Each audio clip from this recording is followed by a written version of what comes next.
So great. So with that, I'll call the regular meeting of Township Council for Monday, July 24th to order.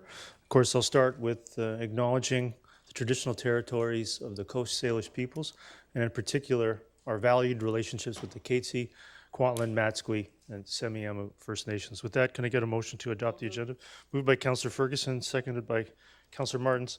So we had a number of late delegations come in, and I'm going to suggest that we not amend the agenda for those under the understanding that there'll be a referral motion coming to refer West Creek Farms for a public hearing. Councillor Richter. Yes, I'd like to make a motion that we accept the late delegations. Is there a seconder to that? Seconded by Councillor Kunst.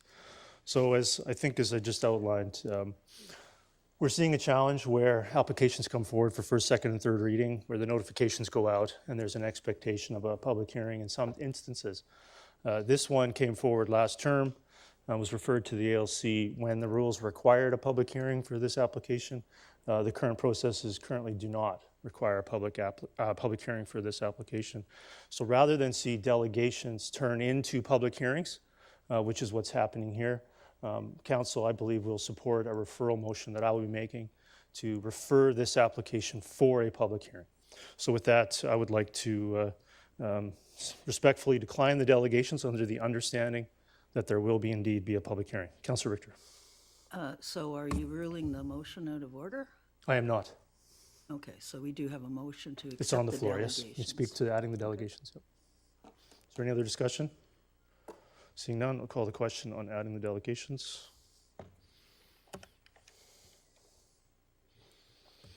And that fails with Councillor Bailey, Councillor Rent, Mayor Woodward, Councillor Martins, Councillor Van Popte, Councillor Pratt, and Councillor Ferguson opposed. So I just want to reiterate for the 3 delegations and 2 that were withdrawn, that it is my expectation that this will be referred for a public hearing, given these emails and communication that we've received.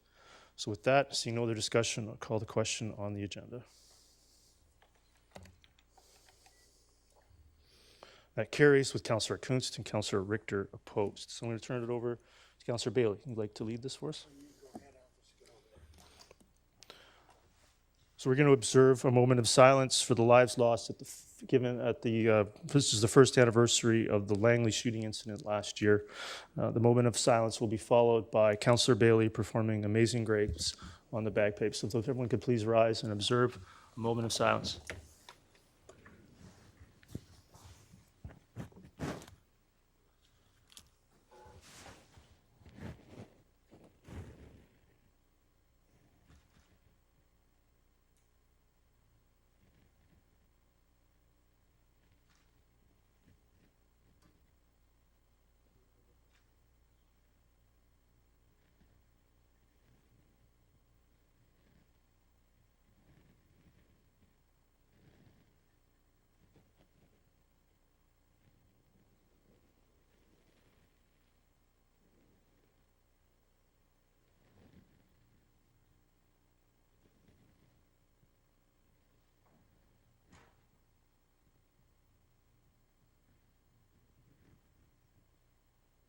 Great, thank you.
So we're going to take a few minutes break and then we'll resume the council meeting. Thanks.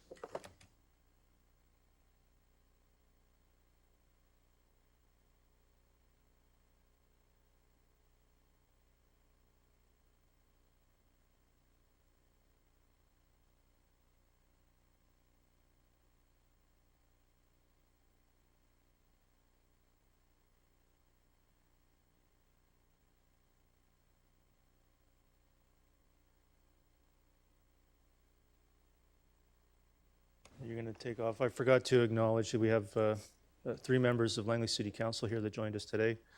Leith White, Rosemary Wallace, and Delaney Mack. Thank you, Vince, for coming today. Thank you. Thank you.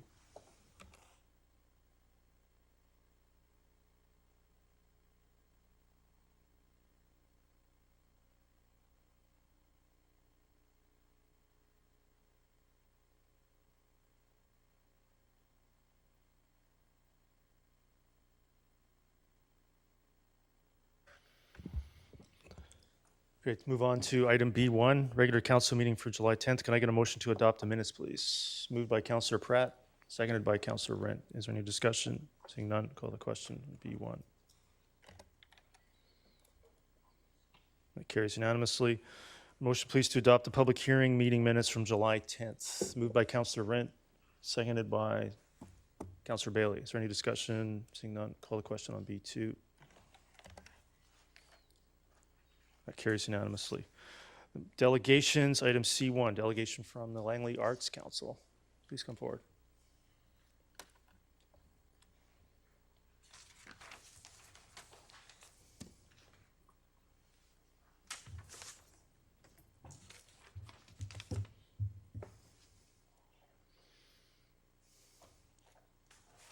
Thanks.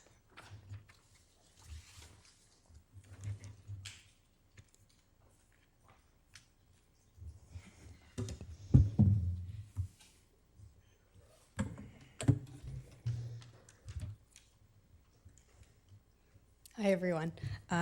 Thank you for having us here today. We're just going to take a few minutes of your time to talk about some of our recent accomplishments and upcoming events and initiatives with the Langley Arts Council. Quick introductions. I'm Claire Sarfeld. I'm the Executive Director of the Langley Arts Council, and this is Lana Hart. She is the Director and President. So a bit about us for those who aren't sure about the Langley Arts Council, what we do. We are a charitable organization that's been serving the residents of the township and the city since 1968.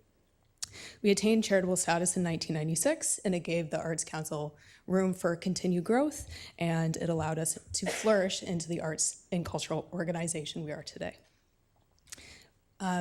We present 4 main programming streams. Our first is the Art and Found Spaces program, which provides exhibition opportunities for emerging to established artists throughout the city and the township. We support 4 professional gallery spaces throughout the community, and are fully facilitated by the Arts Council staff. We've been presenting this gallery program for over 13 years in the community. The second is our classes and workshops program. It provides accessible and arts programming for all ages throughout the Langleys. The third is our community initiatives program, which provides free and accessible arts and cultural events for all ages. And the last is our community rental program. So this program, we provide space to the community at large to host their own events at affordable prices. In the handout in front of you, you can see the Langley Arts Council's actuals, so what we have accomplished from 2021 to 2022, and there's been a lot. We had 34 6-week-long exhibitions, and we supported 477 local, regional, and international artists. Online, our gallery was viewed over 10,000 times. We presented over 49 classes and workshops, and those were available to over 400 participants. We provided rental space to 9 societies, and they hosted their annual events, gatherings, community rentals. And then the newest program that we're doing is our community initiatives program. So this year we'll be hosting 47 events with other community groups throughout the Langleys. So as the LAC has grown, it became imperative for the board to put together a strategic plan to show the community and everyone else where we're going, what our plans are for the future. So there was a survey that went out with this where we collected information from the community and they told us what they needed, what they wanted to see, and how we could support them. So after that time, we have 3 new priorities. The first is to build our organizational capacity and strengthen our financial stability. The second is to build access to arts programming for all. The third is to deepen our community partnerships and collaboration. To read the full plan, it's again been presented to you, and for anyone else who'd like to read it, it's on our website. So why are we doing this? Why does it matter? Well, the mission and the mandate as a community-based charitable organization is to support arts and culture. We provide artists, creators, performers, filmmakers, artisans, and more with the opportunities to work locally within the Langleys and with us at the Langley Arts Council. To support our community by providing free and accessible educational program, and we do have a youth bursary program as well, which if you know of anyone in need, please contact us and we will look to support those people. To support the economic growth of the Township of Langley, to create a rich and livable community and provide financial stability, because as a charitable organization in the arts, there are grants that only we have access to. So what you'll continue to see from us, well, we're going to adapt, redesign, and do what we need to do to fulfill the needs of the Langley residents. We're going to continue to grow our offerings in all 3 of our programming streams, so that's our galleries, classes, and workshops, and our community events. Continue to listen and create an arts and cultural hub in Aldergrove that enriches that community. Additional actions, well, we'd like to develop new, maintain current connections with other arts organizations and individuals in the arts ecosystem that we are in, and that is thriving. Continue to look into the future and create lasting initiatives for generations to enjoy. Lano is going to come and say a few words as well.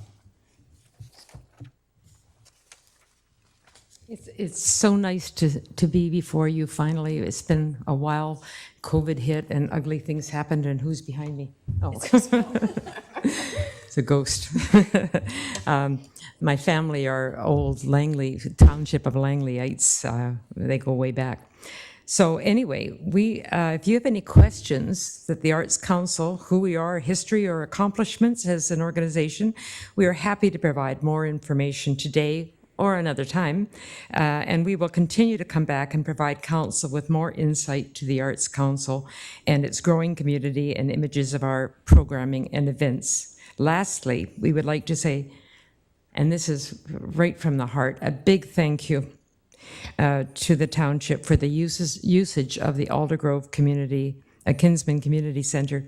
This building has been the reason the LAC has been able to have such an impact on the Aldergrove community, and we continue to look forward to presenting more programming out of this space.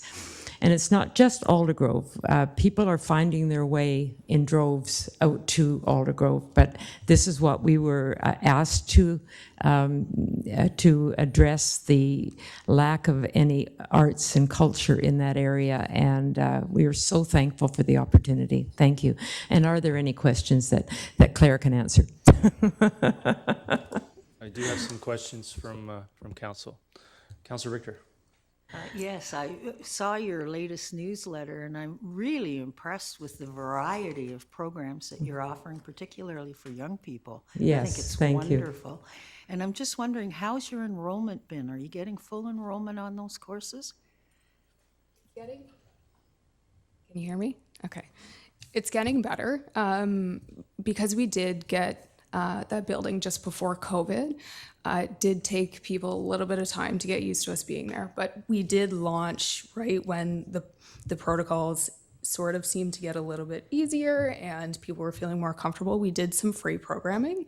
The TELUS Friendly Future Foundation gave us a big grant. So due to that, it's helped a lot because that age group, they've stuck with us since.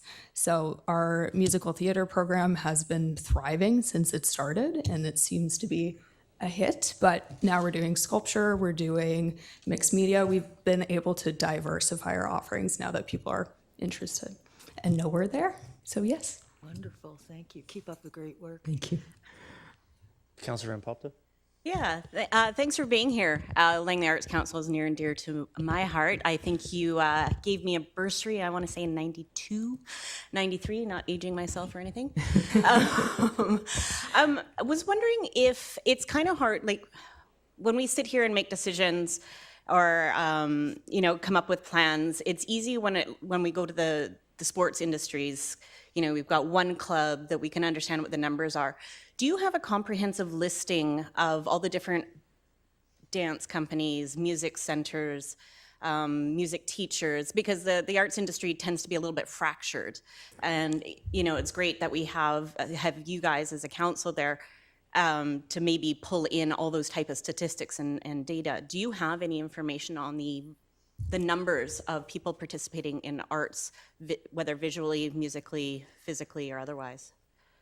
Widely, no, we don't have the numbers, but the BC government and Arts BC does a lot of reporting on the actual numbers of like the arts impact and the economic impact of the arts and the funding and the breakdown of participants. So because the BC, the funding bodies for Arts BC and BC in general have done a lot of that work because they need to report it out publicly. So that's sort of where you find the information. Locally, we haven't had the capacity to do that, but it's changed a lot as well. So we found that, some people closed down and shut their capacity down through COVID. So they're still trying to get their leg on the ground.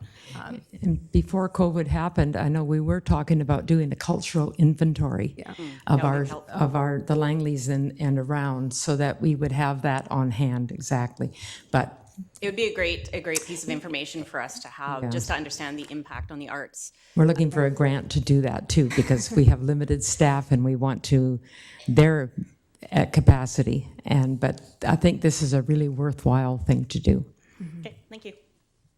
Yeah, I'm going to echo Councillor Richter's comments. Keep up the good work. I really appreciate the work you do in the community. Well, thank you. We can That always means a learn- lot. Can always learn more about it as well. And please don't hesitate to reach out to me anytime, any member of council. Okay. Any other ways that we can assist in the future.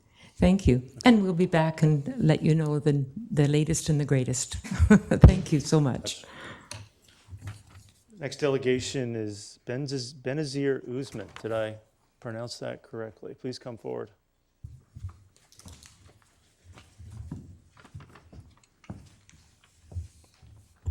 So if you could state your name and general neighborhood for the record, please. My name is Benazir Osman. I live close by here. I'm 9 years old, and my delegation today is about climate change. And you have a slideshow or presentation as well? Yes. I believe the clerk can assist you with bringing that up.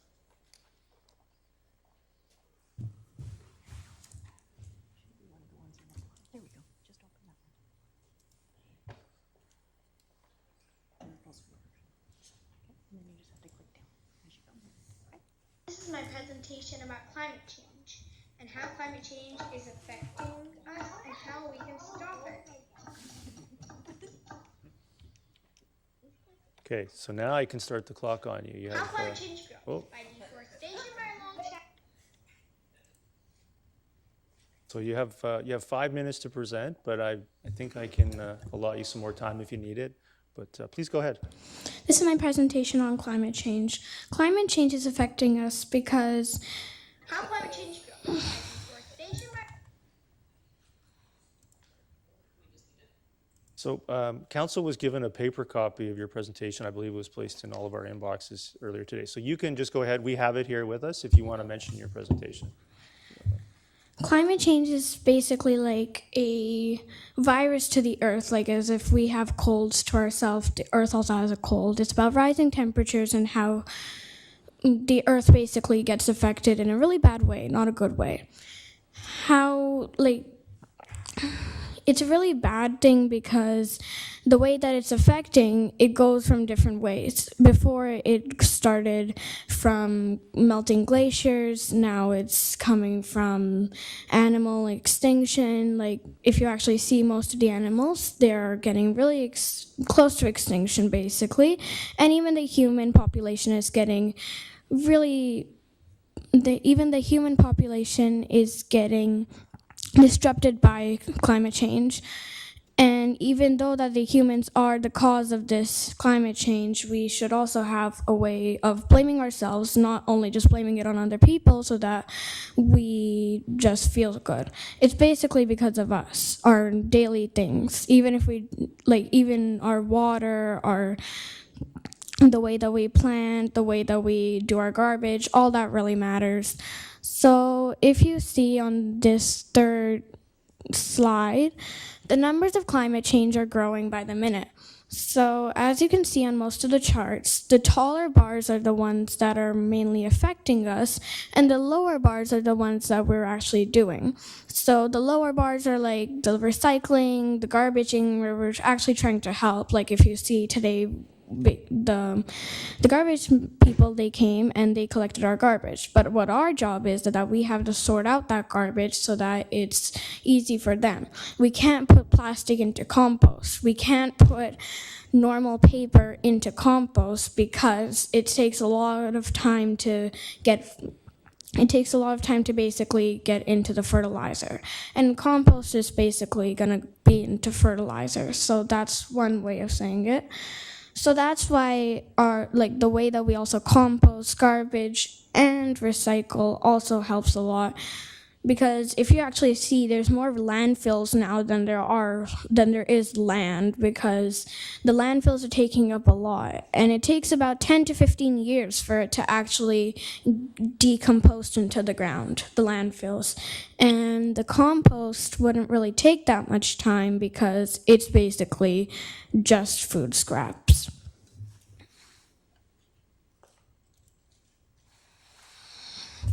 Climate change is affecting the animals by deforestation, rising temperatures, and rising seas. The way that it rises is because of the sun. The sun is basically what keeps us going, and the Earth has an atmosphere.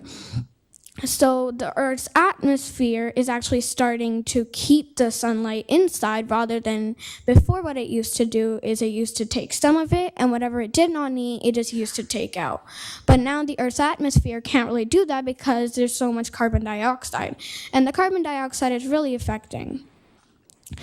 That way, it's also a greenhouse effect, and these greenhouse gases are also really bad for us, because if we breathe it in, then basically we get like a really bad infection.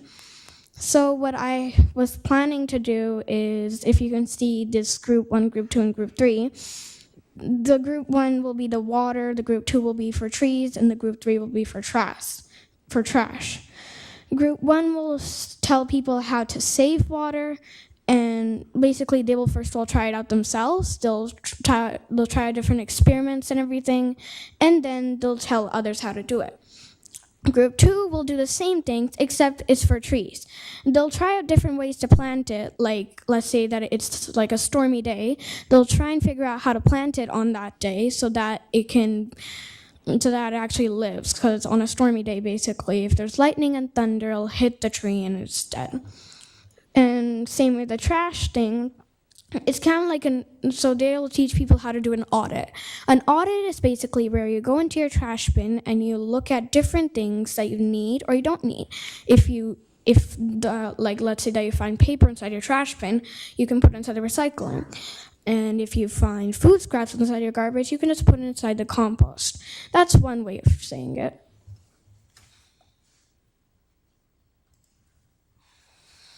So I just wanted to, you're at your 5 minutes. I was wondering do you have a specific ask of council? Yes, I do have a specific ask. Like, I have seen what we are trying to do for climate change, but I was just gonna ask if we can maybe take it to the next level so that it can be a little bit more faster. Because today, what people are doing is what I see in most things, like when the garbage truck comes by, there's mainly paper inside the garbage, and sorting all that out would really take a long time. So basically it just goes into the landfills when it could have actually gone into recycling, and it could have been like a new paper. So that's all that I'm asking here for. Any questions? Yeah, I think I do have one question so far. Councillor Richter. Yes, I wanted to thank you for your presentation today. You've done an excellent job, and that's a big issue for all of us, but particularly for your generation.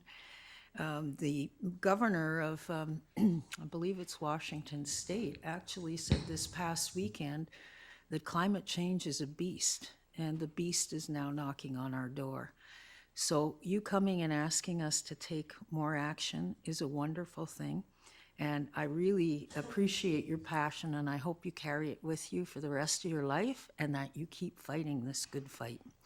And from our perspective, I think maybe you're right. Maybe we should be doing some audits on our garbage to make sure we are sorting it. And I agree wholeheartedly with not deforesting Langley. We're lucky to have so many trees in Langley. We should try to keep as many of them as we can. So thank you for your presentation today. Excellent job. Oh, I have some more questions. Councillor Pratt. Thank you. And it wasn't too long ago that I was in your shoes presenting to council, so I want to echo A Councillor lot Richter's. longer than you like to say, Councillor Pratt. A lot shorter than I care to admit. But to echo Councillor Richter's comments, amazing job. And if you haven't seen it yet, the Township of Langley's Climate Action Strategy has a lot of individual things that we're going to be trying to do. So if you go through that and you find a particular 1, 2, 13, 14, 100 that you think we should be working on more specifically, make sure to come back or email us and tell us which ones we need to be working harder on. Because if you don't do that, then we're not paying attention all the time to it. So really hope that you take us up on that, okay? Thank you. Yeah, I want to echo the great job. I really, I can't think of a bigger issue for the long run than addressing climate change on a global scale. And it'll be your generation that's going to deal with, I think, the first serious ramifications. We're starting to see them already. So we certainly hear you. And if you could download and have a look at the Township of Langley's Climate Action Strategy, and please tell us what's not good enough and what we can do more of, because I believe there is more that we can be doing over the number of years coming forward. So I want to thank you again for your presentation and again raising the issue for us here today.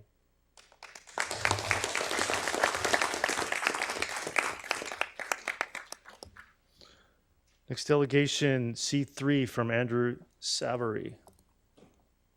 Good to see you again. Please go ahead. It'll catch you anyway. It'll catch your voice. You don't need to lean into it or anything.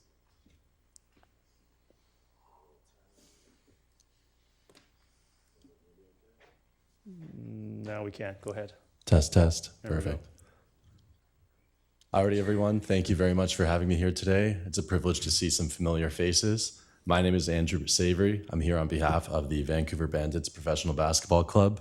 On behalf of our team, our ownership group, Bandit Sports and Entertainment, featuring Mr. Kevin Dollywall and Brian Slesserchuk, I'd like to thank you, Mayor Eric Woodward, members of council, for the opportunity to present today. It's a really timely opportunity to share the story of Bandits basketball. We're in the conclusion, the final stages of our 5th season of professional basketball. We actually just played our last regular season game at Langley Event Center last night. We had nearly 4,000 people there, which in our 5th season is about a 1,000 fan increase from our previous year at Langley Event Center. So it's been amazing and tremendous to see that. So thank you for your support through and through. But I'd like to pause for a moment. With a show of hands, I'm going to ask the room on this one, who has been to a Vancouver Bandits game before? Honest answers only. All right, I'm looking around. So we got some work to do, which is why I'm here today. Thank you again for the time and space. We are, as the Bandits, BC's only professional basketball team. We're competing against 10 teams located in major markets across 6 Canadian provinces, and it's a privilege to represent BC and the Township of Langley in that. From Montreal to Calgary, we play a 20-game season against the best basketball talent in the world outside of the NBA. Our league is called the Canadian Elite Basketball League, or CEBL for short. Before the CEBL, if you were a Canadian athlete or coach, referee, statistician, and you weren't working in the NBA, typically as a player or coach, you had to leave your friends or family and go overseas to earn a living. As of 2018, that was the circumstance you faced. Fast forward 5 years, the Bandits at Langley Event Center and these markets across Canada are looking to change that narrative. After all, once upon a time, basketball was invented by a Canadian. Our league has a Canadian content mandate. Each team typically features 60 to 70% Canadians on all rosters, some of which come from our local universities, Trinity Western, UFE, UBC.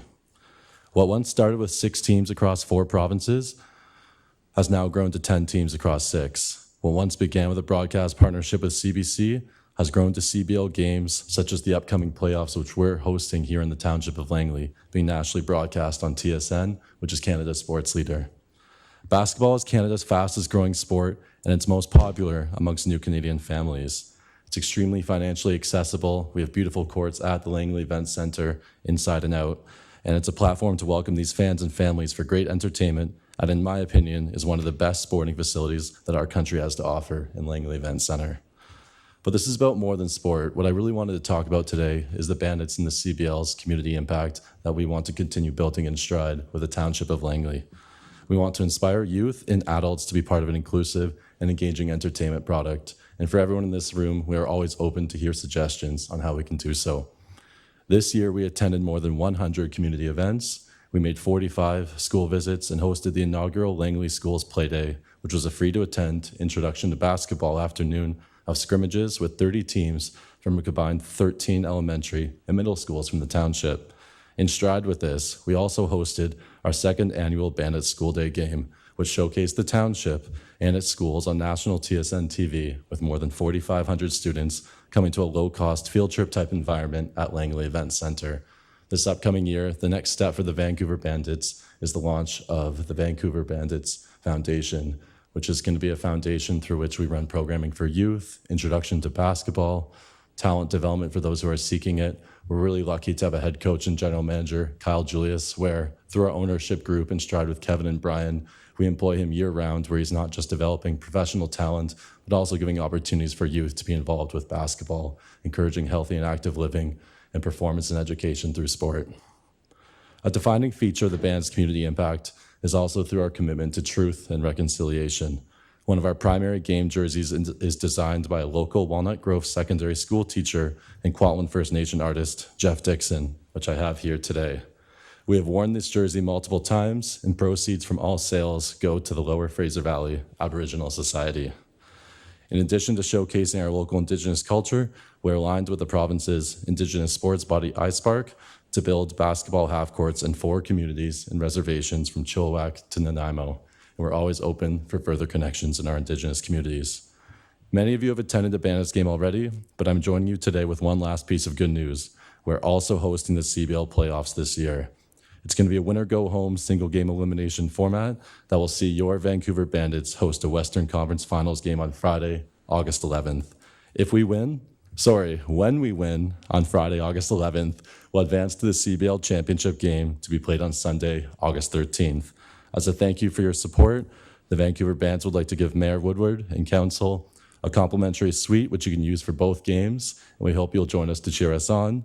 And to help get you ready for those playoff games, I have some Bandits jerseys and hats for everyone, so you can cheer us to victory on national TV in our quest for a CBL championship here on home soil in the Township of Langley at Langley Event Center. Thank you for your time today. We can't wait to welcome you to the Langley Event Center, both new and returning fans, and we really look forward to seeing you soon. If there's any questions, I'm here to answer them. Thank you. I do have a couple of questions. Councillor Martins. Thank you. And thank you, Andrew, for coming and presenting to us. And it's no surprise. I think pretty much everybody at this table is already aware that I am a basketball fan. Been living and breathing it in the Walnut Grove area for watching my own family. And what I wanted to say, and what I do appreciate about the community spirit of the Bandits, I was at a game, and it was all of the players were wearing their hometown jerseys, and that was last year. And I remember Walnut Grove alumni Tyrell walking out there wearing the Walnut Grove jersey, and seeing that on, in a professional forum was just a really cool connection to the community. And I think what it did was there was a lot of youth there that give them a purpose, a direction, a dream. And like you said, that would be unachievable perhaps through the NBA and that sort of thing. So I really appreciate you for bringing that home, and for all of our community. So thank you. Thank you. Yeah, thank you. And some point, we'll have to have a conversation about the name. Vancouver. Is there any way we can talk you into renaming that? Kevin, might need your help on this one. Thank you again, and good luck coming up next month. Thanks, everyone. Thank Take you. care. The presentation, heating and planning preparation from Fraser Health. So they informed me earlier today that the quantity of items and pages is the longest agenda they've seen in living memory. So I know we were granted you 15 minutes, but if we also have your copy of your slides, we have a copy of it. So if there's some way for you to sort of get to the crux of it and get to questions, if that would be helpful. Sure. Go ahead. Thank you.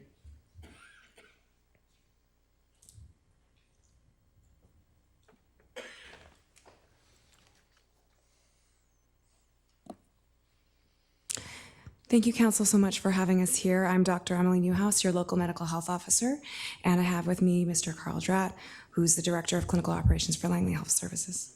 And I will try to accelerate as fast as I can. Yeah, great. Thank you. So I think I don't need to contextualize the risk associated with heat waves. You all are familiar with the 1 in 1,000 year event that happened 2 years ago that with climate change may become a 1 in 10 year event going forward. And we learned a lot of lessons from 2021. Some of those were that we have typically moderate temperatures and that in some ways those have left us underprepared for our future, physically, structurally, et cetera.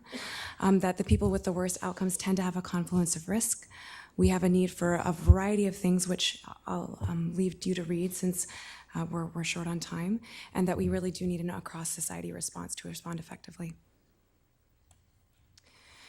Now, to set the stage for who's most at risk, this is a graph of our emergency department visits during 2021 heat dome, arranged by severity, which is the darker color.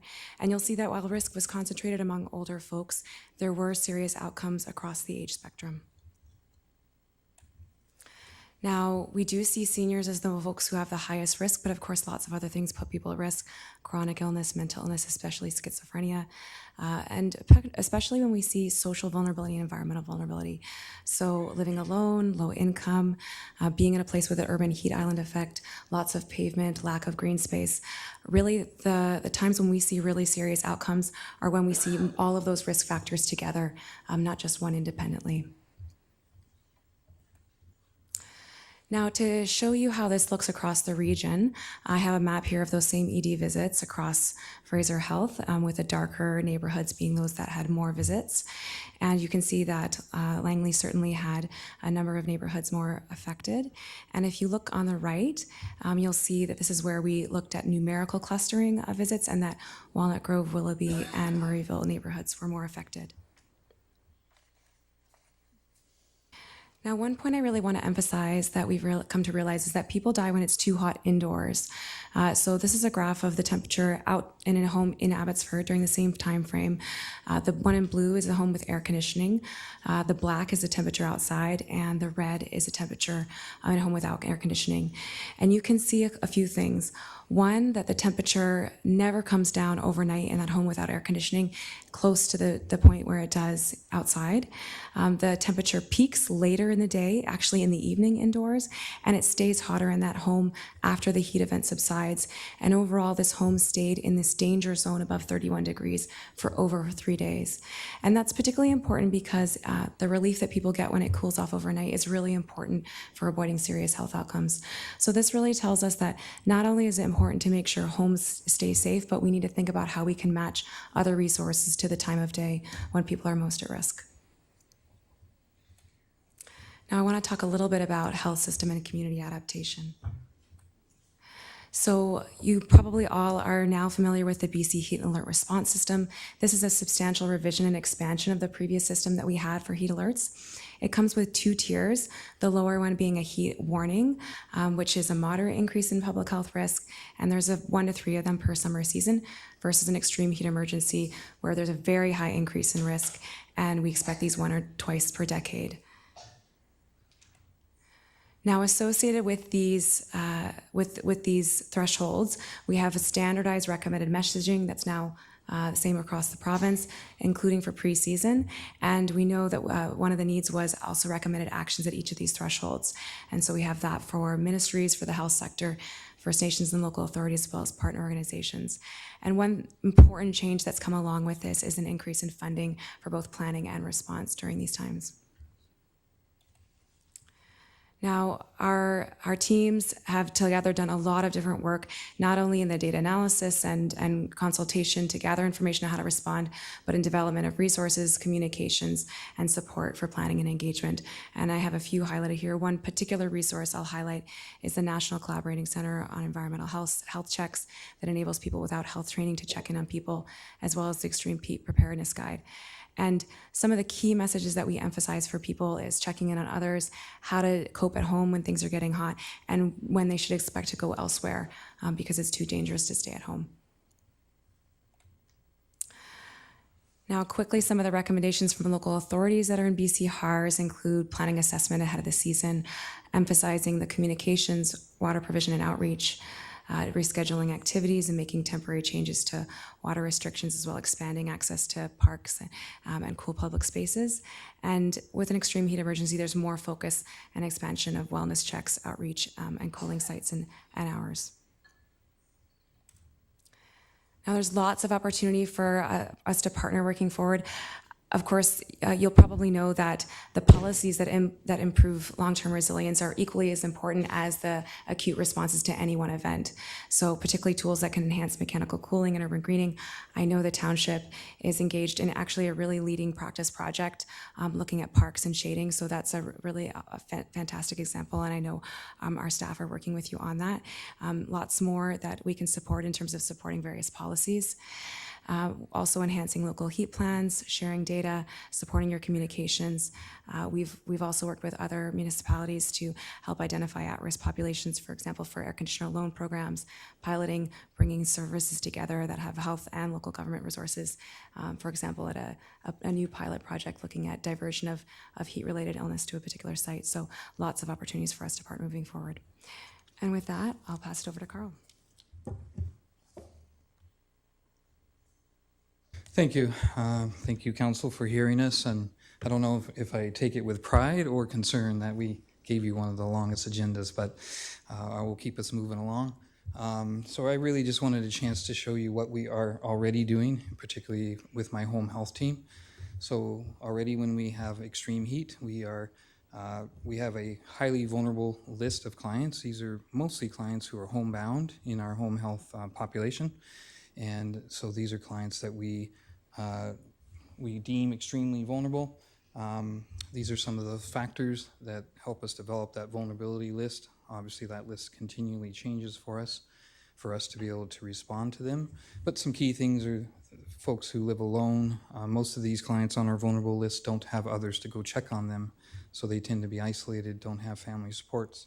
We are sending in home support, so we're aware of them, but they are also tend to be over age 55 or even over age 75 at higher risk.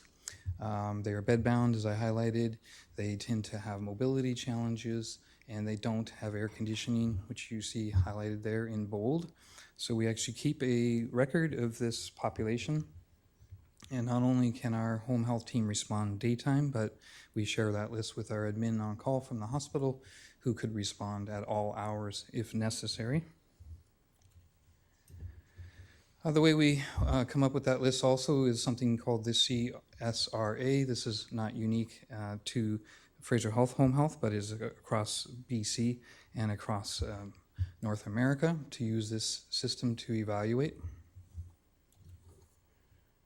As mentioned earlier, we keep that list continually changing for us, and we are able, I think on my next slide,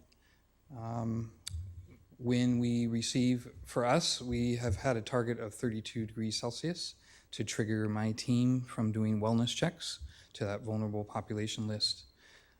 That number is a bit arbitrary, if I could use that word. HIM BC uses 33. Is it better at 33 versus 32? We've made a decision in home health at 32. So we do these. This is something only started a few years ago for us, and particularly driven by 2021. But we do these wellness check phone calls. I believe we've done this twice so far this summer, because we haven't hit that threshold too often yet, thankfully. But we make a phone call, we check in with those, either the client themselves or someone known to the client. Some clients don't answer their phones, and we will actually send our community health nurse out to check in on them. We have these cooling kits available. Again, something that we started in 2021 with the heat dome experience, and we actually will bring them these frozen gel packs. Again, keep in mind, these are clients without air conditioning. And so they have a spray bottle, they have this blue basin extreme heat tips for staying cool. We also have only a couple of air conditioners in our Fraser Health home health system. And so we have 12 communities in Fraser Health. And so whichever home health office highlights the most extreme criteria and need would be able to get access to one of our two air conditioners. In Langley, we did use that several times in 2021. And so both Emily and I are open to some questions and really just looking to partner with the township around strategies that in particular Emily highlighted. Maybe we go back to your slide, which was opportunities. Yeah, but we're open to questions now. Councillor Bailey, go ahead. Yeah, as a former first responder, I am extremely glad to see that people are starting to pay a lot more attention to EWR in the heat context. In the past, especially the funding has concentrated on cold. And when you look at how many people die, much higher numbers in the heat. And our members, I come from the fire sector, our members are actively involved in this and have any help that is coming, advanced help, is glad to see. Because as late as last year, the funding for heat was nowhere near where it should be. So thank you very much for coming here and putting an emphasis on the heat. Too many people think EWR is only in cold, and well, that's bloody terrible, that stuff. The heat is a killer, so thank you. Thank you. Councillor Victor? Yes, and I've appreciated hearing this, and I'd like to know more about what we can do locally to assist your program. All of us who lived through that heat dome last year don't want to do it again, but we probably will. So what are some of the key things we can do? Yeah, thank you for asking that. So I think one of the things that we would love to do more of is work together on the healthy built environment design as the community. This is a rapidly developing community. We know preservation, for example, of shade, not just in the parks, but also in new developments is really important as we're thinking about how those new neighborhoods are designed, integrating ensuring that we have cool design will reduce the need for air conditioning a lot. So of course we know that even if you have air conditioning, it can be expensive to run. So making sure some of that passive cooling is built in as new community design, that's a really important piece. And I would say the second important piece is, again, working together to continually enhance some of those heat plans. I know those acute responses take funding, and we are continuing to be a voice in every way that we can for the funding that needs to happen to support those programs.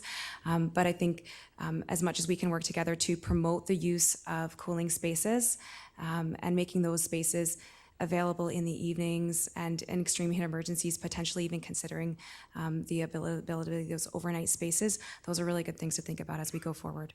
So if I'm translating that, does that mean keeping more mature trees? Because we have a very bad practice, in my opinion, in the township when we're developing new areas. They clear cut everything. And then it takes 2 or 3 decades for a tree to be shade producing after that. Yeah, thank you for bringing that up. Mature trees are really helpful. They're just powerful in cooling. And so you're right that when you replace with a new tree, it doesn't necessarily have the same benefit for a number of decades. We found, and there's great research from the BC Centre for Disease Control, that even when you look at the deaths in the 2021 heat dome, after you adjust for income, social isolation, all of those other factors, the amount of green space that you look at on a map from space, that correlated with people's deaths. So if there was more green that could be seen from a satellite, and obviously big trees contribute a lot of green, then the death rate was reduced in those areas. So it's really powerful. It is, and we're going into redeveloping Brookswood, so I think that's something we should be focusing on this, what did you call it, shade development? Maintenance of both shade and cool Yeah. spaces as well as green spaces, because they're both important. Okay, and now the most at-risk populations, based on your table on page 2, are those people able to get out and use shaded spaces outside? That's a good question. We find that there's a real range. So there's some people who they're limited mobility. They're not going to be able to access many spaces outside their own home. And for those people, we do need cooling options, in mechanical cooling inside the home, but also even green space and shade around the home. Some even the design of the roof matters, can prevent their home from getting really hot. But there actually are a number of people who make good use of outdoor spaces, even people who do have some of these vulnerabilities. It can provide some relief, so it's definitely a mix. Great, thank you so much. I would just add, and thank you very much for your question, that practically for me, if the township were to have some air conditioners that you could partner with us on.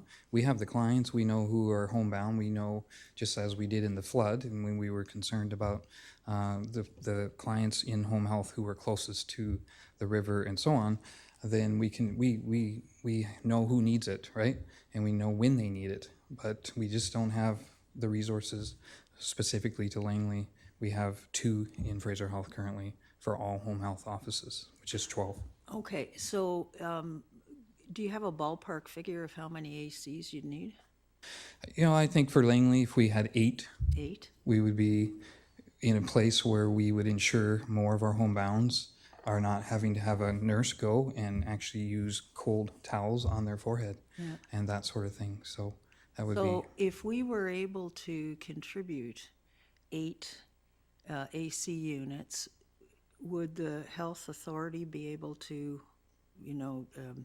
Manage them? manage them? Yeah. Absolutely. Make sure they're Absolutely. Okay. We'd look at a partnership, a memorandum of agreement, that sort of thing, and how we would work with you and to manage them. But for sure, like I said, we would know how to get them to the home because we already do that. We would know which clients are most at risk and would need them and meet the threshold, and we would share that threshold with the council and whoever you would partner with me and my team on.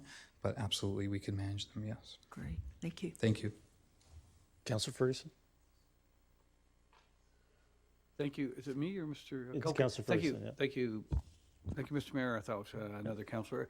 Thank you very much for coming today. I think it's important to note that as we speak today, there's a crisis down of heat down across, 100 million plus people in the United States with huge challenges across the country. We're looking at flooding and what I call the Maritimes. I remember, as most folk here do, that during that heat dome, the last thing, I have lots of trees, the last thing I wanted to do is go out, leave my house and go sit under a tree. Or I have what I call a gravel pit lake. The last thing I want to do is walk from my house down to my lake and jump in the water. No, it was just too hot to move. I think it's important to note for anybody that as we in the developing community emphasize to those building to provide the cooling systems for the future, and I believe many of them are doing, and also for our role as elected officials provide the necessarily cooling centers and other opportunities for folks to go to. So I think that, we're all on the same page to work together to make these things good. It's not just one simple solution, it's many. So thank you very much for coming today. Thank you. Councillor Martins? Yeah, thank you. And just a question, just getting back to the topic of the air conditioners. Yes. I know recently the provincial government had a news release about providing air conditioners to people who are vulnerable through these heat events. Do you know if that's anything that you'd be able to access that program, or does it not relate? I'd have to get back to you, to be honest. I don't know that for sure at this point, unless Emily does? Yeah, the criteria are still being finalized, but I suspect home health clients, because they're more monitored, are not the target population. They're more that there is a process going on where criteria are being directly applied to people through BC Hydro. So I don't think it will impact our program. Okay, thank you. Yeah, thanks. Oh, Councillor Rent, did you want to speak? Go ahead. Just a question on green spaces. What do you consider a green space? That's a good question, and there's no one right technical definition. So there's different definitions that are used in research. And so, like I said, when we talk about, that research that I was citing, that's usually what can you see from space. But of course, in a meaningful way, the green space does two things. It provides shade, which of course cools underneath, and then it actually absorbs some of that heat and diffuses it. So a large mature tree will do more of that because it's larger in volume. But of course, anything that provides shade can help block some of the heat. So even a small shrub can have some cooling effect, but it's really kind of the volume that makes a difference. Do you consider grass as cooling as well? Grass can be used on roofs to have a cooling effect. It doesn't do as much. It certainly is better than pavement. So, for example, if you switched out grass to pavement, you'd find that pavement absorbs more heat and radiates it back out, keeping the temperature quite higher than the surrounding area. So it's sort of a hierarchy. Pavement is worst, and especially dark pavement. And then something like grass is definitely better. And then more volume, like shrubs, trees, are going to have a more powerful cooling effect. Thank you. Councillor Van Popta? Yeah, just quickly, when you talk about the air conditioning units, are you just talking like standard home, you go to Home Depot, pick up that, or are these a specific type of equipment that you're talking about? Yeah, so the two that we own in home health for Fraser Health right now they're the more industrial Home Depot type, but they are, I'm not an expert, more like this 8,000 BTU versus the 3,200. So they're quite powerful and quite, Do they need to have certain standards to meet what yeah, you need? I'd be happy to share with whoever I could email. I could share those details of the exact unit that we're using, because you want to be able to cool more than one room. Okay. So a lot of these products will only cool, 600 square feet. We want to do more 1,200, 1,400. Okay. So great question. One more quick pitch from me for the cooling centers. When I was a part of that in 2021, we were obviously sharing that information with our home health clients, our home support clients, our mental health clients in Fraser Health. We shared as much as we could, but we often had Willowbrook Mall. We had 1, 2. I really encourage us to look at additional options, 3, 4, an Aldergrove option, multiple options, right? Thank you. Yeah, I had a question about some of the resources. Fraser Health's budget, is that not in the range of a $4 billion budget? If you wanted air conditioners, wouldn't you just go buy them? If I could have influenced Fraser Health to get us more, I've already done that. I'm really here for a Langley solution versus a Surrey-based Fraser Health entity solution, but your question's a good one, but yes, we've asked for more. We asked for more in 21, 22, and again this year. So would that be a challenge at the provincial level or the Fraser Health level? Both, of course. Both. Fraser Health answers to the ministry. Okay. All right. Thank you very much. I'm not seeing any other questions. Thank you for your presentation, and I think the clerk will make sure we all have PDF copies of that presentation and your contact information. Thank you. Okay. Thank you. Going to move on to reports to council. Item E1, Safe Street Design. I get a motion for the recommendation. Moved by Councillor Pratt. Is there a seconder? Seconded by Councillor Bailey. I'm going to clear the queue. If you can just go ahead again. Councillor Pratt, go ahead. Thank you, Your Worship, and I really want to thank staff for getting this to the table so quickly and working so hard on it. But since this is the longest agenda in living memory, I think it'd be prudent to give this more time than we've been able to give it. So I'd like to defer it to the September 24th meeting. September 24th. Okay, we'll go to other speakers first, and then we can come back to that. Councillor Pratt. Councillor Richter, go ahead. Yes, I note in the report that a review was done in 2019 that showed that the township was consistent with the practices of other municipalities and that the township utilizes recognized industry standards and guidelines. So my question is around need and cost. If we just did a review 4 years ago, do we really need to do this review again now? And if we do, why? And what would be the cost for this? And do we have the staff capacity to deal with it, given all the other priorities that this council has been pushing forward to staff? Mr. Bracken? Thank you, Your Worship. Perhaps things that could be dealt with at the deferral. However, I guess the answer really is the priorities are set by council. As to the implications of those priorities, we'd have to view the context of the priorities, such as the amount of work needed, so we could actually get back to council as to whether additional staff is needed. And as to the frequency, I think that's also a policy decision of council, as well as a time to undertake this adventure. But again, some of those issues we can elaborate upon when this comes back. Okay, seeing no other questions. Councillor Pratt, do you wish to make that deferral?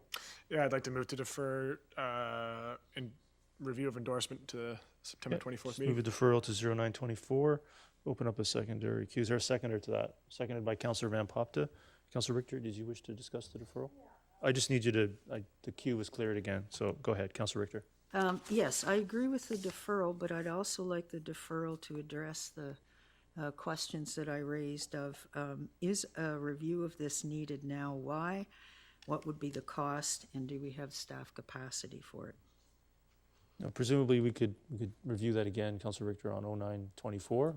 Are you looking to get staff I to? just want to make sure that when we come back to this on September 24th and I ask the same questions again, that staff will be in a position to answer them. Mr. Bracken, is that, probably just take direction on that?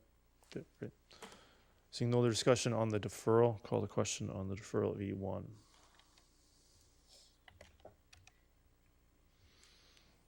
Carries with Councillor Rent opposed.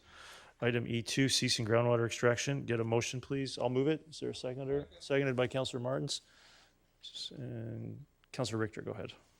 Okay.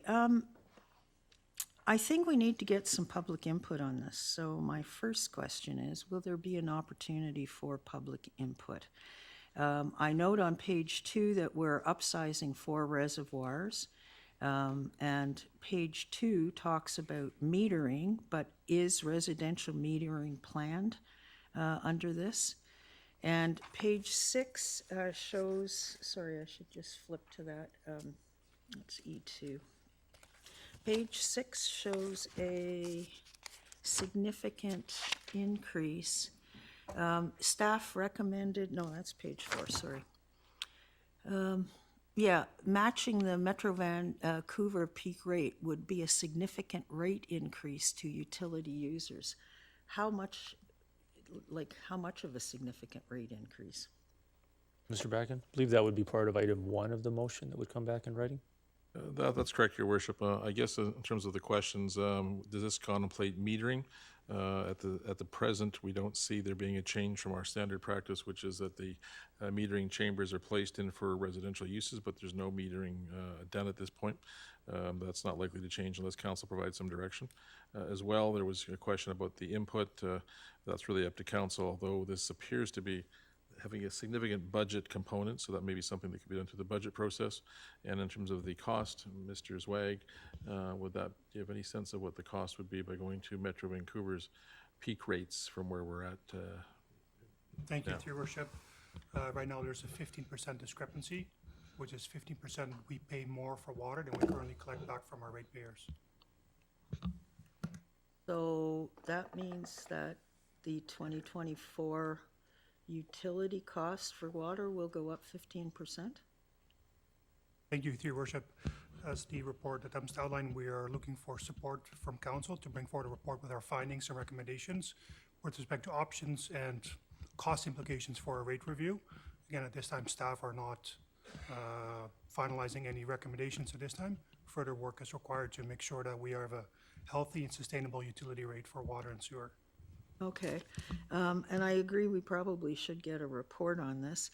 I'm just wondering, will the report also address costs? Because I note that we spent $4.1 million in 2023.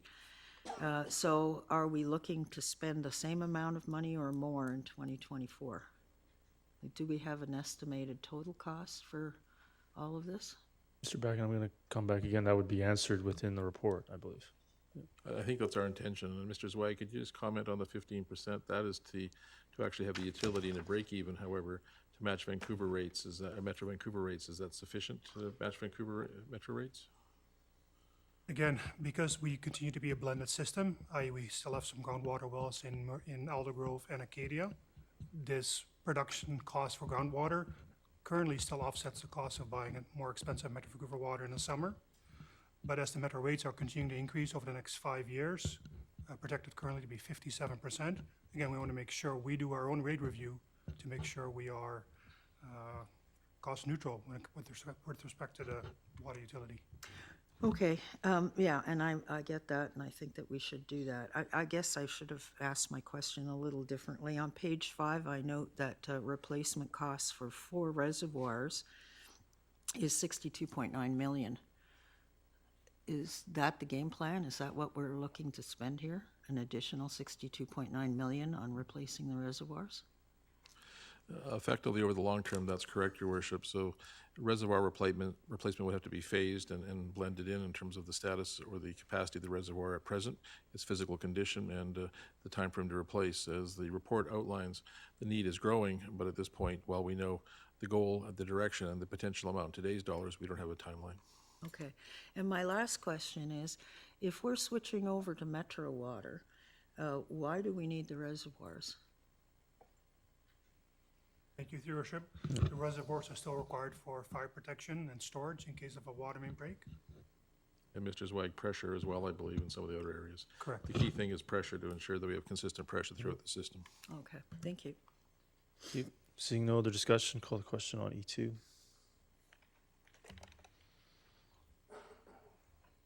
Councilor Ferguson? You didn't hit your button. All right. So carries unanimously. Item C3, Agricultural Land Commission application number 100427. Can I get a motion? Moved by Councilor Pratt, seconded by Councilor Rent. Is there any discussion on this? Councilor Richter. Yeah, is this the lands that were wetlands or previously designated as golf course lands? It wasn't clear to me from the report. Mr. Braga? No, I don't believe they are. I think these are actually lands that were previously designated for industrial purposes, but just fell outside the previous, I guess, boundary delineation process.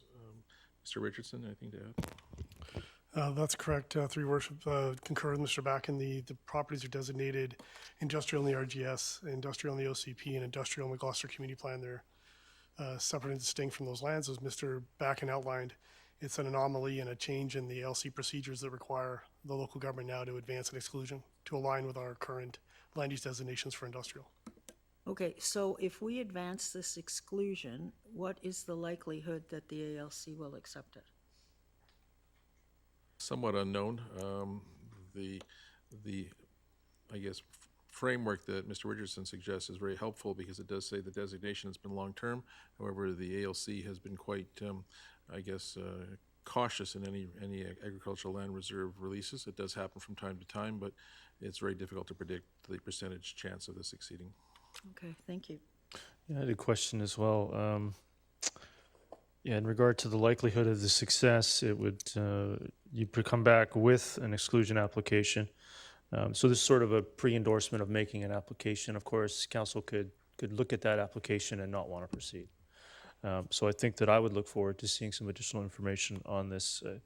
I think one of the most challenging items that we face in the ALR is where you stand firm on agricultural land reserve, but you have lands that are kind of orphaned, like this one, that they reside inside the urban containment boundary slated for urban development, but are still within the agricultural land reserve, Mr. Backen. I mean, what is the remnant of that history of this application as far as you're aware of it, where this very small piece of land ends up still within the ALR, surrounded entirely by industrial land? You're correct, Your Worship. These are anomalies, and they tend to occur throughout the region, but more particularly in the township, only because when the Agricultural Land Reserve was brought into effect in 1972/73, the township didn't actually have a rural plan that was finalized. That didn't come along until 1979. So as a consequence, it was, I guess, best efforts were made in those areas to try to identify what a plan would look like, but it's left situations such as this where there's remnants and pieces that logically just don't fit very well. Yeah, so with that, I think the fact that it is inside the LR, but does have a designation, leads us to a somewhat challenging situation. Also from a council policy point of view in relation to other applications that are ongoing within the Gloucester Industrial Estate. So seeing no other speakers, I would like to add something to the recommendation, which is an amendment to add at the end, with consideration of a community benefit to the value being proportionate to the value being created. Is there a seconder to that? Seconded by Councillor Van Popta. Is there any discussion on that amendment? Seeing none, I'll call the question on that amendment, E3. That carries unanimously. So back to the main motion as amended. Is there any other discussion on this? Seeing none, I'll call the question on E3. That carries unanimously. Item E4, bylaw amendments for tattoo parlors. Can I get a motion of the recommendation? Moved by Councillor Martin, seconded by Councillor Rint. Is there any other discussion on this? Does anybody have any questions on this? The only thing is whether or not we could consider the 24th, but if you're fine with September 11th at this point. If you are, that's fine. We can leave it for now. Okay. Yeah. So with that, is there any other discussion on this? Seeing none, I'll call the question. Good. Councillor Richter, go ahead. Yeah, I just want to know, will we be getting, will there be an opportunity for public input on this? Mr. Backen? Your Worship, just looking into it, this doesn't contain, I don't believe it contains a,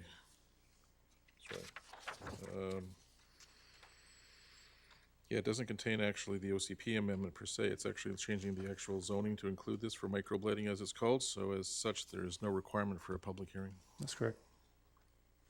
Okay, thank you. Thank you. So I'd like to move an amendment actually to change the date from September 11th to September 24th. I think to give some time for notifications to occur in September. So is there a seconder to that? Seconded by Councillor Martins. Is there any discussion on that date change? Call the question on that amendment.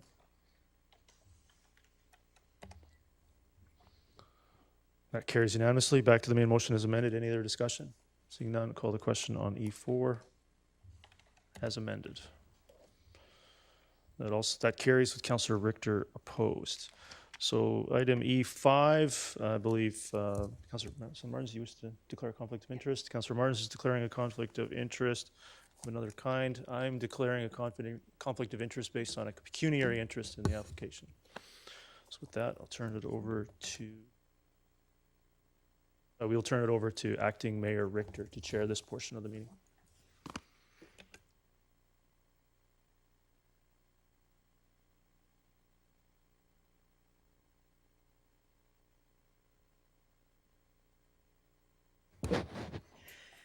Ms. Bauer, could you take over the controls, please? Thank you. All right. Do we have a mover and a seconder for this motion? Okay, moved by Councillor Van Popta, seconded by Councillor Rint. Is there any discussion on this motion? Councillor Van Popta. Yeah, I wish to. Ooh, sorry. There we are. I wish to make an amendment. Currently, the verbiage is that council consider issuance of heritage alteration permit number 101218. Consider is kind of an actionless action, so I'd like to amend it to read that council authorize issuance of heritage alteration permit, et cetera, et cetera. Okay, is there a seconder to that amendment? Madam Chair, I'm not quite clear. I think this motion has not been moved and seconded, so I think Councillor Van Popta could actually move the motion. I thought Councillor Van Popta moved it and Councillor Rint seconded it. Thank you. Then the amendment's in order. Okay. So is there a seconder to the amendment? Councillor Bailey. All right, we're speaking to the amendment now. Is Councillor Van Popta, did you want to speak to the amendment or no? Okay. And Councillor Pratt. Thank you. And just a question to yourself, to staff. The difference in wording, does it really result in a much of a effective change? Is it? Well, this is a direction being provided to staff, so this would actually provide for the issuance of the permit, not just merely its consideration. So this would be directing us to issue the permit if the motion passes. And prior to this change in wording, considering it would come back to council at another time? Not necessarily. The consider is usually just a point of reference for council to continue if they want to endorse or I guess, not endorse the application. So the consider covers up both elements. Okay, thank you. Okay, any other speakers on the amendment? Seeing none, I'll call the question on the amendment. Oh. Okay. All right, thank you. And where are we at with the voting? And the motion carries with Councillor Richter opposed. That is correct. I just didn't switch the name, so it is Councillor Richter that is opposed. Okay, and it should show Councillor Martins is absent as yes. well. Yeah. Okay, so we're at the motion as amended. Is there any other discussion? Okay, Councillor Pratt. Thank you, Acting Mayor Richter. And just in light of some communication that I've got, and actually my family's got as well, in regards to this application, I felt it'd be appropriate if council would indulge me for a few moments to kind of say a few words, because I think what we stand for and what we campaign on is important. And for me, since I ran the first time in 2018, I've been pretty clear about what I stand for, and that's managed growth. That creates a safer, more exciting, more livable, more vibrant community and a place to call home. And I've spent my whole life in Langley, and with any luck, my kids will too. And with any luck, I'll live a lot more of it in Langley.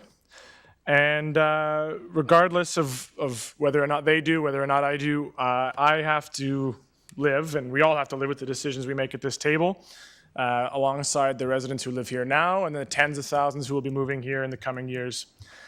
And it would be politically very easy for me to sit here in silence and vote one way or the other, and maybe even politically advisable. But running twice to represent my community was not a decision I took to be able to play political games, but to make the difficult decisions that I believe to be in the best interest in the Township of Langley.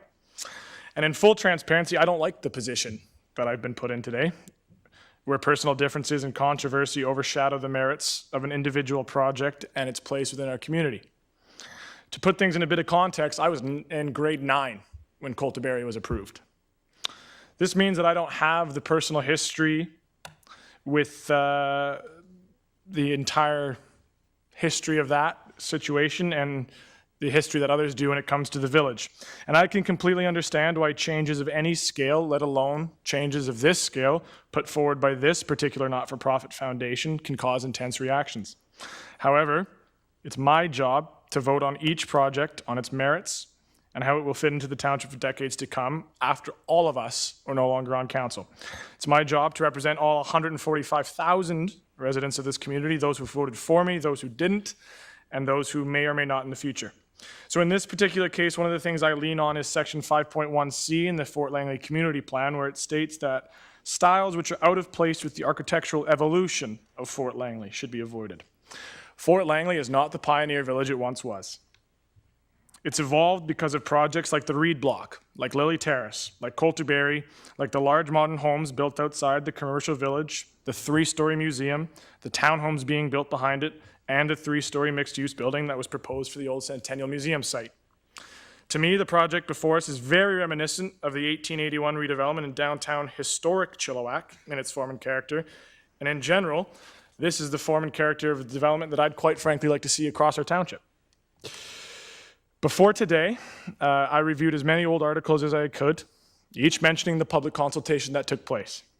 I even managed to track down some of the old renderings and concepts that came before council the first time in 2017, and can see for myself the changes made in the application we have before us today, which are reflective, in my opinion, of the feedback received. Is this development perfect? Arguably not. but it would be a nearly impossible challenge to find any development that is, or that received, even nearly unanimous support. I don't really think there is such a thing as a perfect development. And there have been some valid concerns raised to me in the past few days in regards to parking, to the affordability of the homes that are going to be built, and to the amount of new traffic this project would bring. But when I reviewed the proposal on its merits, I see over 140 underground parking stalls, which I see as more than sufficient. I see 47 units of housing that are transit accessible in the most pedestrian-oriented community this township has, and that will almost certainly be more affordable than any other homes in Fort Langley. I see almost 37,000 square feet of retail space that will add diversity and new experiences to an already incredible community, and one that has become not only one of the jewels of Langley, but of the entire Metro Vancouver region.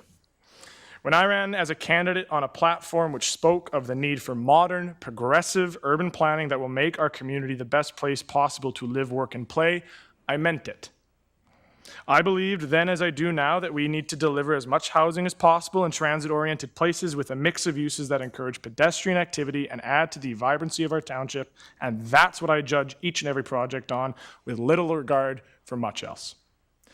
There are those that strongly disagree with me, and in this case, almost certainly will, but that is the nature of the job I signed up for.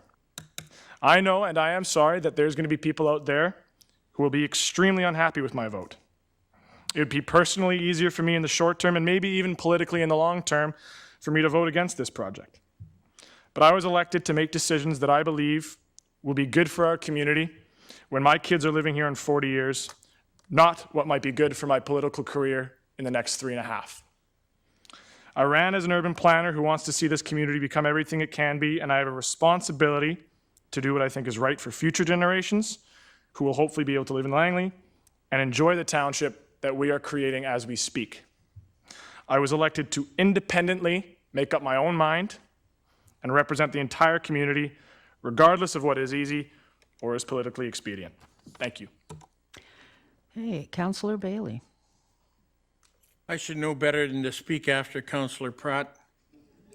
His eloquence is overwhelming sometimes, and I just go, damn, you're pretty passionate and pretty good.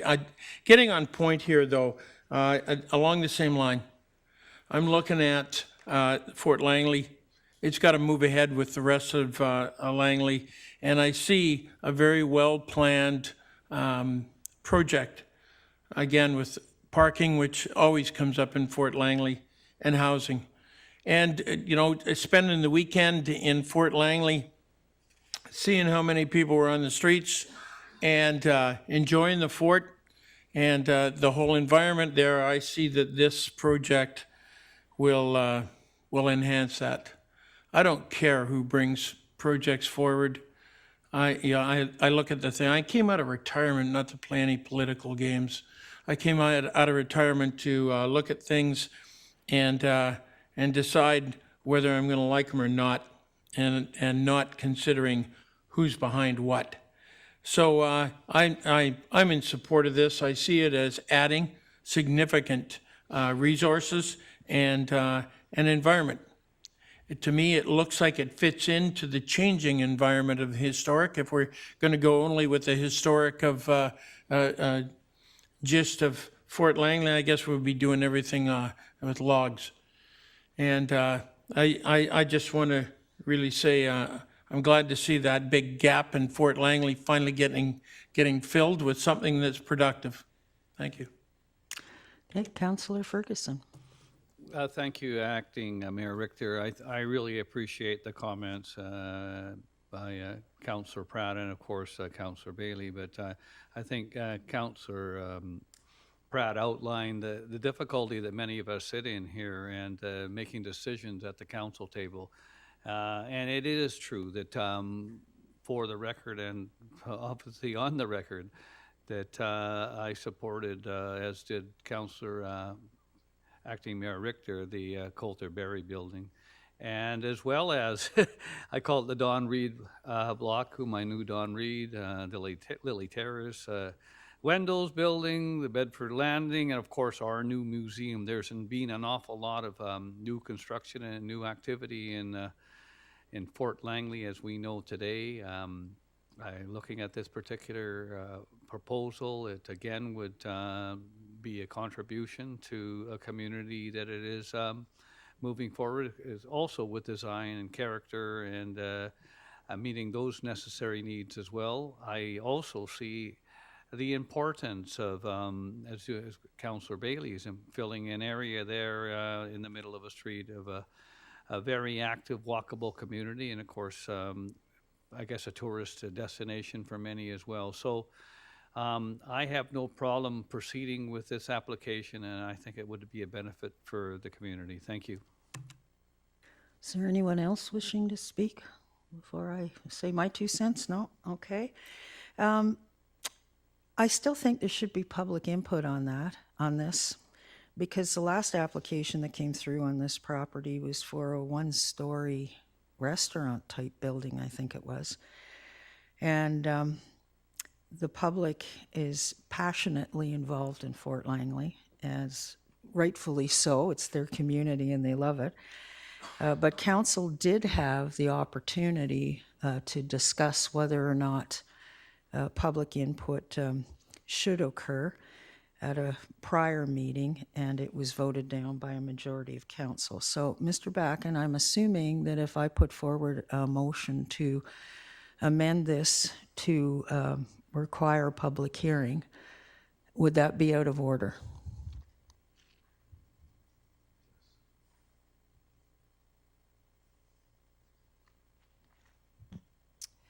I believe it would be, as the motion would be very similar to the motion that was which was previously voted down. Yeah. Okay. So, on that note, and with the lack of public input, I can't in good conscience support this application. One of the other concerns I have is that Fort Langley is a very unique and eclectic community in terms of its architectural designs. There is already one Coulterberry building in Fort Langley, and I think one is enough. So I'm voting in opposition to this application. Thank you. Seeing no more speakers, Madam Chair or Madam Clerk, can we call the question?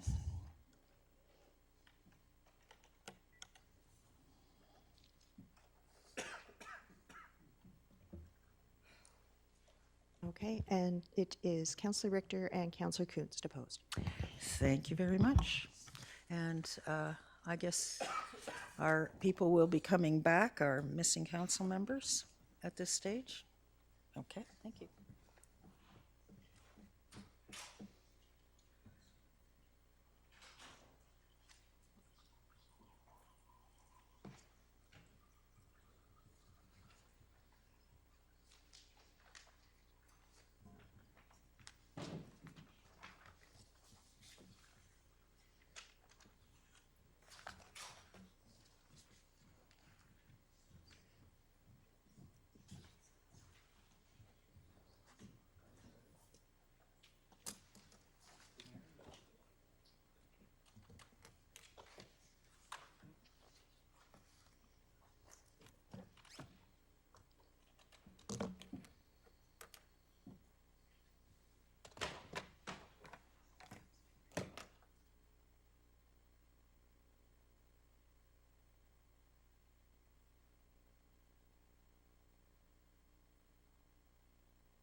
Okay, we'll get back underway with item E6, capital request, Glover and Rollison intersection improvements. Get a motion.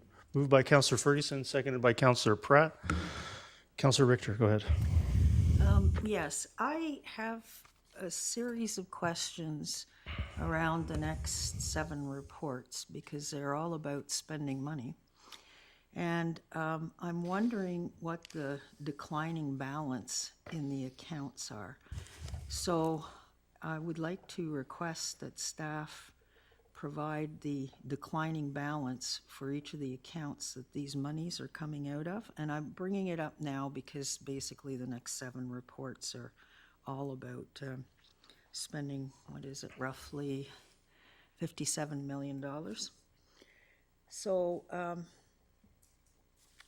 can I find out what the development cost charge balance will be after this one is approved, and also what the capital projects reserve will be? Now, Mr. Bracken, would it be more helpful to just provide council an update tomorrow morning on the balances after, what is approved or not approved, rather than do this on each item? That could be done, Your Worship, yes. Well, I object to that because you're asking me to vote to spend $57 million, and I don't know what the balances in the accounts are. Mr. Bracken, do you have any suggestions how to handle that rather than sort of recount balances on every agenda item? Thank you, Your Worship. It's a bit of a challenge only because in some circumstances we have the balances at our fingertips. Other circumstances we'd have to actually deduct any internal borrowing we've done for other initiatives. I would say overall, this would still, all of these projects would still leave us in a positive balance. However, having said that, it will be necessary in some circumstances to proceed with some level of external borrowing for the nature of the capital project. So there's a myriad of accounts that are actually here, and we could try to give you a range, I suppose, but generally speaking, the comment would be that we'll remain positive. The balances are declining when we use the cash, and at some point there will be some need to actually replenish them, perhaps from borrowing or from other revenues that may come in, such as CACs, DCCs, as the matter progresses. Ms. Ruff, do you have anything you'd like to add to that? Because it's a complicated issue. Because there are so many balances involved in these reports, it's very hard to report on them individually. Okay.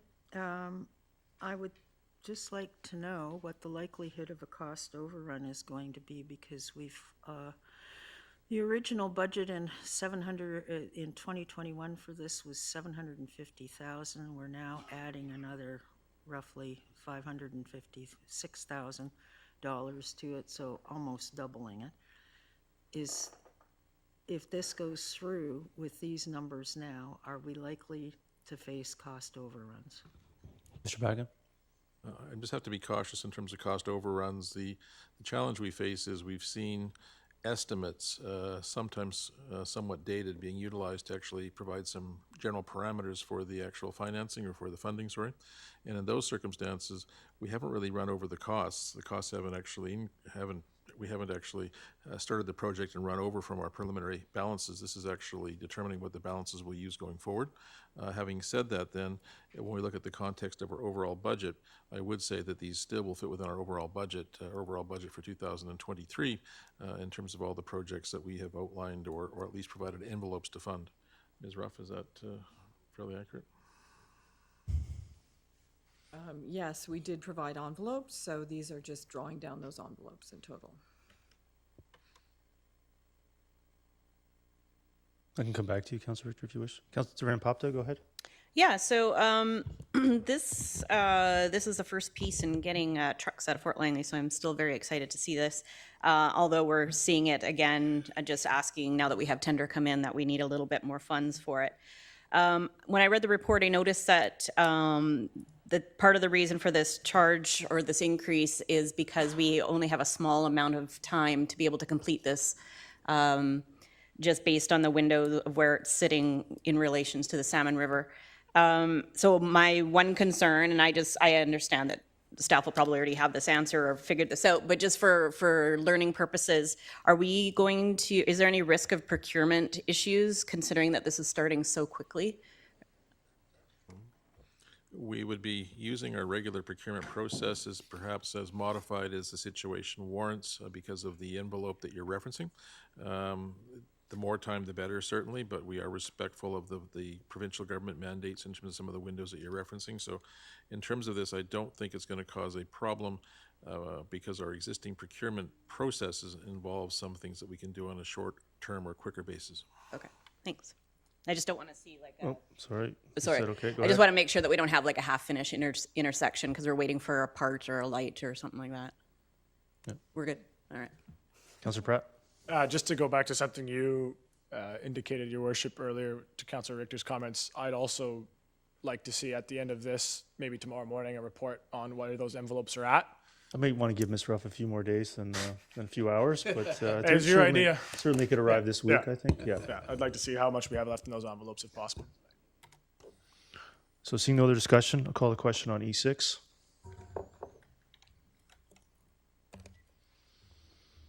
That carries unanimously. Item E7, Knoll Booth Community Park upgrades. Get a motion. Moved by Councillor Martin, seconded by Councillor Rent. I also do have an amendment here coming to tweak these envelopes a little bit. Councillor Pratt, go ahead. Yeah, thank you, Your Worship. And just heading into, I'm assuming at the moment we have $0 in the Brookswood CAC reserve, seeing as we have no development in Brookswood yet. No, that's the interesting item. Is the Brookswood CAC reserve has a balance of $6,386,478, which I'm going to suggest that we use up entirely. Where did we get that from? That came from the so-called Special 13 developments that were allowed to proceed prior to the neighborhood planning process. Okay. Councillor Richter. Yeah, I'm going to ask the same question that I asked before. This is 7.9 million. What's the likelihood of a cost overrun on this? So we'll have to come back to the well again. And I would like to know what the balances are in these accounts, and I actually think that the reports that come to council should indicate what the remaining balances are after these.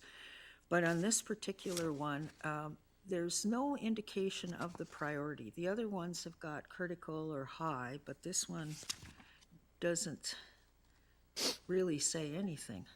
So is it a critical, a high, a medium? I believe this is responding to a notice of motion of council. Mr. Backen, do you want to elaborate? That's my recollection, and council passed or provided some direction, but we've noticed a motion on several of the parks matters, and I think this was one of them. Yeah, that's correct. Okay, but is this a critical expenditure or a high expenditure? I guess I'd phrase it this way: we would defer to council's, wisdom in terms of passing the motion to authorize this to be brought forward. So, from that, we would expect it's reviewed by council from a policy basis as being quite high. All right, but again, council never had a priorities planning session as a council, so I'm not sure how this got onto the priority list as quickly as it did for the amount that it's there for. I believe that was the result of a notice of motion from council. Councillor Richter. Okay, thank you. Thank you. Councillor Ferguson. Thank you, Mr. Mayor. I'm excited to see this, and I think there are many notice of motions, including myself, that somebody drove a truck in there. Page 3, just number A, background. Sport user groups have regularly used the fields at Knoll Booth Community Park for more than 25 years. And this is a busy community park, not unlike many of our parks, but I think it's a positive thing with 500 players and coaches, over 1,500 spectators, so it's very, very positive. Thank you, Mr. Mayor. I'm going to come back to you, Councillor Pratt. I'm going to move an amendment, and then I can come back to you. So the amendment is it's a minor one, I think, is to modify the amounts from the two envelopes identified. The amendment I'd like to move is that it would be $6,386,478 from the Brookswood CAC reserve, which would use all of it, and a corresponding reduction. So the amendment is $6,386,478 from the Brookswood CAC reserve and $1,263,522 from the capital projects reserve. I so move. Is there a seconder? Seconded by Councillor Ferguson. So, Councillor Pratt, do you have anything on that? On the amendment? On the amendment? Yeah. Councillor Pratt, go ahead. I guess there'd be a question of, I understand we want to remove less from the capital projects reserve, but with so much potentially happening in Brookswood, would it not be prudent to leave something in the CAC reserve to potentially use on other projects? So if we could certainly contemplate that, but the understanding there would be no more CAC reserve going in, CAC income going to that particular reserve if later on in this agenda, the Brookswood neighborhood plans are now part of the overall Community Amenity Contributions Council policy. So that would go into the amenity fund as part of that policy, no longer using this balance. So this reserve would be cease to exist if there was $0 in it. Ms. Ruff, can you confirm that? Did I have that correct? That is correct. Yeah, so it would cease to exist after this expenditure. So seeing no other discussion on the amendment, I'll call the question on the amendment.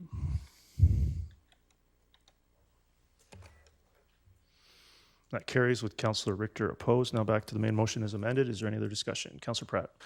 Thank you, Your Worship. I'm assuming going into this, based on the improvements that are being made to the park, sports user groups were consulted going into it, but I'm wondering if when we're developing parks to this extent with this much expenditure, do we have a process in place for community consultation to say to people who live in the area, what's missing, what do you need, what do you want in a park? Yeah, I would think that that's an excellent question. Mr. Woodslade, can you outline that these improvements came almost entirely from user group requests? That's correct, Your Worship. I believe these discussions and the council motion that was made back in May actually began with correspondence from the Langley Fastball Association in particular, as they're one of the primary users of these 4 ball diamonds that are under discussion. However, there are other user groups, and our Parks Design Development staff do go through a process with user groups as they're finalizing the designs and picking fencing types and all those types of details as they go. I guess my concern, not a concern, but I guess my thought process is excellent that we have these user groups that are a specific organization we can go to for feedback and advice, but obviously when we're talking about parks, if we're talking about beyond just sports facilities, it'll be more than just user groups who use them. It'll be the average person who's just walking down the street looking for something in their park to use, a neighbor, what have you. So I'm wondering, is there an official process within either the Parks Department or engineer? I believe actually Parks is within engineering, Parks operations is at least. But in Parks Design, is there a specific process in place for soliciting feedback from non-user groups? Mr. Bracken? Mr. Woodslade? Parks Design Development is within our corporate projects group currently under Mr. Groves. And we do have a policy in terms of obtaining feedback. There's usually an open house of some type held for information for general residents as well. And there are a number of improvements that are made as part of this project, in particular some of the pathways and the pedestrian bridges that are extremely old that are very well used on a daily basis. So although the focus is a little bit on the user groups, it's actually going to be a tremendous improvement to the entire park. Thank you. And including expansion of parking, I believe, as well, is pretty important. Councillor Kunst. Yeah, I'm totally supportive of this $6 million to Noel Booth. But my question actually is for the how does, for example, the lacrosse box at George Preston and finally repairing that or doing something with that, how does that fit into, or could it fit into a capital projects reserve, or some of the money that is in that CAC that could go to finally repairing that lacrosse box? Mr. Bracken? Your Worship, I think the reference is to making the lacrosse box weather tight because there's been some rain issues and some egress. The facility was designed primarily for dry use, and there's been some significant demand. So the question is how to make that work all year round. The answer is that it's really just a funding question. Council, I think, could provide us with some direction. I don't believe it's included, or I know it's not included within the funding for this upgrades. So it would have to be either a separate notice of motion or something raised at the budget process. Okay, I might make that notice of motion at some point in time, but okay, that answers my question. Thank you. Thank you. Seeing no discussion, call the question on E7 as amended.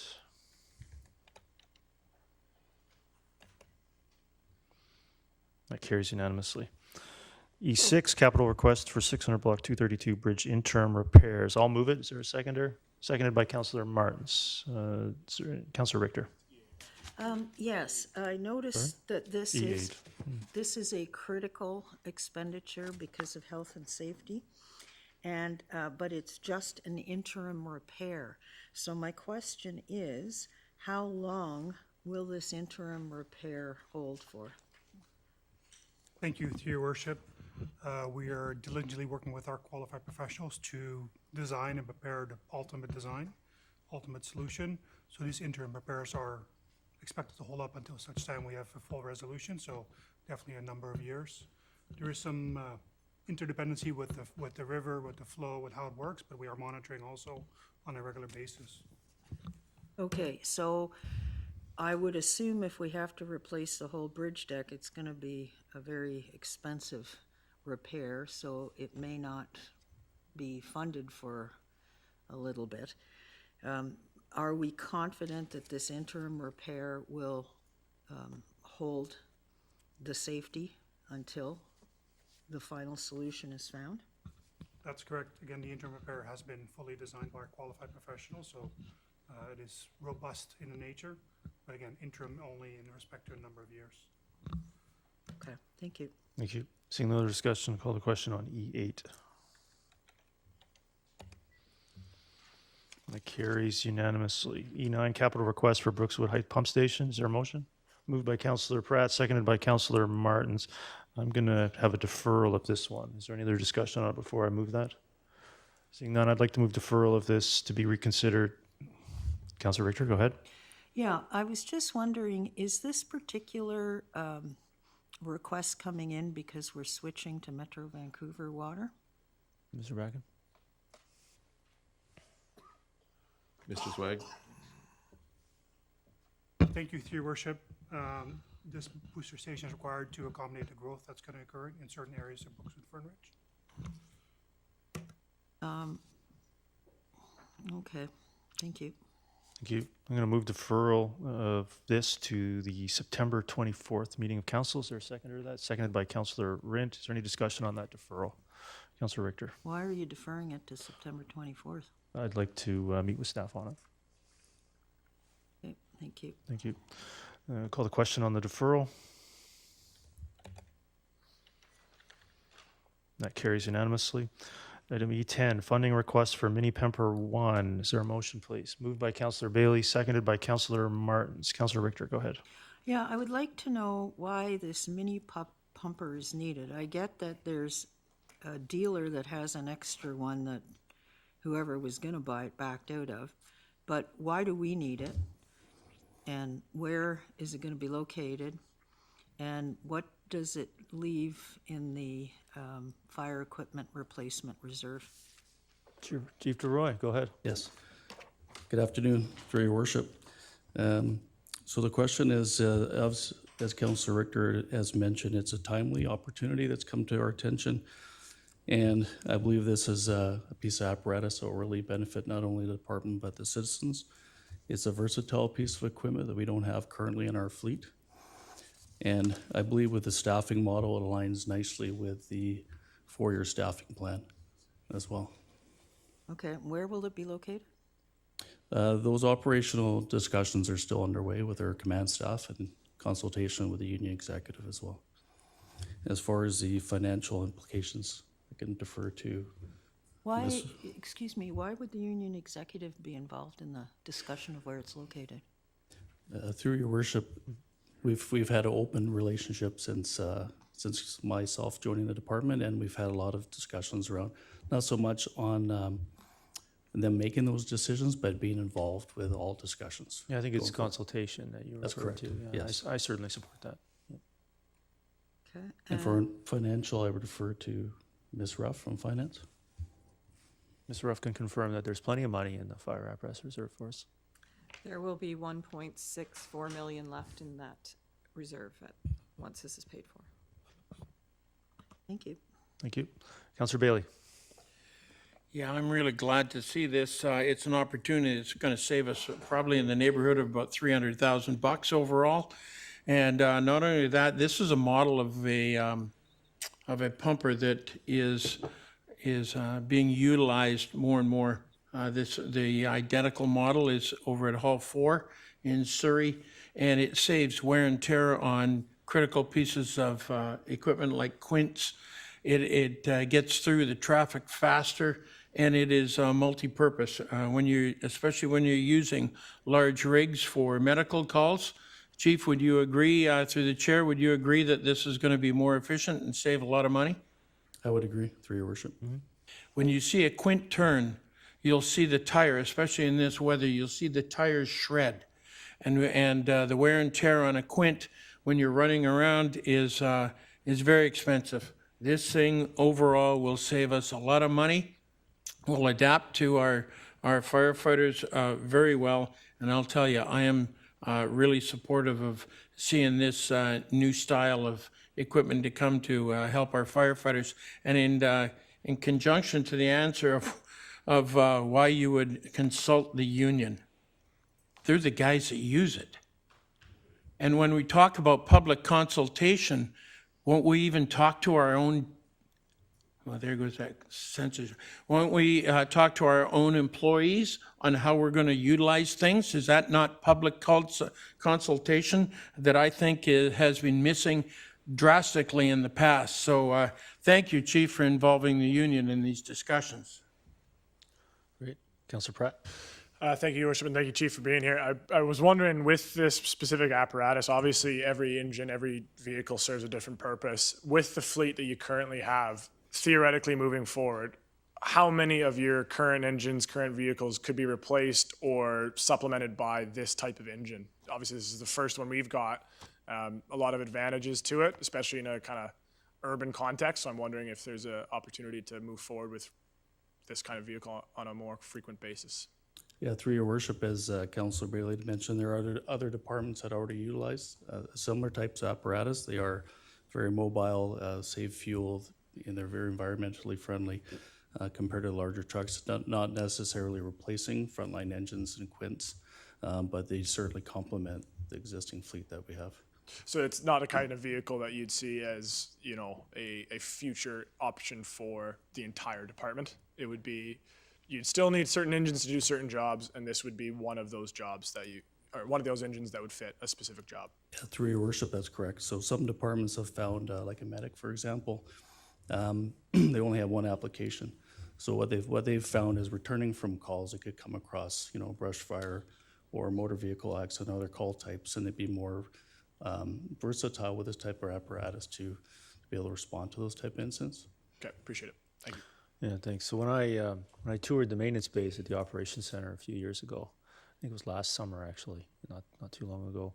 One of the items that was raised was the mileage being put on some of these apparatus, responding to medical calls and other calls that maybe every piece of equipment on that apparatus isn't necessarily pertaining to that call, and that was raised with me, and it's very logical. So I certainly appreciate this opportunity being brought to us, and I think that's what it was, if I understand it correctly. Yes. Yeah. So and certainly an easy one for me. So I don't see any other discussion. I'll call the question on E10.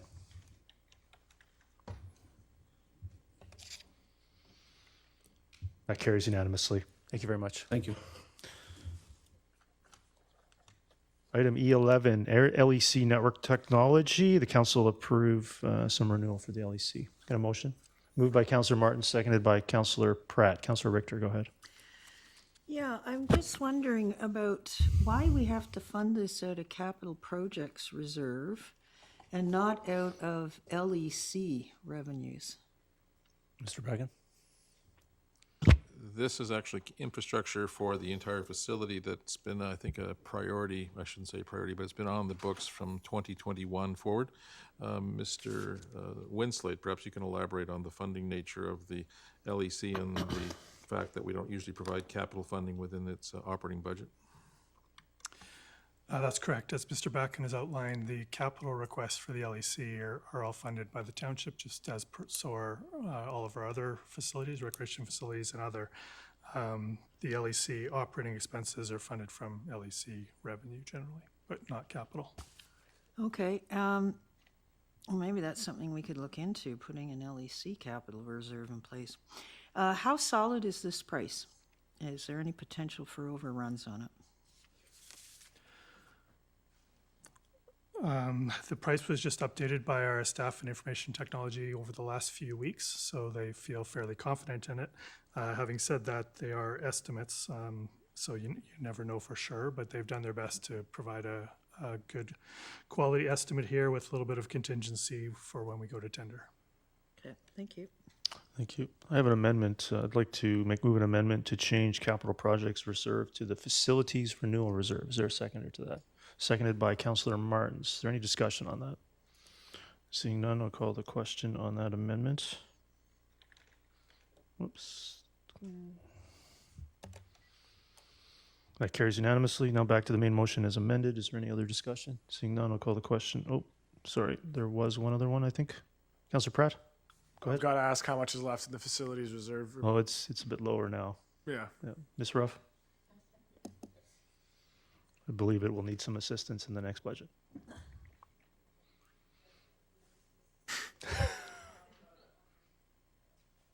It was 150, or microphone wasn't on? Yeah. So we'll definitely need facilities renewals continues to be an ongoing challenge to have money set aside to renew facilities that are aging and need that renewal. Call the question on item E11 as amended. That carries unanimously. Item E12, capital request, sanitary lift station in Force Main on 24th Avenue. Get a motion? Moved by Councillor Martins, seconded by Councillor Bailey. Councillor Richter, go ahead. Okay, on page 2, I note that this is a medium priority project and it's almost doubling its budget. And I'm just wondering, are we doing this for the Qualico development? Because it says in there only 17 properties benefit. Mr. Beck. Thank you, Your Worship. I'm not privy to the boundary of the Qualico application. There's an area that's its catchment of the sanitary sewer that is required in order for development to occur. And this is actually more towards the industrial area, as I recall, Your Worship. So this is actually, I think, in that vicinity. Oh, it's for those developments? Yeah. Okay, thank you. Thank you. Councillor Pratt? Is this sewer capital works reserve replaced through DCCs as development occurs? Mr. Becken? Andrew, Ms. Ruff? Sorry, could you repeat that? I'm assuming that this reserve is replaced. Yeah, that's actually in the motion. Yeah. It says repaid by sanitary development Yeah. cost charges as So, funds become so available. what's this? What this motion is doing is opening up this area for developments that we then are paid Yeah. back. So there's the DCC program for sanitary is township-wide, so it would probably be supported by all development. But the challenge being that the DCC reserve accounts that we were left with by the previous council need a lot of time to replenish. And so there's some internal mechanisms going on here for that to be repaid for this project to proceed. Ms. Ruff, do I have that correct? That is correct. That's correct, yeah. So we'll call the question on E12.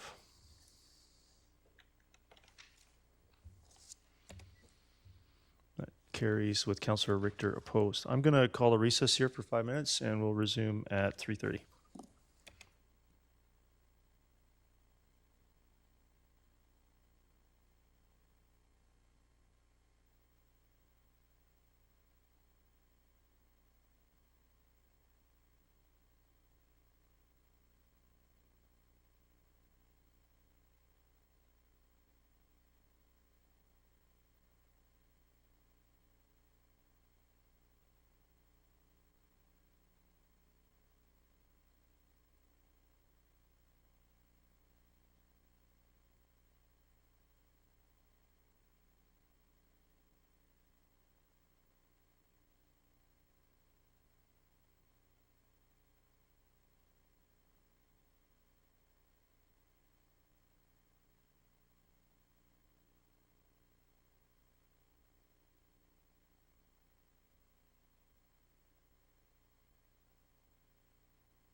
gossiping about over there.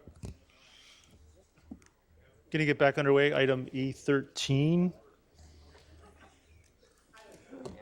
Yeah. Don't move, Mr. Mayor. You'll only have to ask for this one. Yeah, this one's going to be it. So E13, York's Community Park Development. I'll move the recommendation, seconded by Councillor Ferguson. Councillor Pratt, go ahead.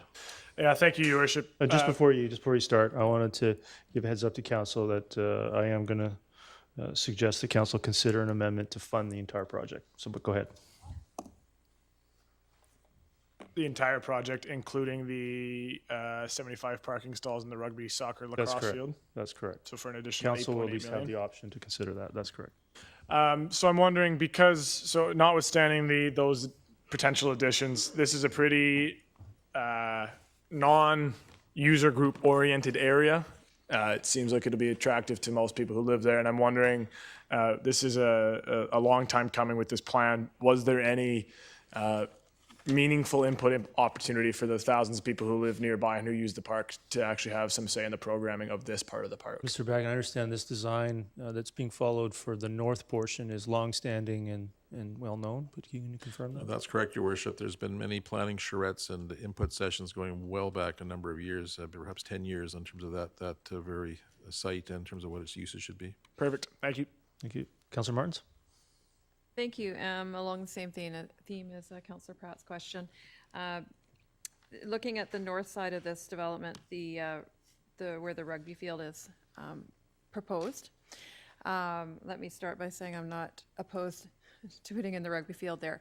But like I said, along the same line as what Councillor Pratt said, I do know of people living in that neighborhood right across the street there to the north who regularly use that green space in the evenings, coming and going. It's quite an active park. So I'm just hopeful that we could maybe look at some consideration for those people to relocate maybe along the side of where the rugby field is or something.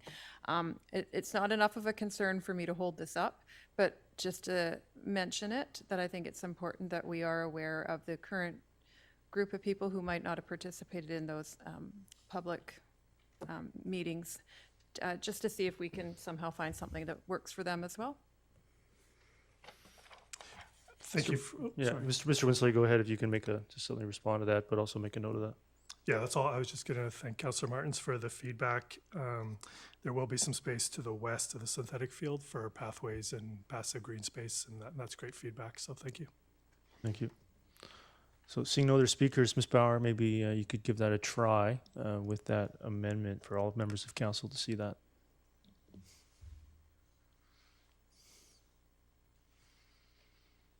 I guess it's an amendment, but we'll try to do better on that in the future, Ms. Bauer.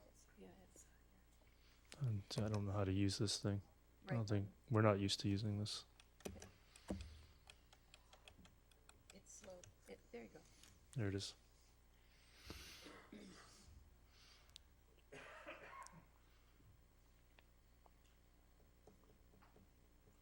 So this alternative recommendation, but we'll process it as an amendment replacement motion, would be changing the funding sources as outlined, and that would achieve completing the entire project, now being referred to as York's Community Park North.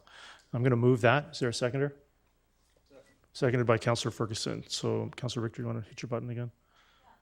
But no, but it clears the queue, Councillor Richter, when I open up a secondary motion. So I'm going to get to speak to this a little bit. This restructures the potential funding sources, moving it over to being paid for by development versus the recommendation, which is to use it from universal services. This would move it almost entirely over to park development cost charges to be replenished over time from growth versus some other alternatives where the money happens to be today topped up from these various sources, which have come in through the Trans Mountain construction and from the Community Works Fund, which has to be expended. So with that, we can move on to questions. Councillor Pratt. Okay, I think you answered actually one of my main questions. So we're going from 10.7 from Parks DCCs to 14.5 million, thereby reducing the amount that's coming from capital projects reserve. Is that, as I understand it correctly? That's correct. Okay, thank you. Councillor Richter.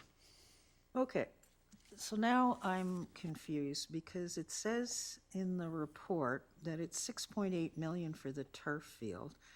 So adding the 11.67 to 6.8, that's 18.49 million. But you're pre-authorizing or authorizing 20 million? Like No, what's- we're including the parking lot completion as well on 84th, Councilor Richter. Well, it was included in it. It says 97 Mr. stall Winslade, parking lots. Mr. Winslade, can you please clarify? Your Worship, I believe what council's doing is adding both this synthetic field and warm-up area, which was 6.82 million, as well as the very north parking area, which is 2 million. So it's actually adding 8.8 onto the original amount recommended. This would be in addition to the parking within the report on accessible from 82nd Avenue, is that correct? Correct, thank you. So it would be finishing the entire portion of the northern half of the Yorkson Community Park. Councilor Richter. Yeah, well, this goes back to why we need to have balances for all these accounts when we're approving this, because this has just gone now from 11.67 to 20 million. Like, it's doubled. Where's the money coming from? Well, obviously it's coming from there, but what's the balance left in all those accounts? This system of budgeting is just not working. Sorry, I'm opposed to this based on the amounts of money that are being thrown around here. Thank you. Yeah, I understand. So the challenge being, of course, that the project needs to get finished. And we have a significant population around Yorkson Community Park that has been waiting for this project to finish for over a decade. And previous councils having a similar outlook, which I understand and respect, just don't agree with, have resulted in the additional $10 million in cost. It is actually true, Councillor. I'm not making that up, Councillor Richter. The cost escalations of delay have resulted in the now bill that the community is facing to come from development.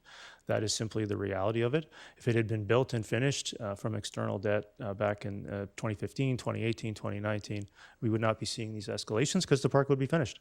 And here we are with this council, I think, showing leadership, showing understanding of the budget process and getting things done. Councillor Ferguson, go ahead. Yeah, I have a query I've been kind of wondering about myself, and then I have a comment regarding it. My query is going back a number of years, if I may, through the chair. Was it a larger parcel than expected from a developer to put the land holdings for this park, if I may? I think the question really is, has the park expanded from its original origins? And I Yes. would say somewhat, but only minorly. And that was really to take advantage of some of the riparian areas way back when that were adjacent to the park. The actual usable space, I think, is consistent with the original park plan for when the community plan was adopted. Okay, because I remember that going through the riparian areas and looking at the size of the park and things, there are some applications that actually offered us larger than expected, but that does not address the motion in front of it. I think it's a positive thing that we have to move forward. We have a growing community, a demanding community, a community with many needs, and as the years go by, it gets more and more expensive and more difficult to do it. So I think this is a very, very important step, and I certainly support it. Thank you. Thank you. Councillor Van Popta? Yeah, so we've got park DCCs, a donation, and a grant totaling $17.5 million, and it sounds like a fantastic way to fund a project to me. That's covering almost 88% of the project. So I think that this is this is a good expenditure of these funds, and it's time to just get it done. And I think that this presents the option for council to fund it versus the complexity of the recommendation, which I think is measured and reasonable. But this is the leadership that I think this community voted for to get these things done. And this is an option for council to consider to complete the project. Councillor Kunst? Yeah, I don't really have much of an issue with how we're funding it, but my question would be more about, we have park DCCs, and how long before we may need, we don't know what the final the number is in the envelope, but will we need that money for something else down the road, and how quickly do these DCCs get replenished? Does anyone know, how long have we had this amount of money in our park DCC? Mr. Bracken, I believe there is going to be a shortfall in the parks development DCC that'll be replenished in the next few years or potentially augmented from external sources. Yeah, that's correct, Your Worship. And I guess the question then becomes, what's the priority of this? Well, the priority is really determined by council by using the funds here. Of course, it won't be available elsewhere, but as has been outlined, this has been a very large and cumbersome project for the township for a number of years, representing really the park at the heart of the Yorkson Community Plan.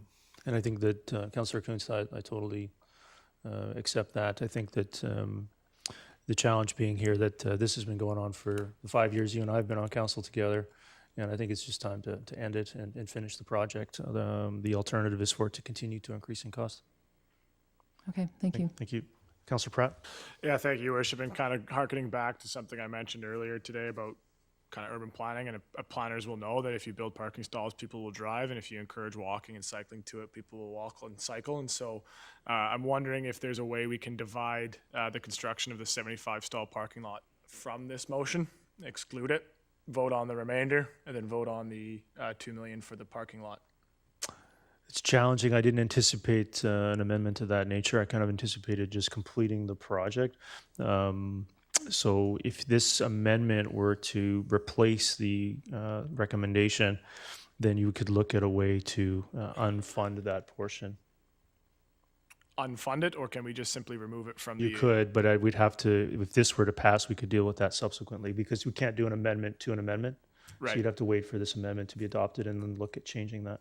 Looking at the wording here, I think I would know how I'd amend this should this be passed. Okay. So I'll wait till this is either passed or not. All right, thank you. Councillor Van Popta on the amendment here. Sorry, I was going to speak to Councillor Pratt. So it sounds like that's coming, hopefully. Okay. Seeing no other discussion, to call the question on this replacement amendment. It says E13. That carries with Councillor Richter opposed. So now back to the main motion here as amended / replaced. Councillor Richter, did you have something else? Nope. Councillor Pratt, go ahead. Okay, thank you, Your Worship. And if we're going back, it just disappeared from my screen, unfortunately, but looking over the shoulder here at Councillor Ferguson. Oh, there we go. If I would amend the motion or before us to remove "and the 75 stall parking lot" and change in clause 4, $3 million to $1 million from the capital projects reserve. Okay, is there a seconder to that?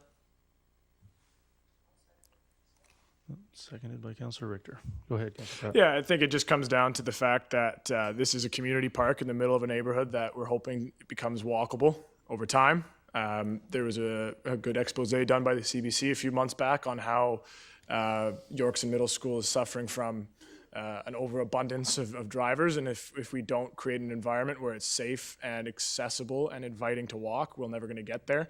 And so I could completely understand why user groups require parking, but we're building parking on the south side on 82, and I think for those people who are able to walk and to cycle, we should be encouraging that as much as possible, and it saves us $2 million from the capital projects reserve that we can use for many of the other priorities that we've identified so far and may identify in the future. Totally understand. I'm gonna not support it. I applaud your desire to see Willoughby areas become more walkable. I think we can achieve that. The challenge I have is it's an established design. It's ready to proceed, and that one of the largest complaints I've heard about Yorkson Community Park is the lack of accessible parking for other people that don't live within a close proximity to it, within even Willoughby itself. So if you lived in Willoughby and I'd say 68th and 204th, you're not really going to walk to Yorkson Community Park as much as we might like. And so the challenge being that that's one of the biggest complaints I think I've heard, and I think we're going to continue to hear it. So I think as the community continues to grow, you're going to achieve that by the population of Willoughby increasing, but the parking lot not getting any bigger because there's nowhere to expand it to. So I think de facto you achieve that over the long run. Councillor Van Popta? Yeah, just building on that. If we weren't building rugby fields and things that are going to attract people that don't live in Willoughby, I'd probably agree with you a little bit more. But in this case, it's going to be used by the population of Langley outside of Willoughby as well. So therefore, we have to add for parking, unfortunately. I see other discussion. I'll call the question on that amendment, second amendment to E13.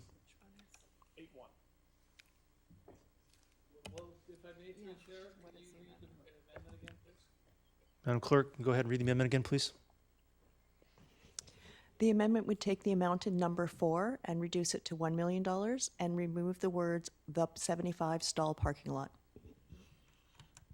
Basically unfund that portion of the project and leave it to not be completed and funded later, I think. So with that, I'll call the question on the amendment to E13, second amendment. Councillor Pratt? Yeah. That fails with Councillor Kuntz, Councillor Bailey, Councillor Rent, Mayor Woodward, Councillor Martins, Councillor Van Popte, Councillor Ferguson opposed. Now back to the main motion. Do you have anything else, Councillor Pratt? Each motion as amended. Councillor Van Popte, do you have anything else? Nope. No, good. Seeing no other discussion, I'll call the question on E13 as amended. That carries with Councillor Richter opposed. Item E14, capital request for 208th Street from 64th Avenue to 72nd Avenue, Phase 1 is what we're referring to it here. Got a motion. I'm going to move that after trying for 5 years, and we're going to second that. Who's going to get to second that? This is where I can't win. I'm going to...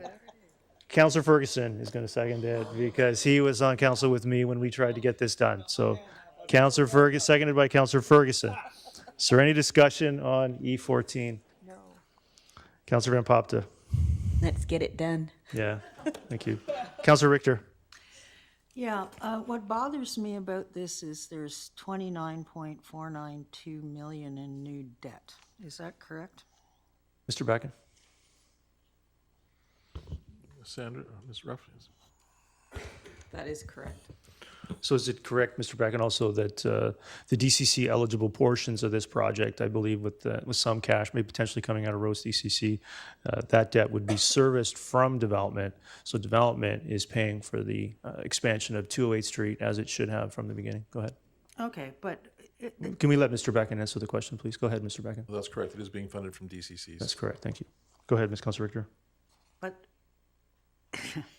it's still 29.492 million in new debt. This is on top of the 63.38 million in new debt. So we're now over 110 million. We're 111.59 million of new debt in the last 4 months. So I think it's... Does money grow on trees for this council? Well, I think, this is ridiculous. I mean, it's a spending spree. I mean, the full outrage is interesting. I mean, so I think it's important to note the funding sources for said debt. So if you have a significant source of CAC revenue and development cost charges, that's what they're for. They're to build infrastructure and build this community. The debt you're referring to is in regards to a Jericho water booster station. So growth in Willoughby can occur and get water. It's in regards to a bunch of sewer projects which are on our books. There's road projects such as widening a 208 Street overpass that we're paying 1% for. So I think that there's a judicious use of debt to get things done. We can, of course, vote against everything and oppose everything, but we're here to build this community and get things done. You're here to bankrupt this community at this rate. Well, where is honestly? Councillor Richter, this I don't interrupt you. spending- I don't interrupt you, Councillor Richter. If I could finish, please. That debt is a very significant and important tool in which we can build this community. It has been underused for so many years that we're now dealing with the ramifications of cost escalations that are 100%, 150%. The things that had been done a long time ago using this financial tool, we would have many of these projects finished for half of the cost. And some of the land acquisitions that were done last term have led to a second high school in Willoughby. Those who voted against that don't have that record. If we had not borrowed money to buy land, we wouldn't have a location for a third middle school in Willoughby. We're now paying 1% for those in a 10% inflationary environment. So there's a number of nice sound bites that we'll hear, but I believe the majority of this council is here to get things done and use the tools available to them to do so. Councillor Richter. Okay, well, you know what? If you ran your households the way you're running this township right now, I can't for a minute believe in good conscience you would be saddling your household with the kind of debt you're saddling this township with. Yeah, the challenge this is ridiculous. The challenge with that is it's a vanity project that you're doing here. Actually, I can't wait for that to be in the paper. 208 is a vanity project. The challenge being that the Township of Langley is not a household. The Township of Langley is a corporation with 150,000 residents and multiple revenue sources. It doesn't grow old and it doesn't die. So, Councillor Richter, the Township of Langley is not a household.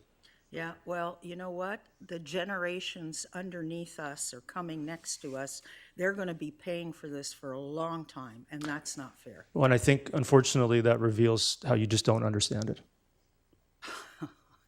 Okay. All right? Councillor Pratt, go ahead. I had something I wanted to add to that, but I'm going to stick to bike lanes instead for a moment. With the piece attributed to the TransLink grant, it discusses how the active transportation improvements are only going to be from 64th to 68th. Just wondering if that means that the 68th to 72 upgrades are going to be funded through our own internal sources, or if we're going to be able to be eligible for TransLink grants. Mr. Bracken, I believe some of those grants could be utilized on future phases, but I believe this one's about to get underway. That's my understanding, Your Worship, yes. Okay, thank you. And I mean, without wading into things too much, as somebody who is of a different generation from everybody else on council, who grew up here, remembering when the 208th Street overpass was completed, barely, but I do. I'm excited. You know, like I said before, independently trying to wade into this and make the right decision for not my generation, but countless more to come after me.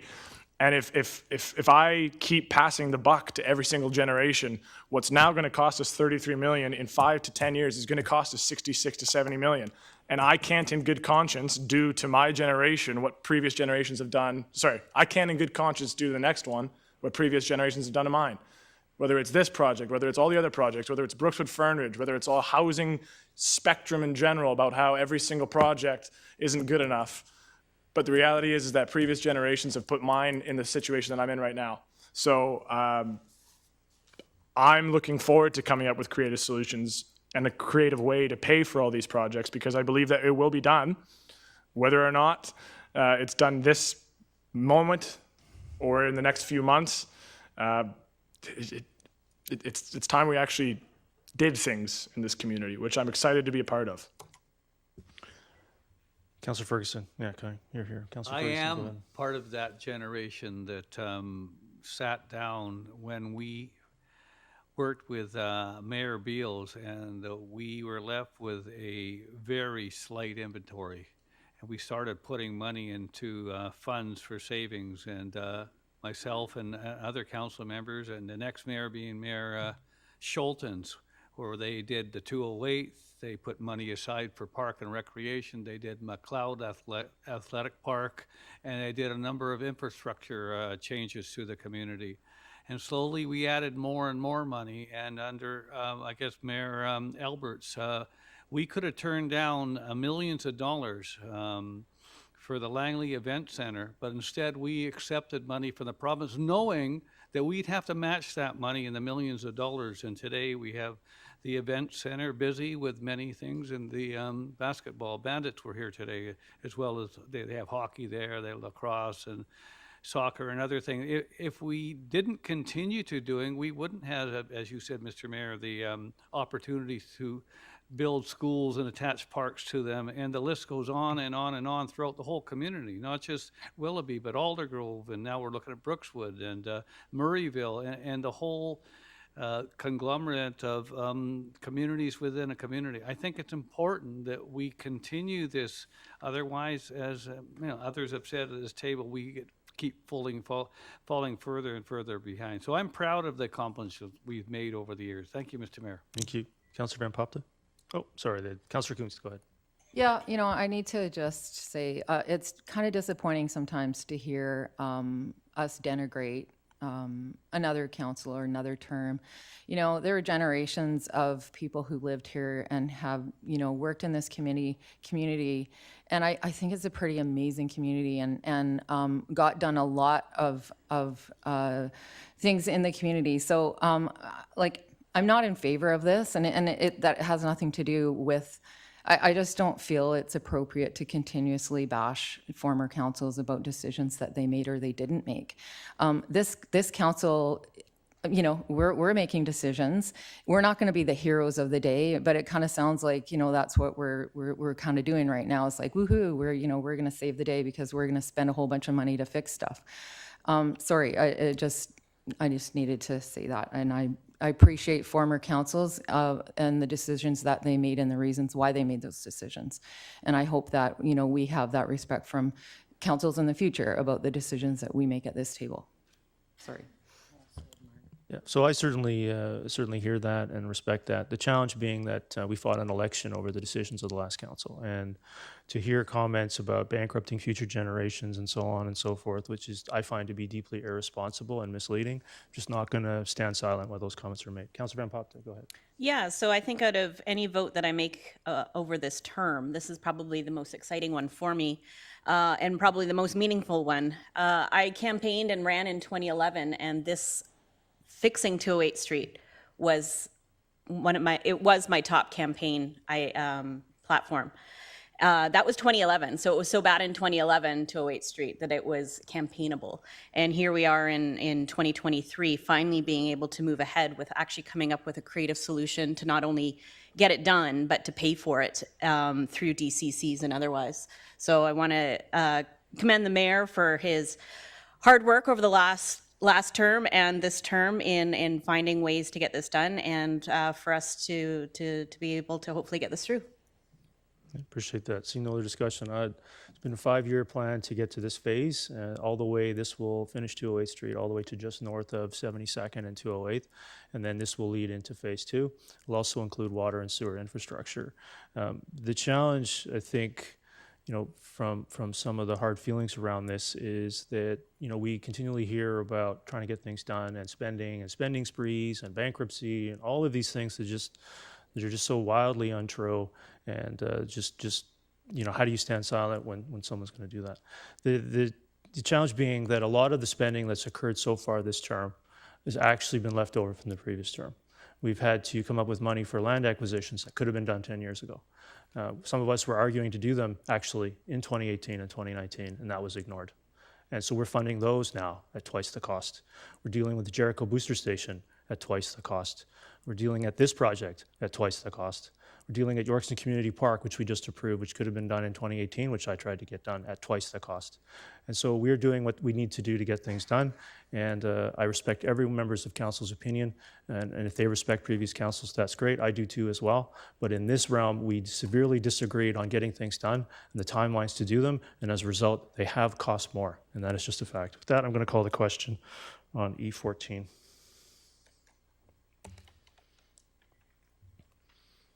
That carries with Councillor Kunst and Councillor Richter opposed. Item E15, I'm going to move that. Is there a seconder? Seconded by Councillor Martins. I'm going to move a deferral, and we can continue to discuss this. I'm going to move a deferral to 0924 council meeting. Is there a seconder to that? Seconded by Councillor Martins. We call the question. Seeing no other speakers, I'll call the question. On the deferral, Councillor Richter.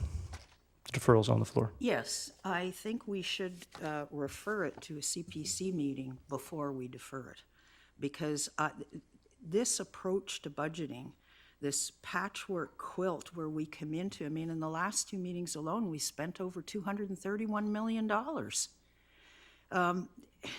What are the operational implications of this policy? I want to know that. I want to know if all of council understands what those operational implications are. Did our auditors review this policy? Do they find it sound? Should we be getting public input on it? And That's all something we can discuss in September 24th, Councillor Richter. Okay. There's a motion on the floor to defer this item to September 24th to give all members of council plenty of time to come back with their thoughts. No, I'm going to ask for a referral to CPC of your deferral. We're going to discuss deferring the motion at CPC. So no, there's no really a referral of a deferral, Ms. Power. I don't really see how that's going to work. We're going to discuss a deferral at CPC. I don't see how that's going to work, Councillor Richter. No. We need to discuss this at CPC so that we all have a proper understanding of it instead of coming to a council meeting to debate it when we can only speak twice to I believe your referral to CPC can be heard on the 24th of September, Councillor Richter, if this deferral is approved by council. Okay. Seeing no other discussion, I'll call the question on the deferral of E15. That carries with Councillor Richter opposed. Bylaws for first and second reading. Heritage Revitalization Agreement Application number 100700. Bylaw number 59065907. Is there a motion? Moved by Councillor Bailey, seconded by Councillor Martins. Councillor Richter, go ahead. Yeah, I had a question about the trees on page 7. It says there are approximately 18 existing trees in the SPIA area which will be retained unless deemed hazardous by the project arborist. Why would they be deemed hazardous if there are 18 significant trees? Your worship, primarily if they were dead, decaying, or about to fall over. So it would be the arborist's decision as a qualified professional to advise if there's any threat that's posed by these trees to the public. Okay, and will our arborists check their arborist's report on this? Because I think this is just leaving the door wide open to have those 18 trees removed. Your worship, they receive the report and review it in terms of the general parameters. In some cases, they do go to the site and inspect it themselves. In some cases, they're satisfied with the report. Okay, thank you. Councillor Pratt? Yeah, thank you, Your Worship. I'm excited to see the Barrie building revitalized, but as a general rule, don't really want to see new drive-throughs in gas stations as a principle, especially with 2 gas stations down the road, one new one coming in Milner. So I'd refer back to staff to bring back an application without the gas bar component. I see no other speakers. I see that's moved and seconded.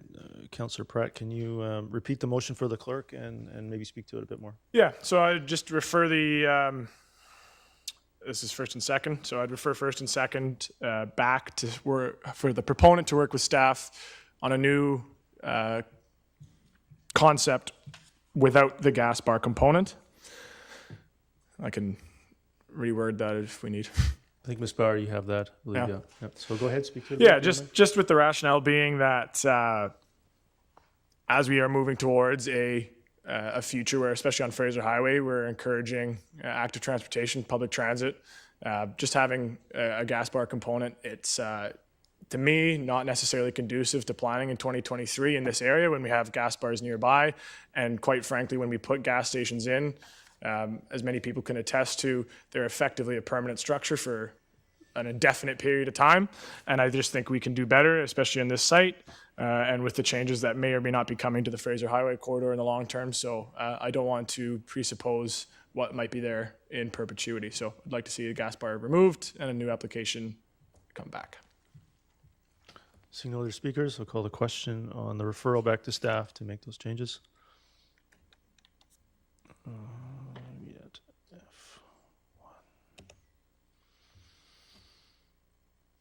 And that carries with Councillor Kuntz, Councillor Rint, Mayor Woodward, and Councillor Ferguson opposed.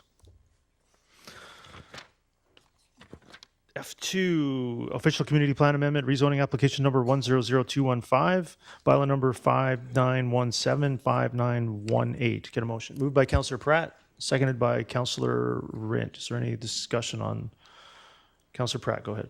Really quick, F2. it talks about the housing needs report. I'm wondering if, through yourself to staff, we can get an update on where we are with our needs report and if we're meeting the targets that we're set, especially in terms of, the type of units we're building.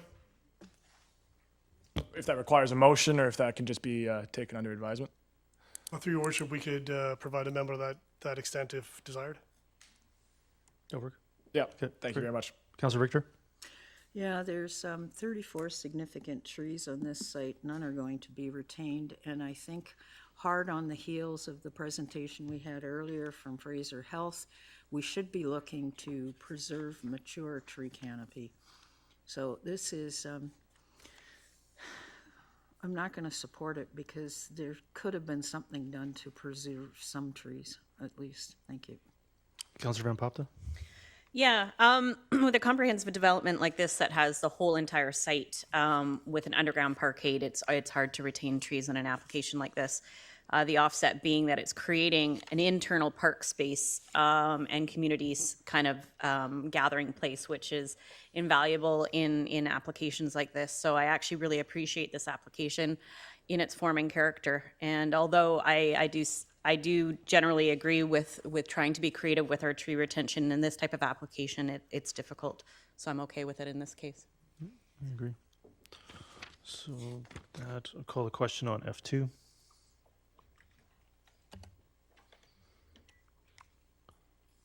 That carries with Councillor Richter opposed. F3, Willoughby Community Plan and Latimer Neighborhood Plan Amendment 100263, bylaw number 59195920. Got a motion moved by Councillor Pratt. Is there a seconder?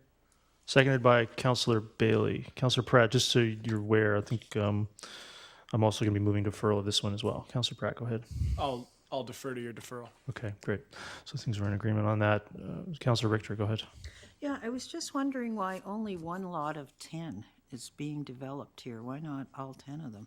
I believe it's because they only own 1 of 10. Is that correct, Mr. Becker? Yeah.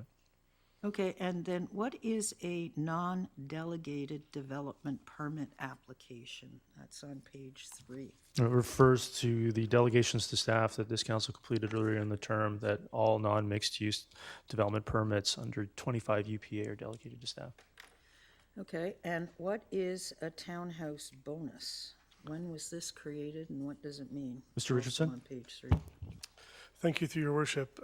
Pursuant to council's May 1st direction, council directed to come up with a new land use designation under the plan to provide for a townhouse use on the subject 10 properties, as outlined, one of which is a rezoning. The townhouse bonus is the bylaw advanced by staff, a new land use designation that allows townhouses with a base density of 8 units to the acre, allowing then the bonus density to be captured through the CAC program, your worship. So does this mean the rest of the 9 lots are going to go townhouse too? Through your worship, Councilor Richter, that was council's direction. Okay, thank you. Thank you. I'd like to spend some more time on this and have a meeting with staff about the CAC that's attributed to the quantity of additional density. So for that reason, I'd move deferral to September 24th. Is there a seconder? Seconded by Councillor Martins. Is there any discussion on that deferral? Hold on. So there is. Okay. Councillor Vandenpapte, go ahead. Yeah, so just to clarify though, when this application is looking in regards to the whole entire area with that, on May 1st, when we talked about, there was another application here in that same area. I just want to make sure that this application is going to work with anything else that comes through. So the concern with this is the first one for the area, so it'll set the precedent. I believe this is the first one with the upzoning. Oh, with the upzoning, Yeah, sorry, so yes. I believe it will set the precedent for the remainder, so it's, I think, prudent to be cautious. Yep. Yeah. So with that, I'll call the question on the deferral to September 24th. That carries unanimously. F4, Williams Neighborhood Plan Update, bylaw number 5799. I will move it. Is there a seconder? Seconded by Councillor Pratt. Councillor Richter, go ahead. What do all the considereds mean? Mr. Bracken? What does that mean? Like, what's the impact? What's the downstream effects? Your worship, simply at this point, the council is considering, once we've actually had the public input on this process, then council can actually come back with some firmer direction. We're not trying to box council in prior to there being a decision. I appreciate the recommendations being outlined like this.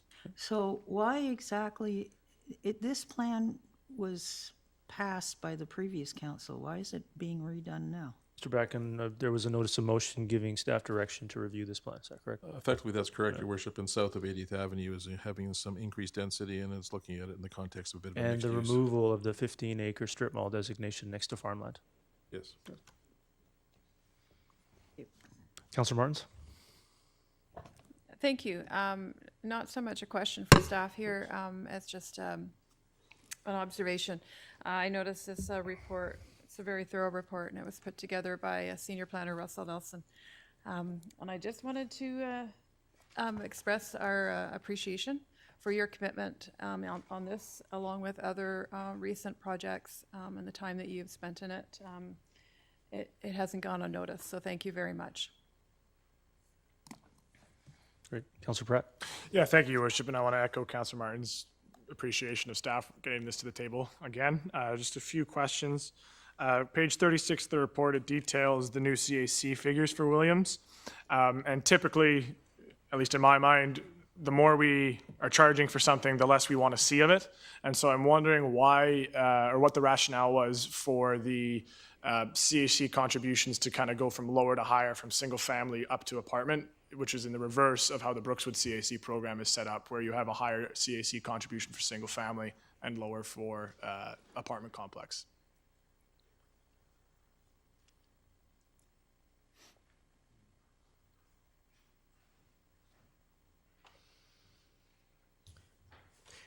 Your Worship, the strategy for this one focused on the significant lift of value associated with many of the properties in this area. So we're capturing sort of a combination of what sort of would have come in as a DCC based on previous designation, and then add that to... I think you mean CAC, not Oh, sorry, DC. CAC, sorry, thank you. Thank you so much. Too many acronyms going Yeah. on.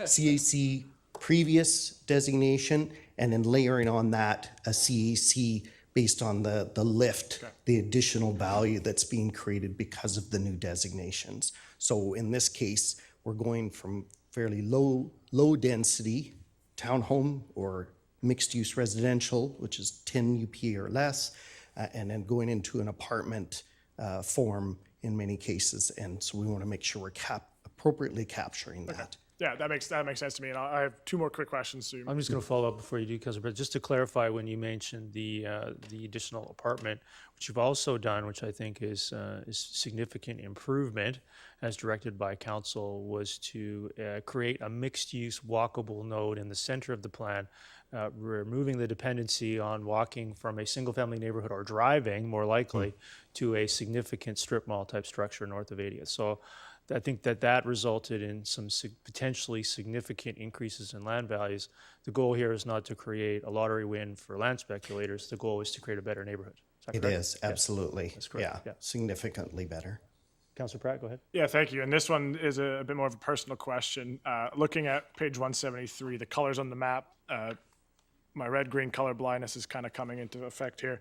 The uses that you have fronting 78th on the south side, is that low-density apartment or is that townhouse? That's supposed to be townhouse. That's townhouse? Yeah. Okay. Yeah. So what portion of the plan itself is what we're considering low-density apartment? So low-density apartment would be, I would call it sort of the second tier. So from just south of 80th is sort of your highest density, closest to the high street. Next down would be south of a future 79th. That would be sort of some of your more lower density, sort of 4-story apartment.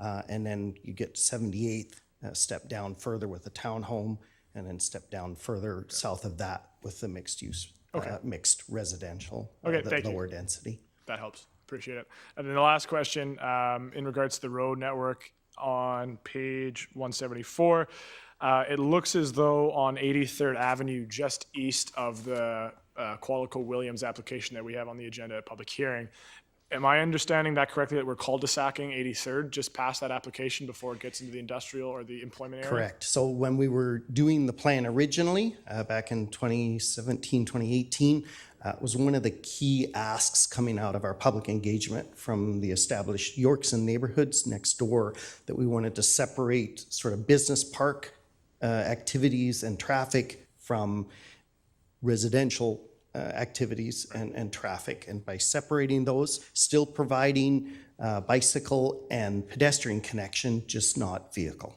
So there'll be no vehicle access at all to the employment lands from 83rd at there? Correct. Okay, thank you. Appreciate it. Thank you. So seeing no other questions, I have a few. Actually, I don't. I just wanted to thank you very much for the turnaround time on this plan. I believe that this is a plan that has not yet seen, other than north of 80th with Qualco there and maybe one other, has not seen a significant quantity of applications that have proceeded. So with that 5-year inter period of no activity due to a number of factors, it was a blank canvas for which this council could revisit.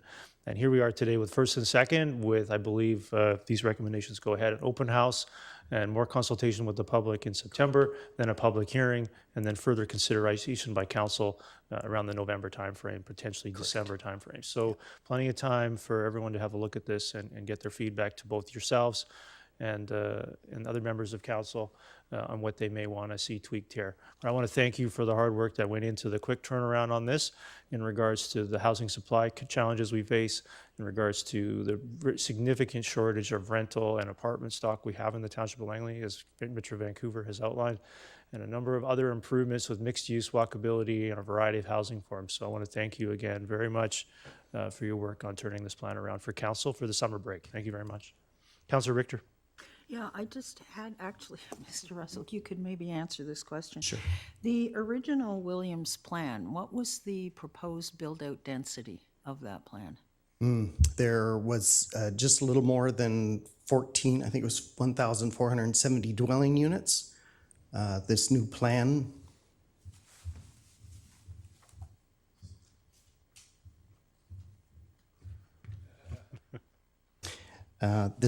has around just shy of 5,800 dwelling units. Okay, so what is that going to do to the population density? Population density, so existing plan is 4,600 approximately, right? These are all approximates. And the proposed would be just under 11,000. So more than doubling the population. Okay, thank you. Great, thank you very much.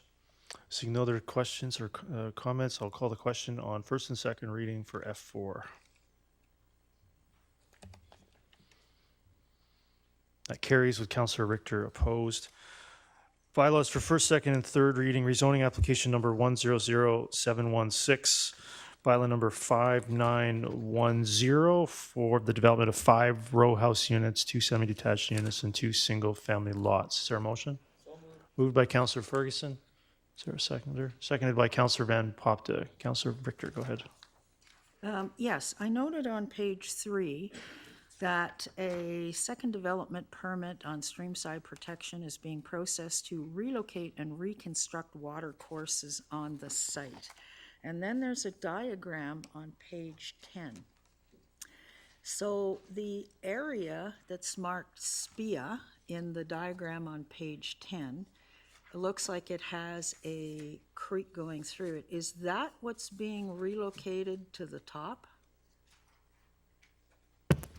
Through your worship, Councilor Richter, the diagram on page 10 indicates an off-site roadside watercourse, which is commonly called the ditch, that would be relocated and reconstructed to accommodate the widening of 76th Avenue on-site and connect to an existing relocated watercourse south of the site, providing for a continuous relocated and enhanced watercourse of the same and better habitat as currently there. Okay, so I guess I'm not understanding this diagram. Is the blue oblong area on the north side, is that what's going to be relocated to the green SPEA area? Through your worship, yes, that's correct. That's correct. Okay, thank you. Seeing no discussion, call the question on G1.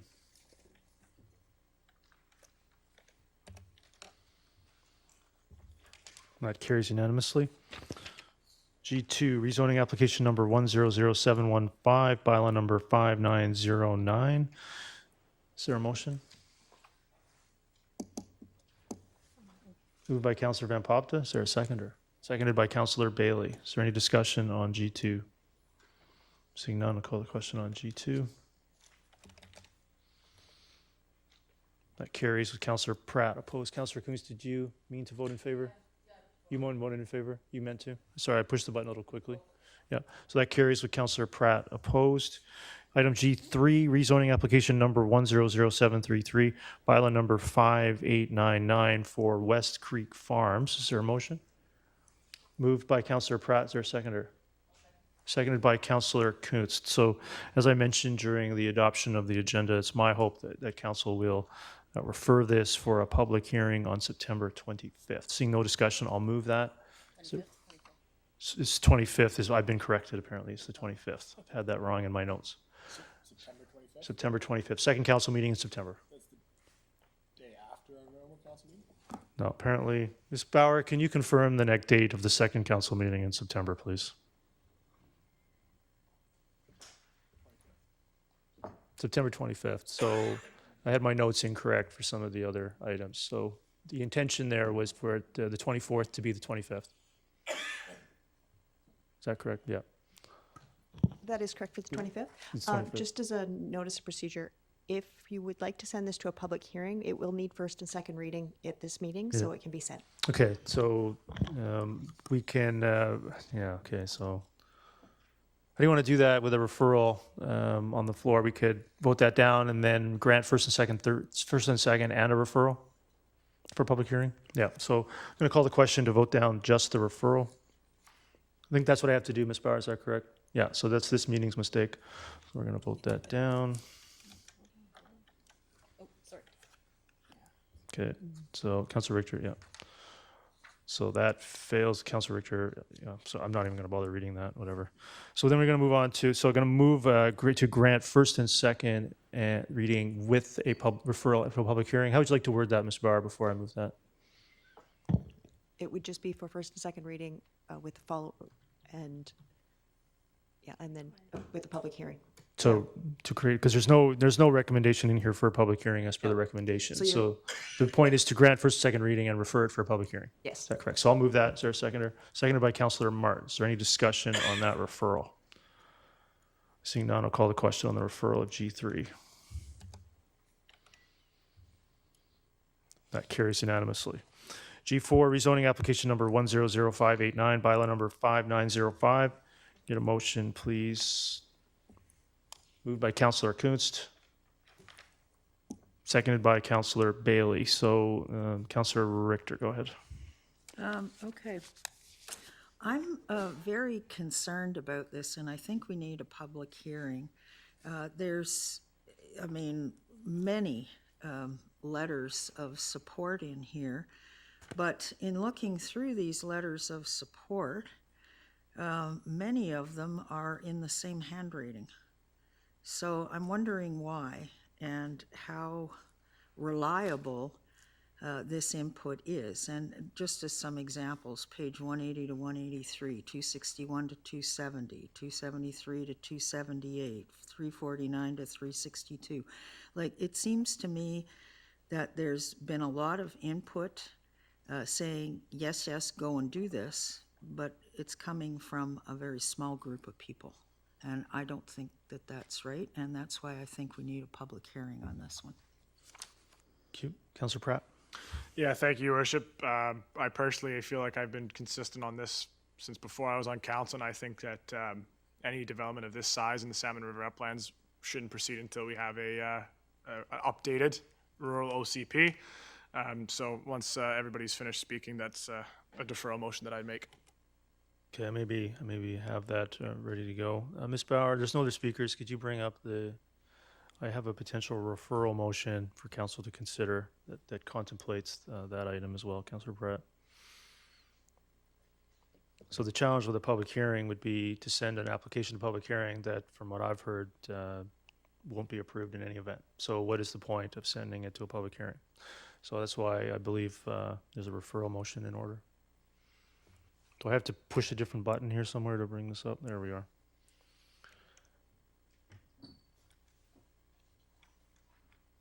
Can you remove the punctuation items, Ms. Bauer? Thank you. So council refer the I'm going to move this. The council refer the application back to staff to work with the proponent to reduce the projected dwelling units, improve trail connections, including through the development to adjacent areas, increased impervious areas, the provision of sewage service, and additional community benefits. Is there a seconder? Seconded by Councillor Pratt. Is there any discussion on that? Councillor Pratt, go ahead. So I see that the second part says subsequent motion. So this would still mean that. So I think that the way this is structured is that if that referral is successful, I will move the subsequent motion. If the referral is not successful, then there'd be no point, my understanding. Right, but this does not preclude the development from coming back prior to potential merits or lack thereof of a more detailed plan coming back to council as I read this. We could modify the subsequent motion to adjust the timing if you're concerned about that. I appreciate what the first motion is trying to achieve, but I think that what I'd like to see. However, the second motion's not moved, it's not seconded. So Yes. we're not discussing the second motion, we're discussing the referral. Okay, so with the referral, I don't think we should be voting on approving anything until we have a plan in place, which talks to a theoretical second motion. So So I totally understand that position and respect it. The challenge being that the referral would be something for council to consider, amend, or vote down. And if it fails, the referral is not interested, the council doesn't want this referral attempt to make the application better based upon public input that we heard from the open house. Right. I believe this is attempting to capture many of those elements. If the referral is not successful, the subsequent motion can still be considered, but we'd have to dispose of the right. first, second, and third reading that's on the floor. So the Yep. referral would be attempt to Yep. to refer this back to staff to basically make the application better for council to consider it further. Makes sense. Which would then potentially lead to a public hearing for the new version if there is one. Does that make sense? Councilor Martins? Thank you. I'm leaning towards supporting this referral. But one question I do have within it is a comment about increased impervious areas. I don't remember reading that in any of the feedback from residents. Wondering if staff could talk a little more about what that looks like. I'm concerned about the flip side of accessibility. I'm wondering if that affects accessibility for people in that So I neighborhood. think that component is in relation to attempting to get more water in the ground. So whether it's more grass or smaller building envelopes or any number of options. But Mr. Backen or Mr. Richardson, maybe add to that. Thank you, Worship. Consistent with your comments there, that would be our subdivision development servicing bylaw already requires infiltration galleries, but in addition to that, it'd be looking at some options there, lot coverage, the requirement for impervious surfaces or throughout the sites for on-site sort of like patio areas as well as driveways and items to that extent. And you had concerns about accessibility, I believe, as well? I do. I feel sometimes those are somewhat competing interests, so that's what I want to ensure, that we're not taking away accessibility and supporting the increased impervious areas. Mr. Richardson? Understood, Your Worship. Yeah. Anything else? Councillor Ferguson? Yeah, thank you, Mr. Mayor. I'm on record as opposing the past Newfield development, and now we're looking at a referral to reduce, I guess, some density, improve the trails. Well, the impervious areas has already been addressed. And obviously, if I may through a chair, the regional district would ask for a requirement for increasing a sewerage area, if I may through a chair. Yeah, it does require that, Mr. Backen. That's my understanding, Your Worship, yes. Okay, so then that would have to happen as well. I mean, this would be something that, again, I would have to look at again when it comes forward. It's a referral only. And when that referral comes back to us with the necessary changes, then I guess council, if I may, will have another chance to look at it, if I may, through a chair. So that's correct as well. So there's been an awful lot of input on this, and I didn't support it last time, and as I say, we're looking at a referral only. And there were some challenges, as we're all aware of that. My last point was, I know it hasn't come up yet, that I'm trying to understand, it's been suggested before, that Councillor Pratt he suggested looking at I guess I don't know if it's an amendment to the rural plan or a new rural plan, but I guess we'll look at that when the time comes, because that could be a challenge, Mr. Mayor. Thank you. I agree. Councillor Richter? Yeah, the wording increased impervious areas, that means more pavement. Why would we want increased impervious areas over an aquifer? That's autocorrect, Councillor Richter. It's mean to increase pervious. That's an autocorrect. So would you wish to make the amendment to change that to pervious? Or? Well, I don't even think we should be doing the referral, because I think the public's been quite clear that they want a plan, and this council did say they would give them a plan for the whole area. No, we're not intending to pave more of the site. That's clearly meant to say pervious. Well, the impervious has to be deleted or replaced with pervious. But the other thing that's missing in this is tree coverage and canopy protection. I mean, there were a lot of people that raised the issue, at least in what I saw, of how did we go from 6,000 trees to 4,000 trees? Mr. Bracken, I believe we covered that off as a change in methodology that the arborists were using. That's correct. Yeah. No, but still, that's a lot of trees. 2,000 trees is a lot of trees to take out. And again, we just had a presentation on public health and protecting people in times of these heat domes. I don't think we should be. We should be building around the trees, not removing the trees. So the challenge here with this one, from what I understand, is there's a lot of that going on with about a 9-acre dedication and about 53%, if I recall, of the trees being retained. If that's not sufficient, you could amend the referral to tell them But to it's increase that. 53% of a reduced number of trees. Like, where did the 6,000 trees go? I mean, if the desire is to not develop it and have it retained permanently, you could make that motion. But if 53% is not sufficient, I mean, it's better than what we're seeing elsewhere. So if you don't discount that doesn't mean anything. That's perfectly reasonable. Oh, well, thank you for that opinion. Yep. No, but I think we should just go back to square one. We promised the community that we do a plan for the future for all of the Salmon River uplands, and I think that's what we should be doing. I don't recall that promise, but we can address that at the subsequent motion. So again, you just say these things like they're true. I mean, it's rather frustrating. You spin things like I'm they're gonna true, move and they're on. not true. They're I'm your I'm just going to move on here. So I'm going to move an amendment to change impervious to pervious. Is there a seconder? Seconded by Councillor Van Pop. Just a show of hands. All those in favor? Anyone opposed? Go ahead. So before I call the question on just fixing this autocorrect issue, go ahead. Yeah, and the autocorrect is directly related to my question, and that's, so I just want to make it clear to staff that my concern is accessibility, and I'm worried about too many of these surfaces that are pervious, not impervious. No, I totally get Yeah. that, but it was intended to say pervious. Obviously, we're not looking to pave more of it. So all those in favor? Anyone opposed? Opposed to more pervious surfaces, therefore, okay, fair enough. So Councillor Van Popta, go ahead on the amendment as amended. Mrs. Bauer, could you edit it there for us, please? Go ahead. Can I get clarity from the staff? Just when I read the report in understanding the reduction in the trees, my understanding when I read the report is that the 6,000 was more of an estimate, and then the 4,000 count is an actual accurate count of how many trees are there. Is that correct? Through your worship, Councillor Van Popta, that's correct. There was the proponent's consultant used a broader sort of forest management technique to estimate the number of trees on site than the original number. And the revised number as presented to council is based on a site-specific detailed review and with more precision, your worship. So the second count is actually the accurate count? Correct. Okay, thank you. Councillor Ferguson? Yeah, I had another really quick question, if I may, through the chair to either Mr. Richardson. If we were to dispose of this motion or any other regarding the application, would act as zero, what would the applicant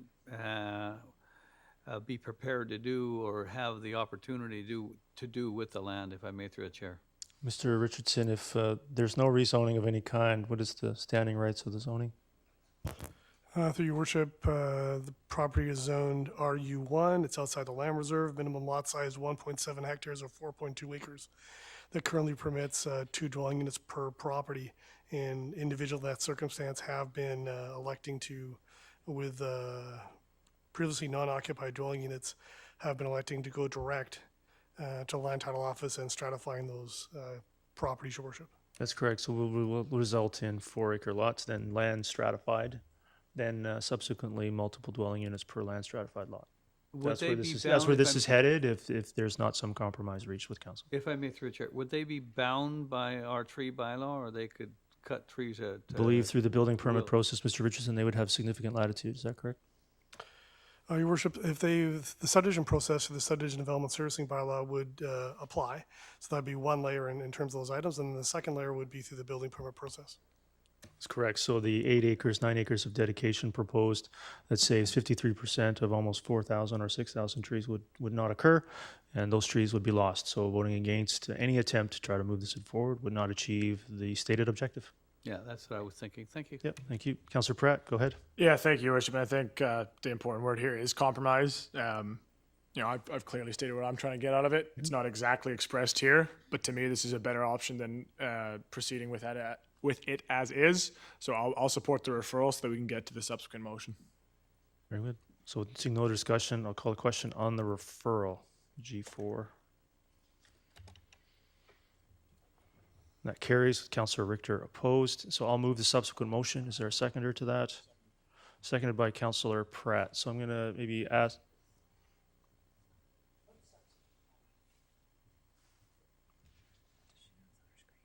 I don't know. So I'm going to, that's moved and seconded, and it's on the floor. Mr. Backen or Mr. Richardson, could you give us some context of the history, the rural plan, and the motion passed by council last November that would consider this moving forward in the context of attempting to work with the proponent to not have them proceed with an approving officer-based approval, which would not, to me, have satisfied council's objectives. The challenge council has is moratoriums are not legal and they expire, and at some point we have to move forward with something, either the existing zoning or a rezoning application. Would that be, let me put this in context, this motion in context, to try to satisfy some requests I've heard to see that loop closed.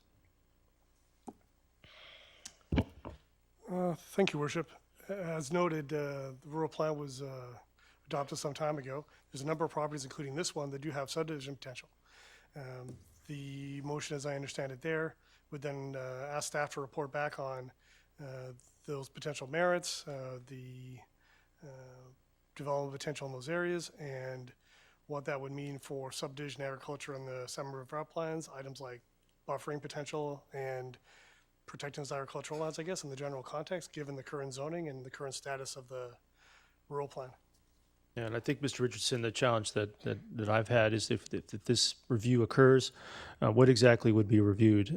If there's a significant portion of the rural plan within the agricultural land reserve for which there will be no development that I'm foreseeing in terms of additional densification, the non-ALR lands are such a small proportion. What exactly is being reviewed? So in the context of Salmon River, it may seem reasonable to conclude that we would be doing a review for the sake of one or two rezoning applications, which may not warrant the corporation's attention or time or resources. Mr. Richardson, would that be a fair, potentially concern? Through your worship, point taken there, that would then, there'll be a council decision on what those priorities and staff resources want to be allocated to that endeavor. So I think this would give council the opportunity to consider doing that and close the loop on that conversation. And if it proceeds, I believe it would take a significant amount of time and essentially be for one or two applications. But I think it's important to get this report. Councillor Pratt, go ahead. Yeah, I appreciate what's being said, and I don't think that anybody's really contemplating a review of the portion of the rural plan that is significantly or only agricultural, aka in the ALR. I think the reality is that we see the type of infill development that comes through. We discussed the stratification potential for a lot of the sites within the Salmon River uplands, and so despite there only being one or two large sites that are potentially subdividable, I think there is merit, especially with Williams neighborhood plan coming to a head.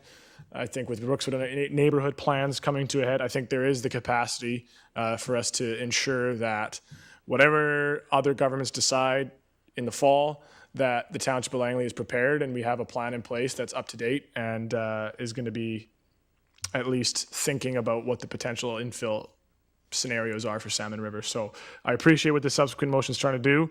Again, I think the word's compromise. I think that we've slowed things down. I think that there is going to be a nice discussion to be had about this. So I support it, not wholeheartedly, but I support it. I understand. So with that, I'll call the question on the subsequent motion as shown for G4. That carries unanimously. So with that, we'll move on to item G. Make sure I've got it here. G5, 2023 Development Cost Charges Bylaw number 5897. I will move it. Is there a seconder? Seconded by Councillor Bailey. Councillor Pratt, go ahead. Thank you, Your Worship. It's me again. I appreciate what we're trying to do with the DCC update, and while I understand completely and I agree that the economic theory that DCC increases drive down land price as opposed to unit price of the housing that's complete, the reality is when you talk to the builders out there, they might be adjusting their offers, but speculators aren't adjusting their selling prices. And I think that study of this is worthwhile. So I don't want to hold up the adoption of the update, and so I circulated to members of council as well as staff a proposed amendment. And the amendment's an additional that or therefore clause that upon final adoption, staff review the effects of the proposed development cost charges bylaw and the impacts on the feasibility of proceeding with multifamily development projects and present a report to council 18 months after the date of final adoption. So moved. And then the reason for the 18 months is because there's the statutory grace period of 1 year upon final adoption for the implementation of this DCC update. So this is to say that 6 months after the update actually comes into effect and these higher DCCs come in, we'd get a direct report from staff as opposed to their ongoing monitoring about, okay, have we seen a rapid decrease now in applications coming in? Is this affecting our potential to actually get the DCCs that we need to pay for all the projects that we've voted on so far? So that's what this is attempting to do, not hold up the update, but get us some information in a year and a half. Is there a seconder? Seconded by Councillor Kunst. Probably should have taken that before, but anything more to add? No, good. Councillor Ferguson, go ahead. Oh, okay, it's an on-table item we got today. I just wondered if staff has had a chance to look at it. That's the first question, if I may, through the chair. Because it is an amendment to a fairly substantial document regarding DCCs. Through your worship, at the same time that you received it. Okay, and so now my question is there two that's or one is a note? That, the final adoption, that's one, and then the 18-month figure. I believe Is that that's or is that's that a note. I think that's not part of the motion, Councillor That's Ferguson. kind of, Yeah. that would be considered like a note. Yeah. Okay, I'll just put in brackets a note. Yeah, I just trying to understand it, that's all. That's where I'm at right now, Mr. Mayor. Thank you. Yeah, thank you. I think the challenge here being to prescribe receiving a report prior to, first of all, it coming back from the province, maybe there'll be no modifications, and then for it to be adopted. And then 18 months after final adoption, it may not have actually had much of an impact at that point. So this, to me, this is something that can be monitored over time. It can be revisited later on based upon feedback. Let's get through the adoption process before prescribing that staff are going to review the effects, which may end up with an external consultant, may or may not. I think, why are we only specifically mentioning multifamily development projects? So for me, I think this is something that could be considered if the DCC bylaw update is even approved by the province or adopted by the council, and then considered as the 1 year grace period and future years unfold. And if council eventually adopts the automatic increases due to inflation, which I believe is something we need to be doing, now we could look at it at that time. I think we've seen and already heard what the development industry thinks of any increase. That it's almost to the point where I believe regionally their feedback isn't heard any longer because it's just the same thing over and over again. There's no recognition that the Township of Langley has significant infrastructure costs to address due to growth. And the Township of Langley is facing the same cost overruns on project after project as we're seeing, as is the development industry. So for me, I would prefer to take a more cautious approach to prescribing a report and revisit this sometime next year. Councillor Pratt. Yeah, I think that some of those comments might be a little bit not to the spirit of the motion. I don't think, to me, this is a gift to any development community. This is more so for my purposes and for hopefully council's purposes, that after we have this adopted, and again, not saying it is adopted, but getting this into the referral or getting this into the motion so that if it is adopted, it's embedded, that we have an idea of, okay, what are the consequences of this? Because maybe 6 months is too short. Maybe you're right. Maybe I should have put 24 months. The spirit of this is information. It's not to hold it up, which is why this wasn't a referral for the entire motion. So I appreciate what you're saying, and kind of to your points before, I respect it, but I disagree with it. Great, I understand. Call the question on the proposed amendment of, what are we at here, G5. That fails. Councillor Richter, Councillor Bailey, Councillor Rent, Mayor Woodward, Councillor Martins, Councillor Van Popta, and Councillor Ferguson opposed. Now back to the main motion. Any other discussion on G5? Seeing none, I'll call the question on G5.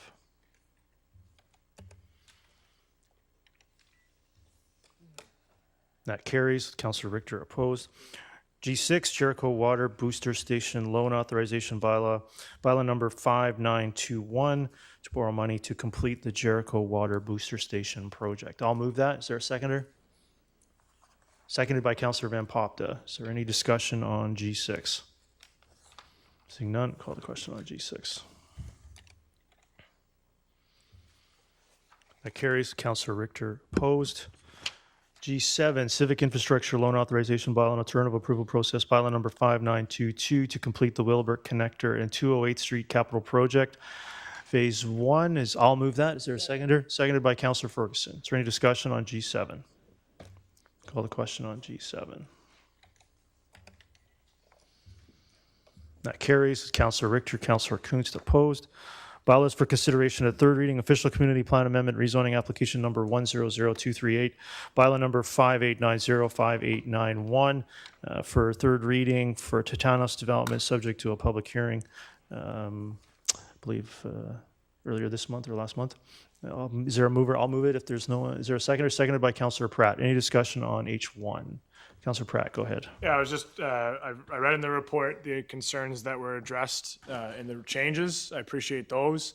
And then now with the confirmation that vehicle traffic isn't actually going to be proceeding east of 83rd, just past this application, some of those concerns that the public raised, I feel have just been addressed there as well. So I appreciate the proponent and staff working together on this one. Councillor Martins? Thank you. In the same theme again, Councillor Pratt, I'm talking about vehicle traffic here.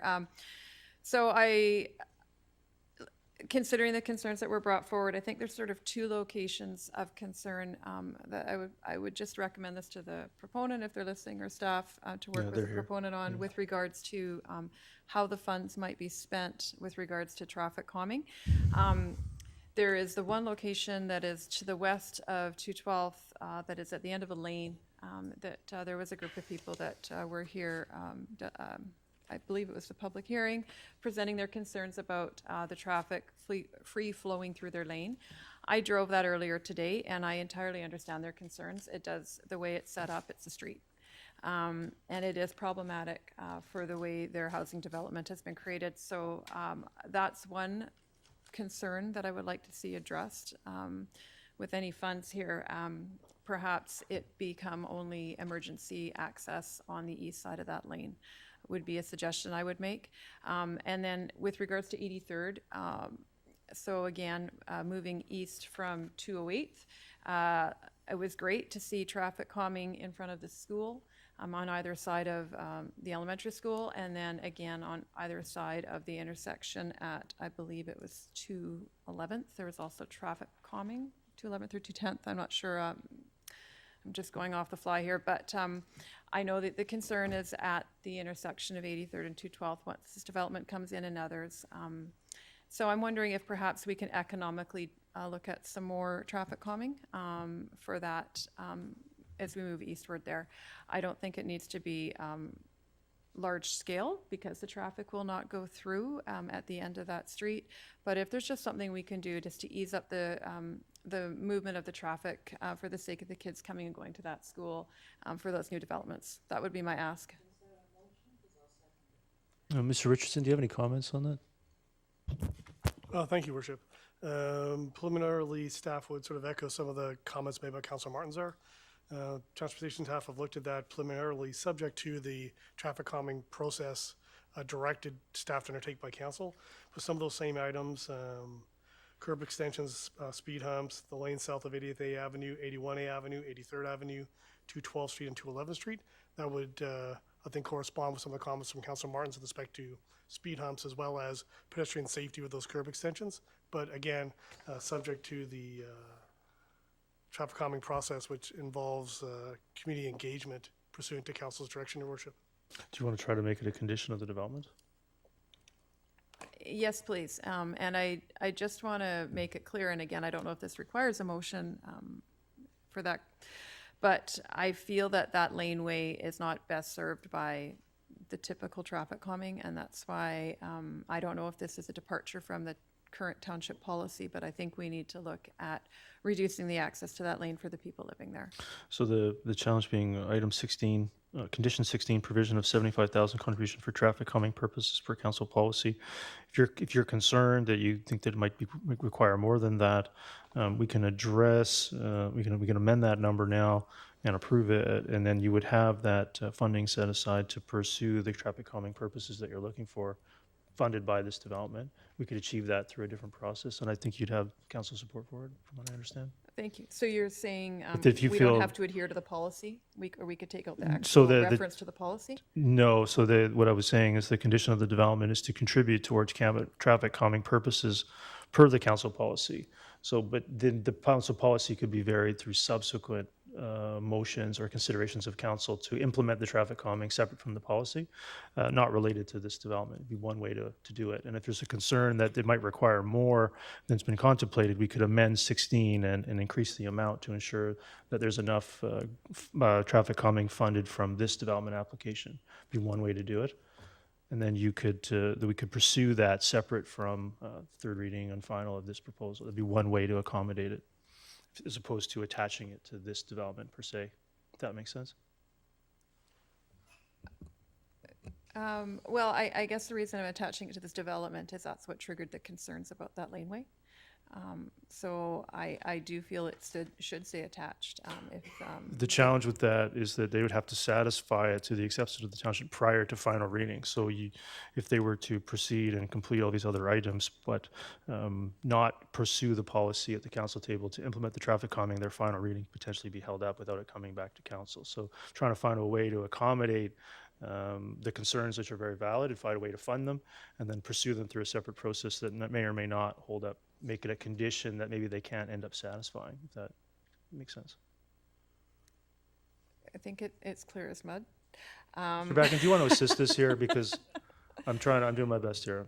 I think the concept would be to increase the dedication, if you will, of the funds for traffic calming, and then that traffic calming would be administered in conjunction with the existing policy, and that way the application could be advanced, but the traffic calming would still remain in the jurisdiction of council because it'd have to actually adjudicate upon whether or not the funds have been spent wisely. And if council wishes to implement traffic calming separate from that policy, it could do so at any time, would not as a condition of this final reading. And the funding would be present because it's already been at the 75, whatever level council chooses to amend it to. And in my understanding from the proponents, they're very open and understand the challenges and are willing to do their part to assist with it. So if you feel this, Mr. Richardson or Mr. Zwag, feel that more may be needed to accommodate those requests, it could be achieved through that process. Yeah, as I'm just going to go back to, as long as I heard the concerns of the lane. I was there. I saw it, and I keep hearing the term traffic calming policy. And when I look at the traffic calming policy, I'm not actually necessarily seeing that it will address. And so when we've got that rate in this application that they're referencing the policy, that is my concern that it doesn't go far enough.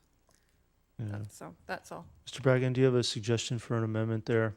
Because I think that we can accomplish both. We can improve the traffic calming of the neighborhood and not attach it as a final reading condition for this development. Just wondering if we could actually specify that the funding of the 75,000 or whatever amount's chosen be for traffic calming purposes on the laneway or the area you're designating. So it's two areas. It's the east side of that lane, and also at the intersection at 83rd and 212th. And again, that particular intersection, I don't think it needs any grand gestures of traffic calming, just probably continuation of what's to the west of it. So it's two pieces there. So Mr. Bragan, maybe an amendment to item 16, provision of $100,000 contribution for traffic calming purposes at council's future discretion. Yes. You wish to move that amendment? Yes, please. Is there a seconder to that? Seconded by Councillor Bailey. So you wish to speak to it some more? Maybe clarify so staff are very clear on what you're looking for. I hope I'm clear at this point. So it's just some continued traffic calming east on 83rd and considering that intersection at 212th.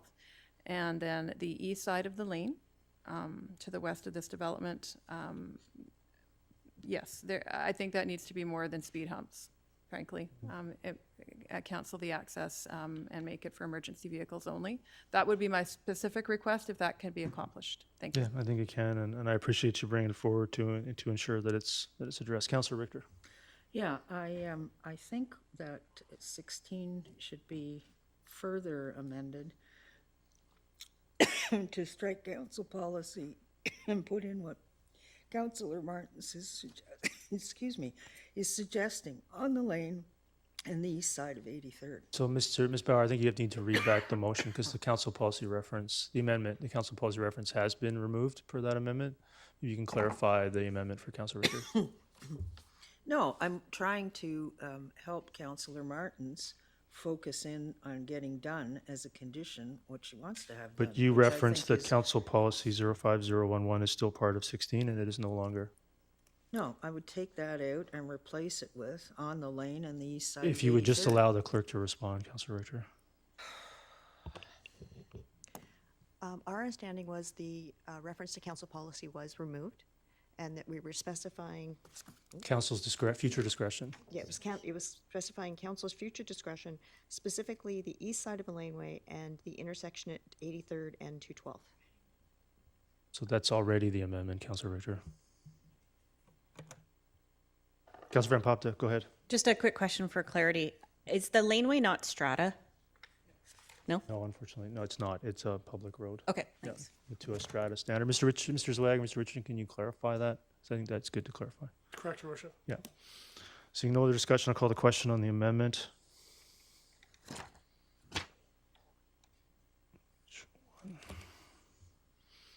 That carries unanimously. It's back to the main motion for third reading as amended. Is there any other discussion? Councillor Richter, go ahead.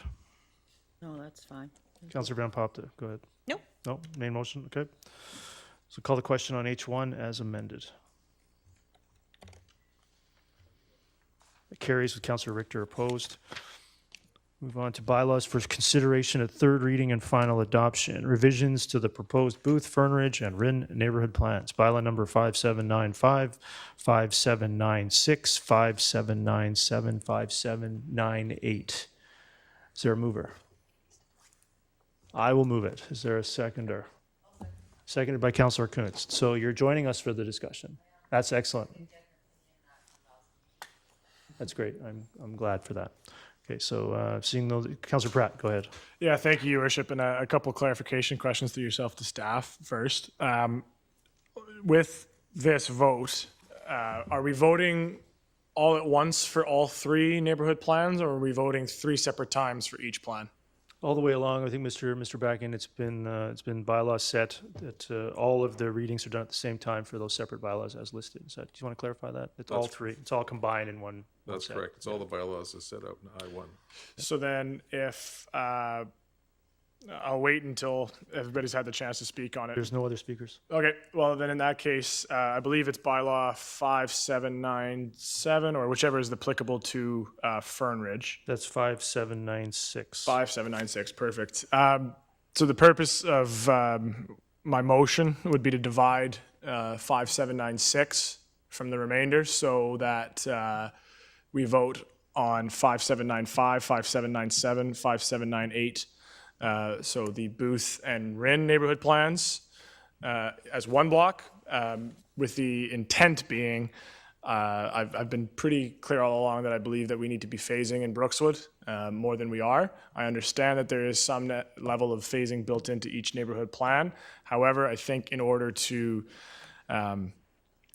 really get at the crux of what people are hoping that we can fix about past neighborhood plans and past community plans, I think that we would be doing a service if we focused on the two plans that delivered the most housing, that were within the most proximity to current services, and weighted on the two southern plans, Fernridge and Glenwood, to a point that the community would be more prepared to handle. So if we divide and we voted on two and left the third, my intention would be that the third could come back in 2 months with a report to council with guidance on potential avenues for further phasing, whether the threshold is 50%, whatever it is.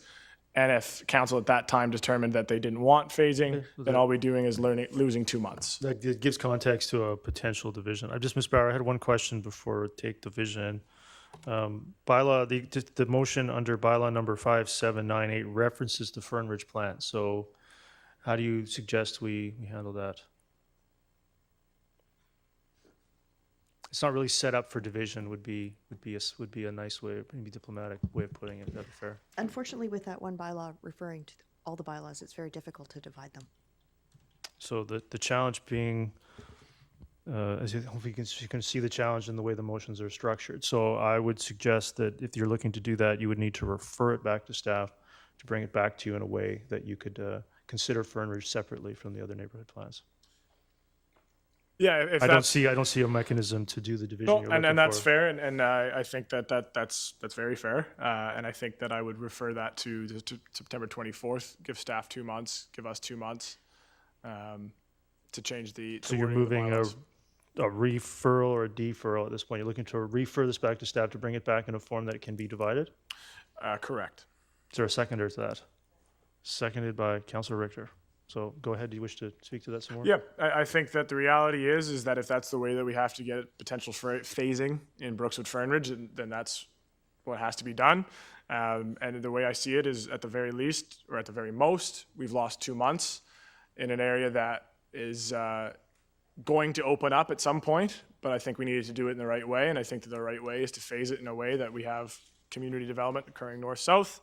And so for me, it's Booth, it's Rynn, and we can wait on Fernridge and Glenwood.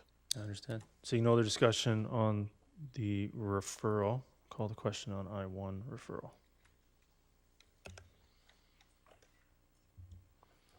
That fails. Councillor Kuntz, Councillor Bailey, Councillor Rent, Mayor Woodward, Councillor Martins, Councillor Van Popte, Councillor Ferguson opposed. So, Councillor Pratt, do you have anything else? Nope, thank you. No, seeing no other speakers. I think, Councillor Kuntz, go ahead. Sorry, we're speaking to. Back to the recommendation as in the agenda. Yeah, okay, so on whether we approve the Brookswood neighborhood plans or not, right? We're not All three of them. amendments. Okay. There's no other amendments or referrals on the floor. Sure, It's the okay, recommendation. so I finally will speak to this because I wasn't able to participate in some of the other conversations. Living in Brookswood almost my whole life, I've seen, original Brookswood, as you want to call it.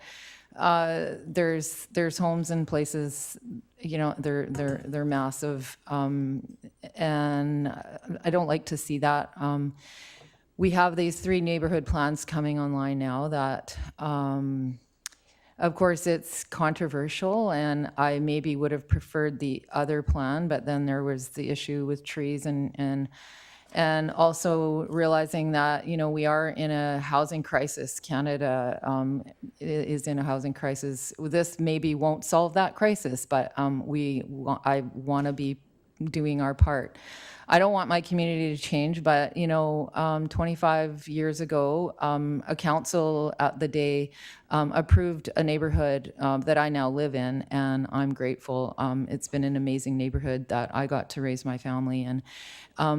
So while might be easier to just say no, I do know that times are changing, and so I'm in support of the neighborhood plans, and I just wanted to just say my 2 bits. I know it's not perfect, but here we are. So I will be supporting it. Councillor Ferguson. Yeah, thank you. I appreciate the comments, Councillor Kuntz. I didn't grow up in Brookswood, but my kids went from K to 12 there, and so I've got a lot of knowledge of the Brookswood area. The interesting thing is, having sat through many public hearings, public information meetings, and the like, having worked with a number of planners over the years, and I appreciate what certainly Mr. Chu and Mr. Wilson have done, as well as the senior staff as well, and their support staff. It has not been an easy route, and it was before council, I believe, I think 2014 or something, for a vote that did not happen. And I think even prior to that, when you think about The Willoughby plan, I think the two were introduced together, and Brookswood was given a break, and Willoughby proceeded. And this plan is not going to be like Willoughby. It'd be mostly more like Murrayville, where the densities would be significantly different. I think now is a time proceeding with turning a page on housing and housing interests in the Brookswood area. And it's the three plans do take into consideration schools, parks, community centers, recreation centers, and the like. I imagine bike and other transportation routes. So I think a lot's been put into it, and I believe it's time now to turn the page. There's been a lot of work, 2 public hearings now. As I say, I'd like to support what council has done and what staff has done, and I guess moving forward, I'm going to be supporting this motion. Thank you. Thank you. Councillor Pratt. Yeah, thank you, Your Worship. You don't win them all. That's okay, because the perfect is sometimes the enemy of the good. And I touched on this the last time we discussed these neighborhood plans. And as a Brookswood graduate, with, as what Councillor Bailey describes, a passion for life, I have a passion for seeing the neighborhood that I grew up in growing, changing, having a new life really instilled in it. And I look forward to the day that I can go back with my kids going to Brookswood and losing to Walnut Grove basketball. And in a community that's changed, but changed organically, changed slowly. And I really want to appreciate and applaud staff for getting to this point. I know it's been a long road and a long time coming, so I want to thank you for that. I want to thank all the members of the community who've shared their input on these plans countless times. And I know there's going to be people unhappy with it. I know there's going to be people happy with it. But at the end of the day, we've got to make what the decision is that we think is right and we think is going to leave a lasting legacy. And I think that this is what we're doing here today. So I appreciate Council giving me a couple more minutes to share that thought. Seeing no other speakers, I'm going to have some more to add under J2, which is to do the policies, presuming these are approved. The Brookswood process, I think, as we've seen from this council, has been a challenging one.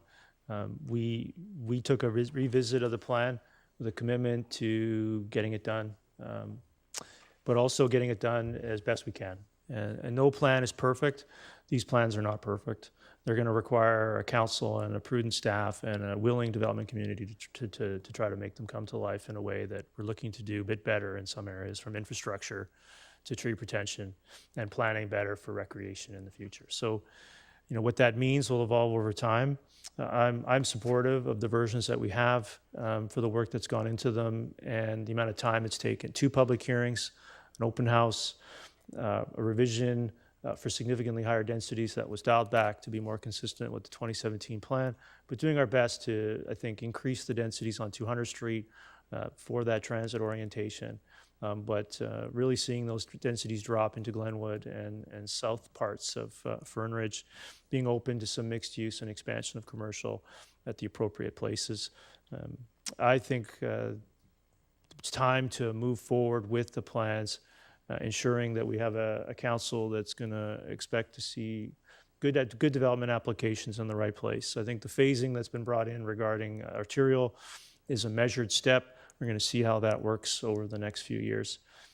The fee infrastructure, the community amenity contributions, the DCCs, the infrastructure costs, the build out on Brookswood is going to be a long one. It's not going to, start tomorrow with the chainsaws, which is, some of these doom predictions.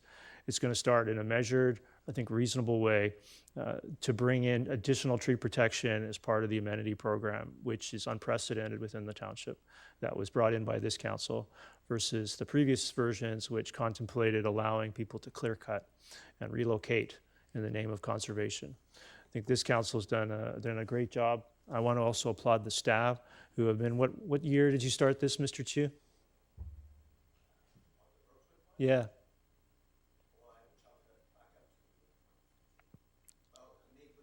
When did you start the Brookswood planning process? I think it was 1999 last time, I asked him that question. So you know, all humor aside, I think it's time to move forward. It's time to see Brookswood move forward in the best way that we can with, I think, measured plans that are largely single family in most areas and see the density in the right places. And I believe the staff have done a great job making the revisions with a council and a public that have struggled with this process for many years. For me, with that, it's time to call the vote and move forward in Brookswood. With that, I'm going to call the question on I-1. That carries with Councillor Richter opposed. J2, bylaws for final adoption, local area service reserve transfer. I'll move it. Is there a seconder? Seconded by Councillor Martins. Any discussion on J1? Seeing none, call the question on J1. That carries. Councillor Richter opposed. J2, Booth, Fernridge, Rin neighborhood plans, timeline and other items. I'm not sure what we mean by history and timeline, but bylaw number 5908, the council give final reading to fees and charges, the updated CAC policy, the Greenway amenity policy, and the Brookswood Fernridge arterial road completion amenity policy. I'll move that. Seconded by Councillor Pratt. Is there any discussion on these? Seeing none, I'll call the question on J2. Misty? That carries. Councillor Richter opposed. Items for prior meetings. I'm going to move reconsideration. I'm going to call the question on reconsideration of K1.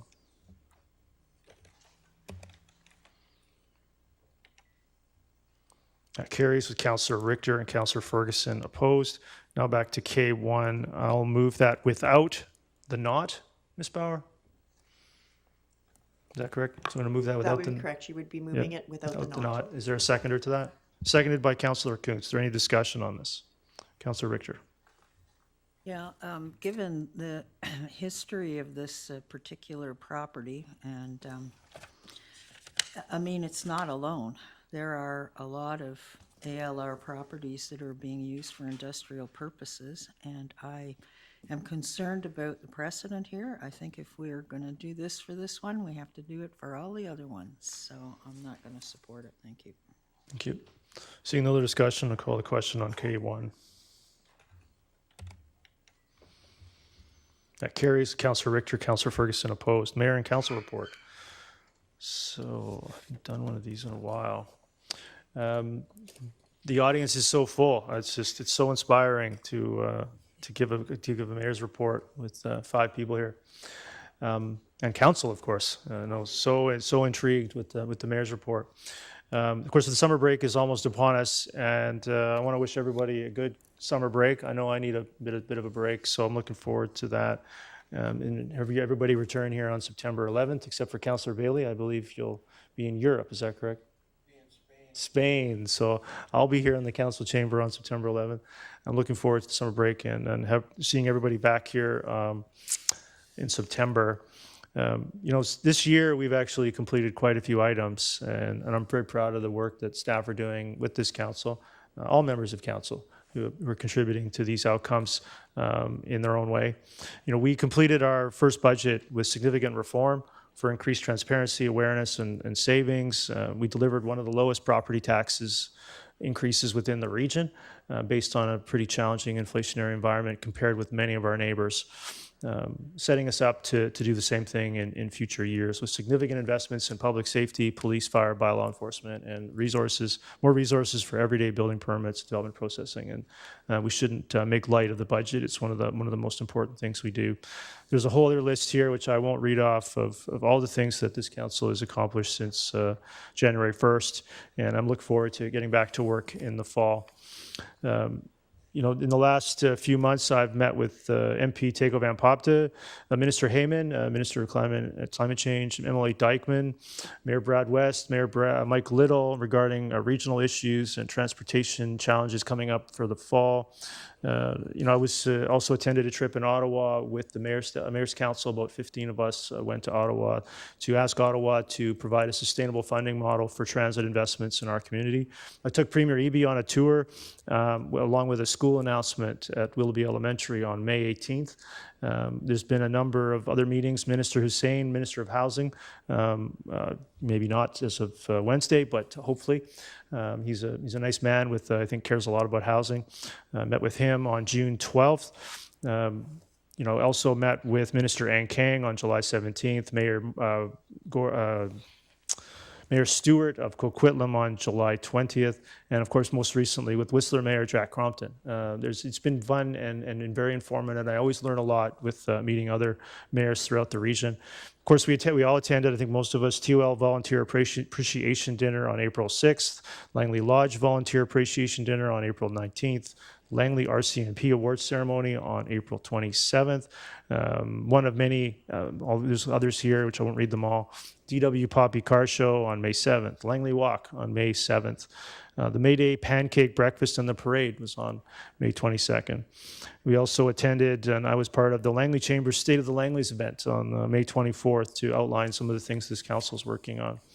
I also had an opportunity to tour the Langley Airport. I haven't had done that in a while. I did that on June 22nd and learned more, actually learned a couple of key things about the airport. I attended a citizenship ceremony on July 1st and also took part in the Fort Langley and Aldergrove Canada Day celebrations with many members of council. And of course, the Aldergrove Fair Days was way too hot for me, but we were there, and it was great to see the community coming together. All kinds of sporting events, other school events that I've attended. I've spoken at a couple of classrooms, other media interviews, all kinds of things that I've done in the past few months. And again, I want to wish everybody a good summer break. Is there any other member of council that has a report? Councillor Martins. Thank you. And I'm just going to ask that you give me a little bit of latitude with this one, and I'll try to keep it as brief as I can. This is more of a reflection. On July 25th, 2022, Langley residents woke to an emergency alert about an unresolved shooting incident in Langley, an active threat presenting a significant risk of harm to public. Tomorrow marks 1 year since many of us woke to that alert. Receiving this sort of notification causes anxiety for fear. But imagine if you were living on the streets and didn't have a safe sanctuary as you awaited word that the alert had ended. Already vulnerable, now feeling even more at risk. I have the utmost respect and gratitude for the emergency responders who courageously ran into danger that day, putting their own lives at risk to stop the shooting spree from continuing. While heroes, they too were impacted by this event. At the end of the day, tragically, 2 victims succumbed in this attack. 2 victims survived, but lives forever altered, and the shooter killed. The common themes from this event, their victims were vulnerable citizens, some living rough and homeless, and also an apparent mental health crisis of the shooter. As a community, we can't change what happened that day, but we can look to address the underlying societal issues and to protect our most vulnerable. Housing insecurity and homelessness are complex. There is only one shelter in Langley to house the homeless, and given the variety of persons who are unhoused, a variety of solutions is required. Mental illness affects 1 in 5 persons in BC. Help is not always pursued or available until the illness worsens to the point of a crisis. More resources need to be in place to manage patients in their journey proactively rather than waiting for a crisis. There's much work to be done. I'm grateful to have a seat at the Langley Housing and Homelessness Action Table and the Gateway of Hope Community Council. Councillor Bailey and I have spent hours touring shelters, supportive housing projects, and other housing models, and visited neighboring municipalities' housing sites and community service hubs. It is only through intentional, practical problem solving that we can then support, protect, and help to stabilize people living in difficult circumstances. We do this work in honor of those lost and recognize that all citizens of Langley deserve to feel safe, secure, supported, and connected. And I just want to express a special thank you to Councillor Bailey today for his beautiful tribute on the bagpipes of Amazing Grace for those lives lost. It was very moving, so thank you. Councillor Bailey. Yeah, just a couple of points. With the fires that are going on right now, I want to make sure that people in the urban settings, such as us, understand the dangers of wildland fires, but more importantly, interface fires. We have significant tree canopy, and we have very significant open fields, which are very dangerous in this environment that we're in right now. People tend to underestimate what can happen in an urban setting because of these interface fires. And I just really want to make sure that people understand dangerous behaviors such as smoking and other, illegal fires and all that. It's not that far removed. Ask the people over in North Shore who recently had the reality of interface fires come at them and other things. So first, I just want to say, please, don't just think this happens in some remote part of British Columbia and it doesn't affect us. Interface fires are a very great danger. I won't be here on September 11th.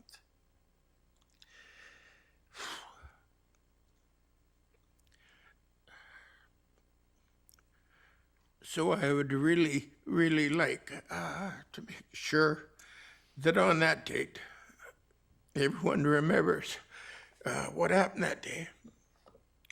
I normally participate in events that day, and I'll probably be having a few glasses of wine in Spain that day to try to remember those people.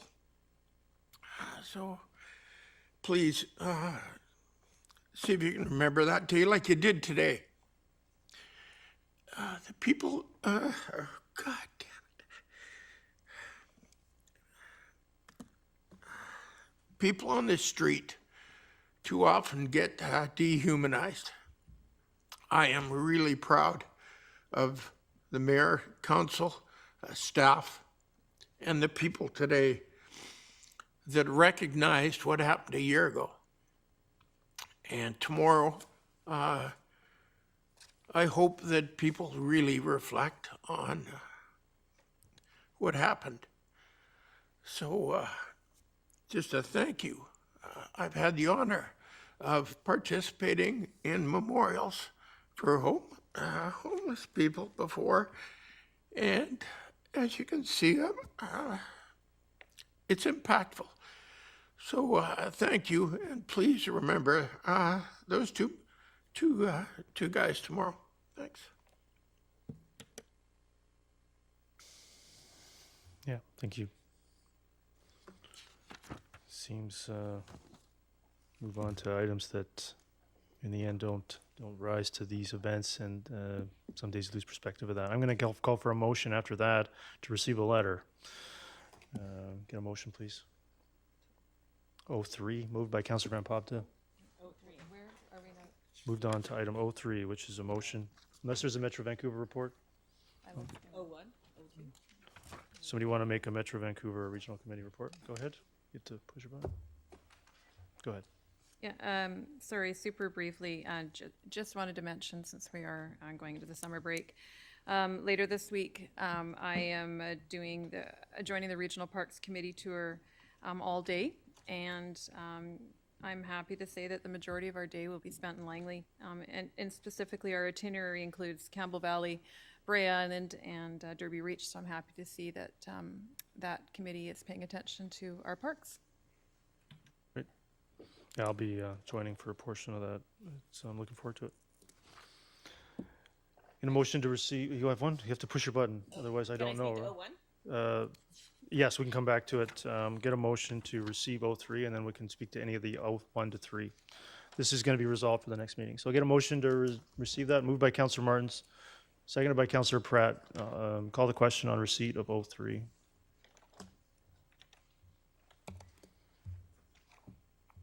Carries unanimously. Is there any discussion on items 1 to 3? 01 to 3. Councillor Grandpopta. I'm just going to take the summer break just to bring back item 01 for notice of motion. Okay, good to know. Great. Any other discussion on 01 to 3? So now move on to Q1. Try to get through these. I'll move that. Is there a seconder? Seconded by Councillor Pratt. Is there any discussion on Q1? Seeing none, I'll call the question on Q1. Motion speaks for itself. Carries. The Councillor Richter opposed. Q2, I'll move that. Is there a seconder? Seconded by Councillor Rent. Is there any discussion? Councillor Richter. Yeah, I think Metro Vancouver has a really stellar agency in the housing component. They have the experience, they have the track record to work with us on non-market housing. And rather than recreate their very excellent wheel, I think we should be doing more with Metro Housing instead of trying to take on housing on our own. This is, I think, beyond our mandate, and I'm not going to support this motion because I think we should be using Metro Housing. Thank you. Councillor Martins? Thank you. So I'm not going to support this because I feel this notice of motion is too narrow. Just from my experiences with the housing industry, specifically below market and deeply affordable housing options. Well, I think it's great to look into the possibility of a housing authority. I think it should be broader than this, that we are actually on the table considering all options. And that would be maybe to Councillor Richter's point here about their Metro Housing is also another option. I would love to hear from other municipalities near us as to how they're tackling this. I just think that we need more information on a broader in a broader regard than as simple as looking at one way of doing it. The other thing is, I think if we are going to be moving ahead with this housing authority, I think it's really important that we have a legal opinion on this. This is setting up a whole different corporation with governance, and I think it's important that that information is available to council. I found a whole document online with regards to setting up corporations that I read a reference from the provincial government about it, and guidance for mayor and council around doing this sort of thing. So I just am concerned that this is a little too narrow, and that I'm open to considering the idea of a housing authority, but in a greater context of all options. Councillor Van Popta? Yeah, I think this motion accomplishes that. We're asking for a report on the possible merits and governance model. So the report could come back that it's actually not viable and it's not a great idea. And I think that we need to explore in-house first before, and who knows, maybe this report will actually say in tandem with Metro Housing Authority. So I think that this is a great first step, actually, is to get a report and to go through all of this process. Councillor Kunst?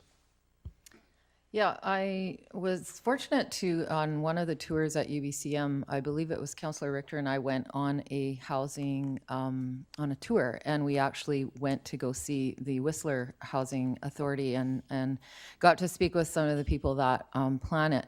And until then, I thought it was, it's really great that they were doing that. Until then, I worked in there's people that can't actually apply for that kind of housing. So there was definitely some challenges and some unintended consequences of some of the things that they did.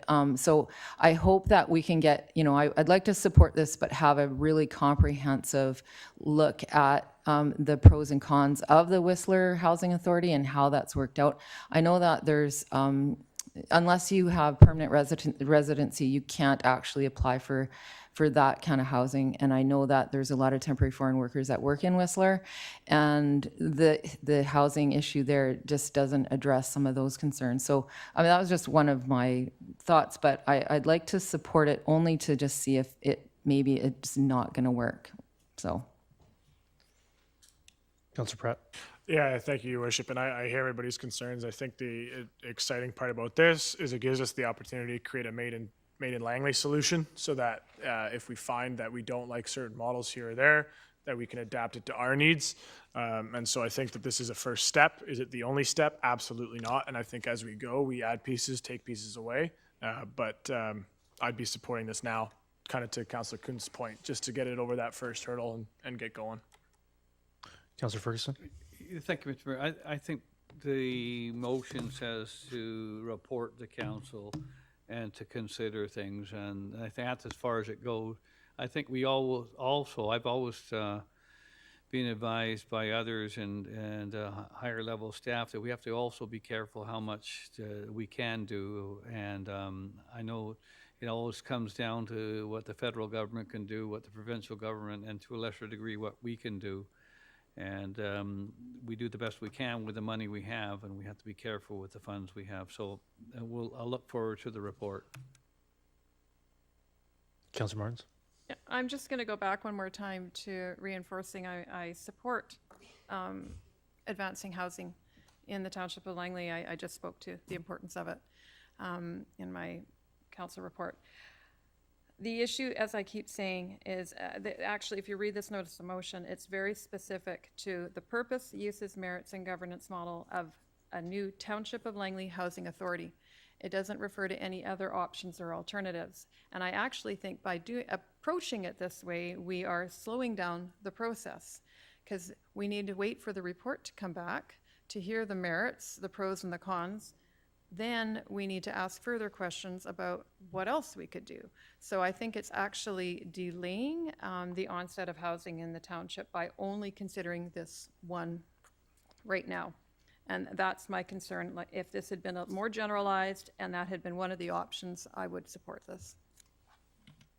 Seeing no other discussion, I'm going to call the question on Q2.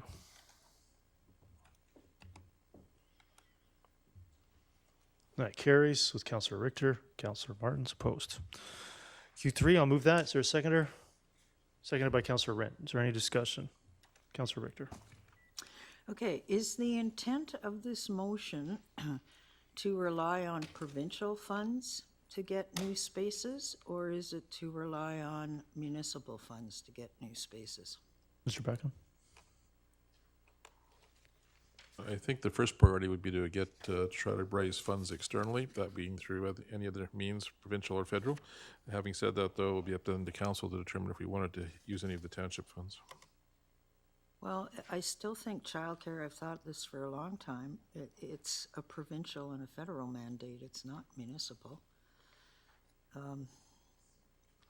So what would staff be bringing back to council then? Would you be bringing back a municipal option? Looking at the resolution, I think we'd be bringing back then a plan based on the province's new space fund and our comments in terms of how we could achieve that. So it would be effectively a report directing staff. The report would be coming from staff to look at child care alternatives, focusing on provincial and to a lesser extent federal funding. And keyword in the motion, potential, Mr. Bracken? Yes. Yeah.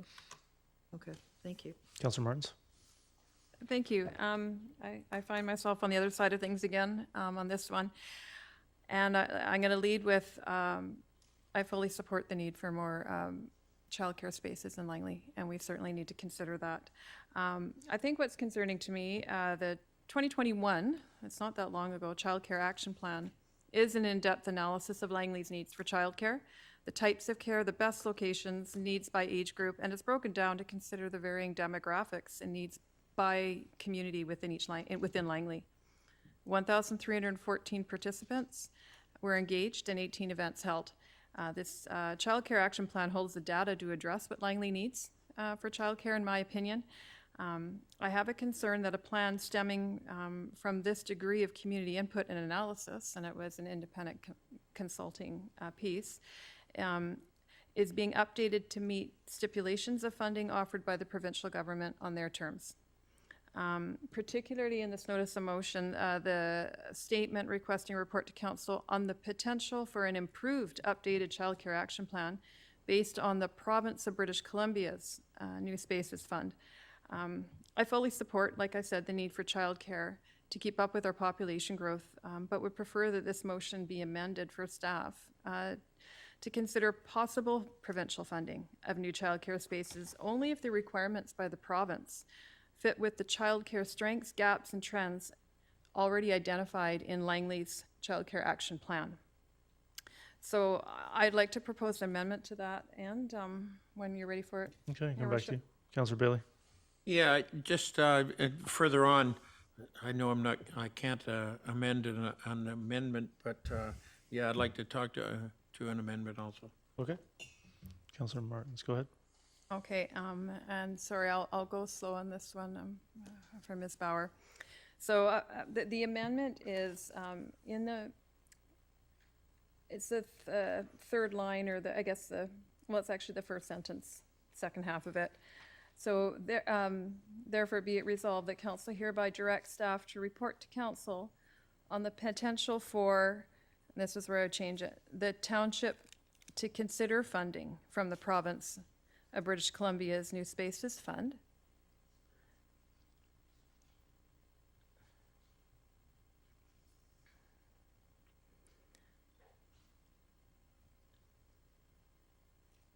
if that funding achieves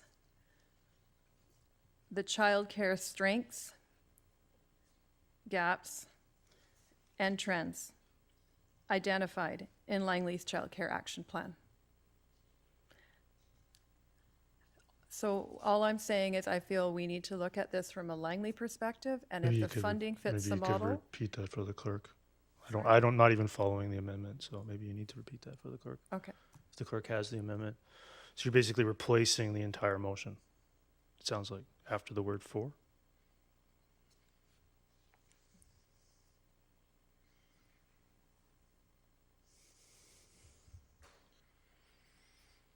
Not clear. It seems like a pretty substantial replacement to undermine the original intent of the entire motion.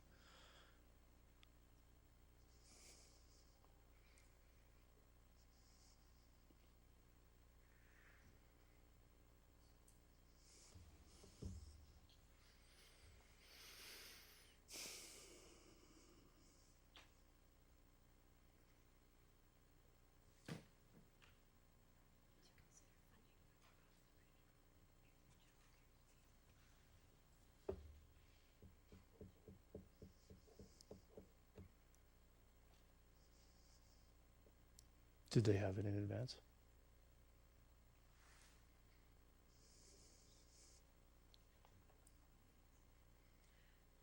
I'm sorry, we are going to need to hear it again. Okay.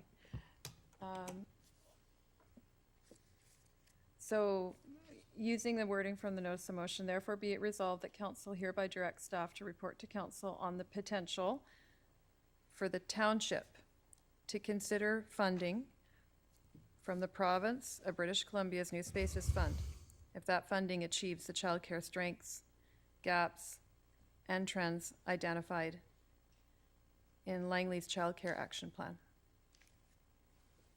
I think that's different than the first version I heard. Is it the same, or is it the same? It's the same? I read that word for word again. Okay. I'm trying to follow it, not having seen it. So from what I'm hearing, though, is it rather than move in the direction of reviewing the New Spaces Fund and coming back with a report to council on the potential to update the Child Care Action Plan based upon what the province is doing, whether we like it or not, it's substantially changing the intent of the motion. That's what I'm trying to get to.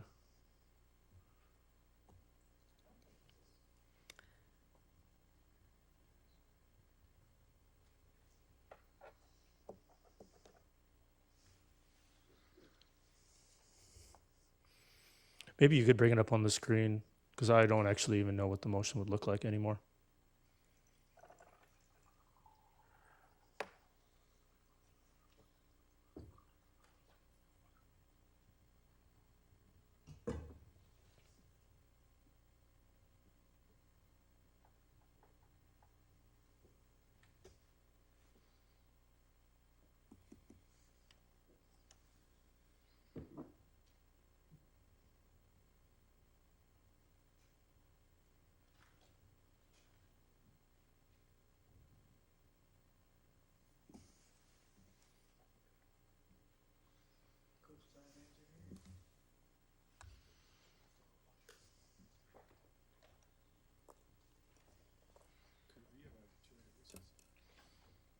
Try to dispose of this, then we can do that. Let's see how much longer this takes.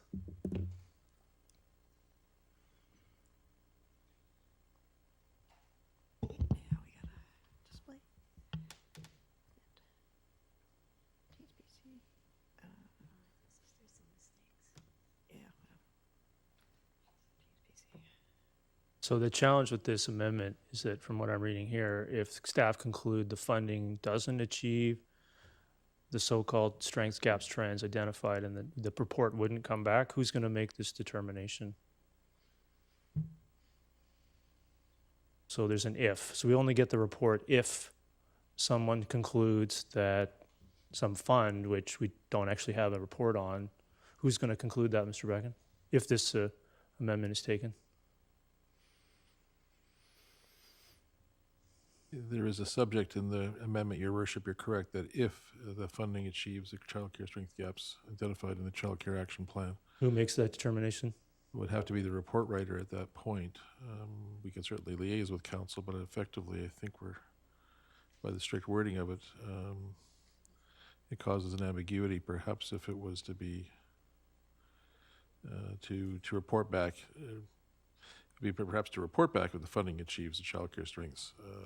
That way that would be included in the report, wouldn't have the decision contained in it. It also, to me, substantially changes the motion, which is looking for a report on the New Spaces Fund in the context of our existing child care action plan. Can I speak to the amendment? It's not on the floor, but if this is what you're moving?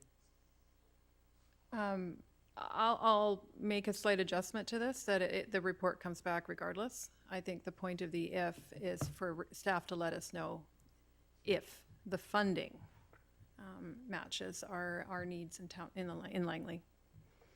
Not so if there's a different word that can be used there, it should come back regardless.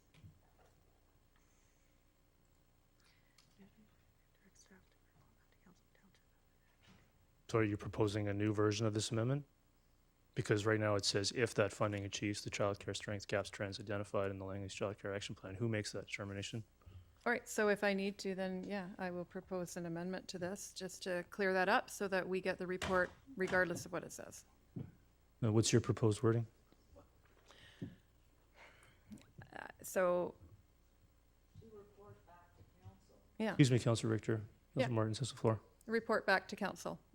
Well, then you've got report to council twice in the motion? I'm not confusing anything. I'm trying to get to the basis of what the amendment is. I'll explain further so that maybe it's clear what I'm trying to accomplish here, and maybe that would be helpful.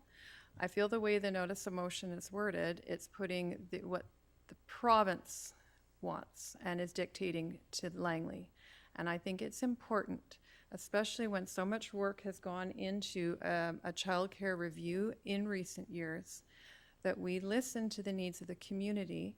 And if this funding is able to achieve that, that's awesome. But I don't feel that we should be altering what the needs of the community are based on what the province wants from us. That's what I'm trying to do here. That's all. I think it's great if we can access this fund.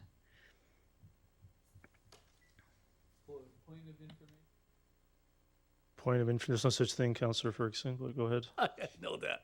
Well, I was wondering if perhaps the motion can be referred back to the next council meeting for opportunities for both yourself and Councillor Martin to work on another motion possible, or work but, on an amendment. It's possible. I'm trying to compare the two.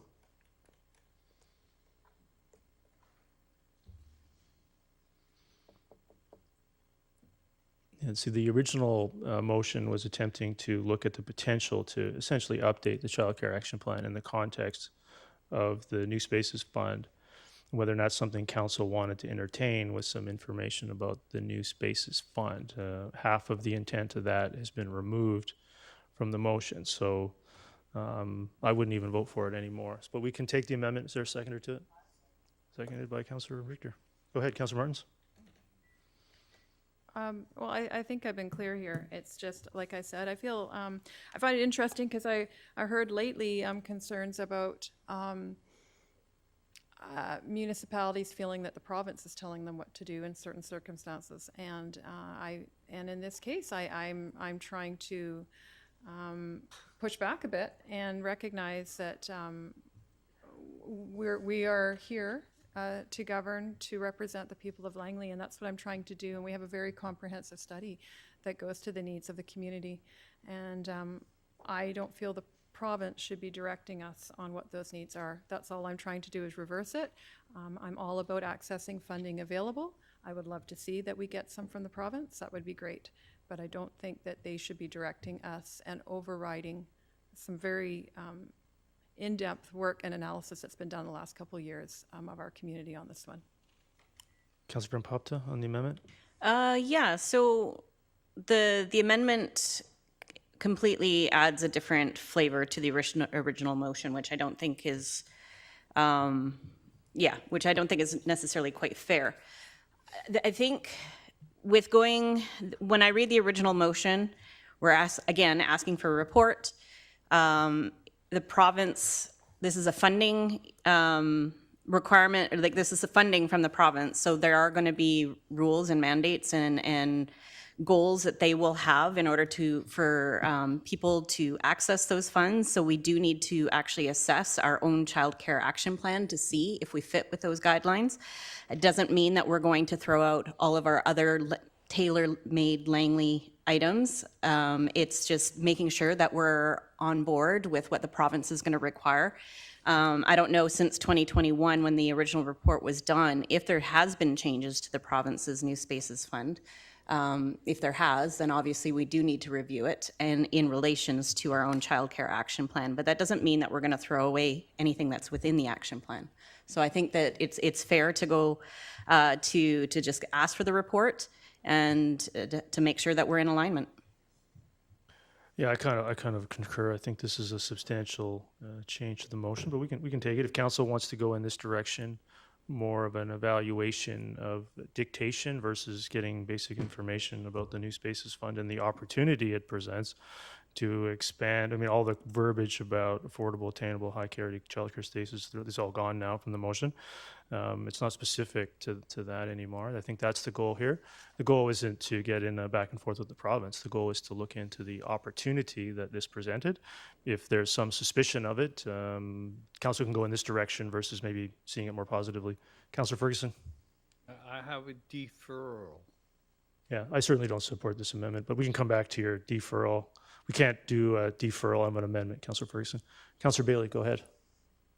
I'm probably stepping over my boundaries here, but I've got some wording that might help this amendment out. We can't do an amendment to an amendment, I Councillor know. That's why I said I'm probably stepping over my boundaries. Damn. I think the motion as it stood was would captured the intent of reviewing the opportunity from a positive point of view, not a negative point of view.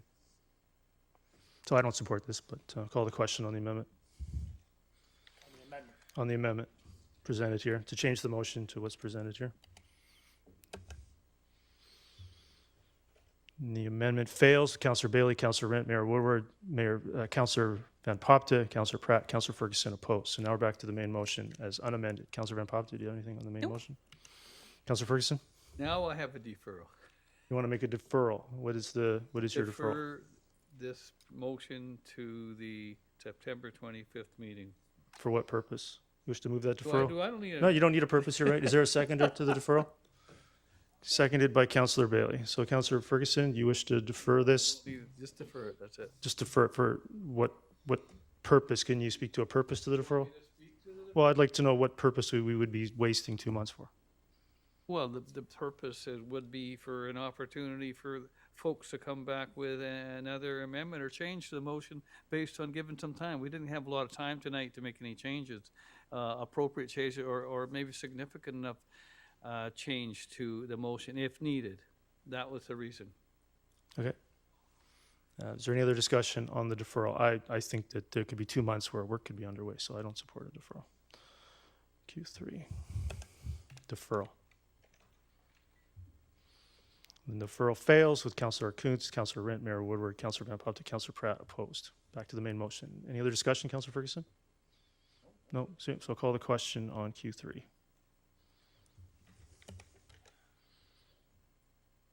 Councillor Bailey? This is a tough one, okay? I know, staff report, really controversial. Councillor Bailey? That carries with Councillor Martin's opposed. I'm going to move on to G4. I got a point of order. There's no point of order. I'm going to move on. I've got a point What's of your order. point of order, Councillor Martins? I don't appreciate being characterized as controversial by having an amendment to a policy. I don't appreciate that wording. Yeah, well, I don't appreciate what's going on here either. Q4, so I'll move that. Is there a seconder? Seconded by Councillor Rent. Councillor Martins, do you have a discussion point on Q4? No? Councillor Richter, go ahead. Yeah, I have a point here. I think this is putting the cart before the horse, like way before the horse. We should be redoing the Salmon River Uplands plan first and then deciding if we need to get sewerage, I guess for half-acre lots throughout the Salmon River Uplands. So I'm opposed to this plan at this time. Thank you. Great. So the intent here, I think, is to follow through on the MOU and start a conversation with Metro Vancouver, which can only occur with an application. I'm going to call the question on Q4. Used to vote on it. I don't want to be controversial. Yeah, I wish that too. Carries. Councillor Richter opposed. We move on to Q5. I'm going to move that with Councillor Bailey. I'm going to move that, seconded by Councillor Bailey. Is there any discussion on Q5? Councillor Richter. Yeah, I'm just wondering if 700,000 is going to cover the whole costs of this. Maybe Mr. Backen could answer that. Mr. Backen? And do we actually have 700,000 in the non-refundable deposits? Your Worship, starting with the second question, it's my understanding that we do have that in the non-refundable deposits, in fact, a bit more. More importantly, I guess the question is, will this cover the entire initiative? At this point, I think it'd be premature to actually definitively state. I think it's a great start and may go a long way, but we'd have to actually evaluate the balance of the motion now that we know that it's been reviewed and adjudicated by council.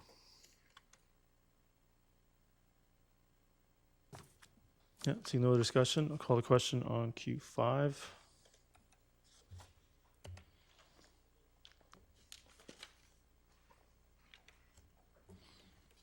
Carries unanimously. Q6, Councillor Van Popta, go ahead. Just as written. Is there a seconder? I'll second it. Is there any discussion? If there's none, I'll call it. Oh, Councillor Van Popta, go ahead. Yeah, no, it's just simple streamlining again. Yeah, great. Call the question on Q6.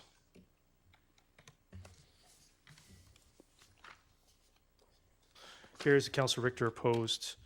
Councillor Bailey, Q7.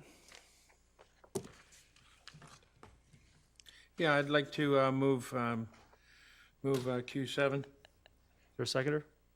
Seconded by Councillor Pratt. Yeah, and if I can speak to it, I really want to make sure that there is no confusion here. When I first read it, I was thinking about the possibility of being interpreted as opening things up to private healthcare, and this is not. If you look through there, it deals with nonprofit organizations, and the idea of this is to try to speed up the availability of GPs to the people. It's very obvious out there right now that there are not enough GPs servicing the people in British Columbia, and I think we should be doing everything we can in Langley to accommodate people, and it looks like this plan in total will help speed up the process to get more GPs to people in the township. Great. Call the question on Q7.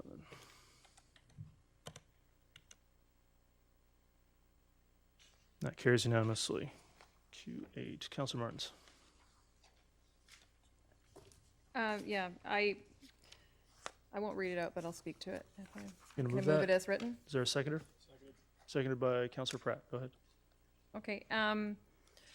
Just for people's awareness, September 1st, the BC Highway Patrol will cease to respond to traffic incidents on Highway 1 from Pemberton to Hope. And this is having a significant impact of downloading of what was a provincial responsibility, because that's a provincial entity, the BC Highway Patrol, onto the local detachments.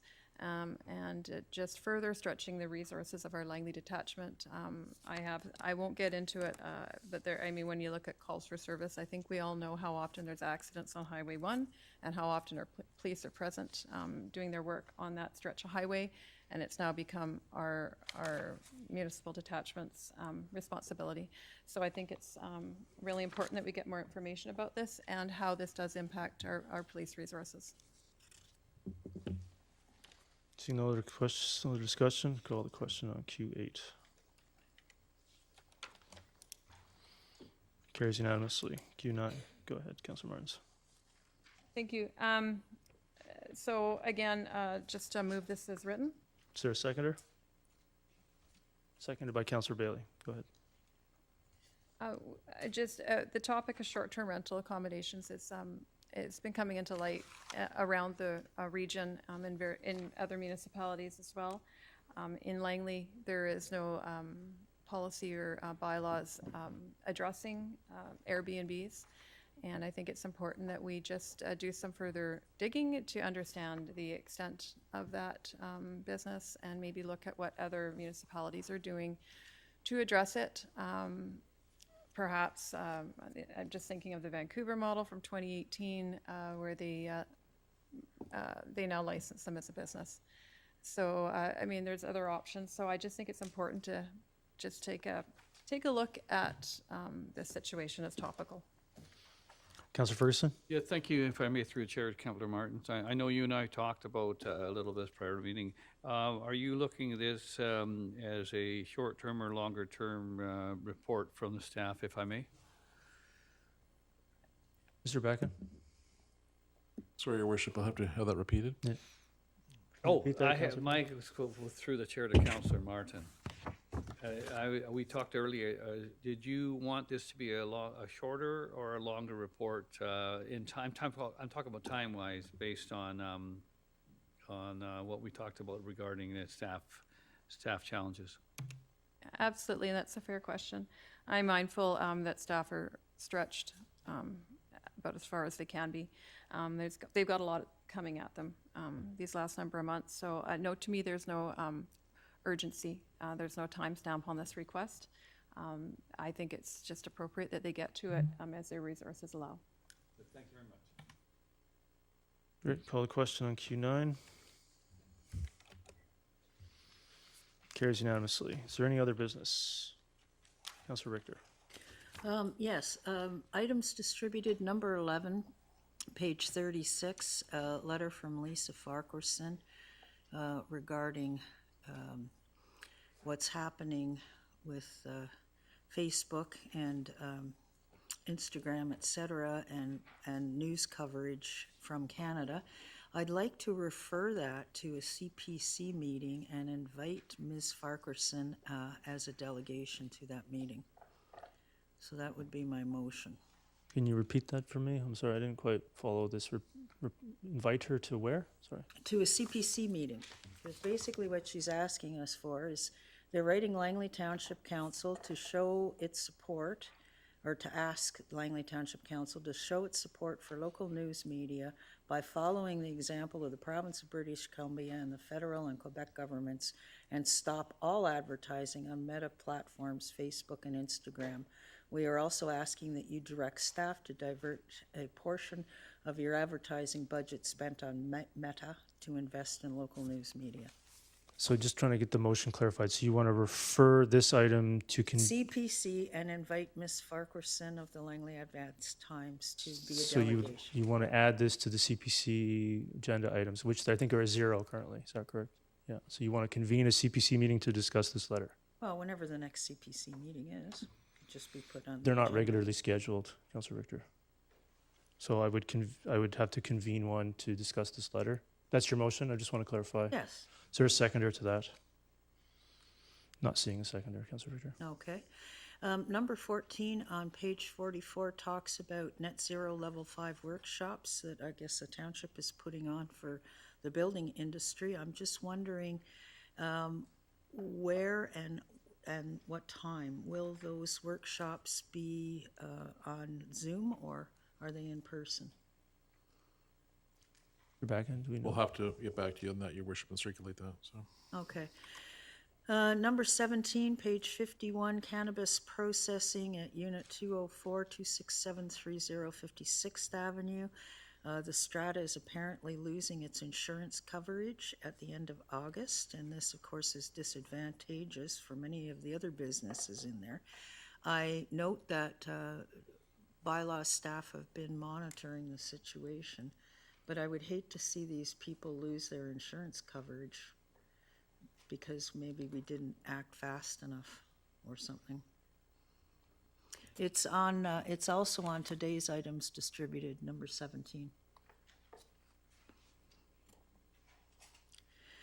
And then number 21 on page 81, a letter with regards to, interestingly enough, City of Langley property taxes, which has no bearing on us, but apparently there is a parking ticket that was issued by the township, and this person is in severe financial distress. I was wondering if our people could find a way to waive the parking ticket involved, or follow up with that individual about the parking ticket.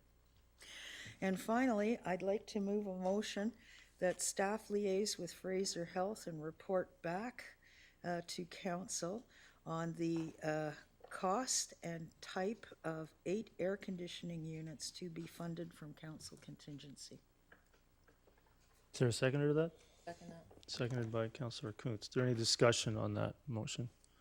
Councillor Van Popta, go ahead. Just to clarify, I think it was an additional 6. They already have 2, and they wanted a total of 8. Oh, okay, that's fine. Staff can capture that if it's the report. I mean, Whatever it is that they're, I just wanted staff to talk to them and get back to us. so I don't want to prescribe. I mean, Ms. Bauer, could you read back the motion, please? The motion would be that staff liaison with the Fraser Health to find out the cost and type of 6 air conditioning units. I also heard something in there about funding it from council contingency. Funded from council contingency. Yeah, so that's where the motion loses me to full money out of township budgets to buy air conditioners for Fraser Health with a $4 billion annual budget. I don't support that. Call the question on that motion. I don't know why we're doing that.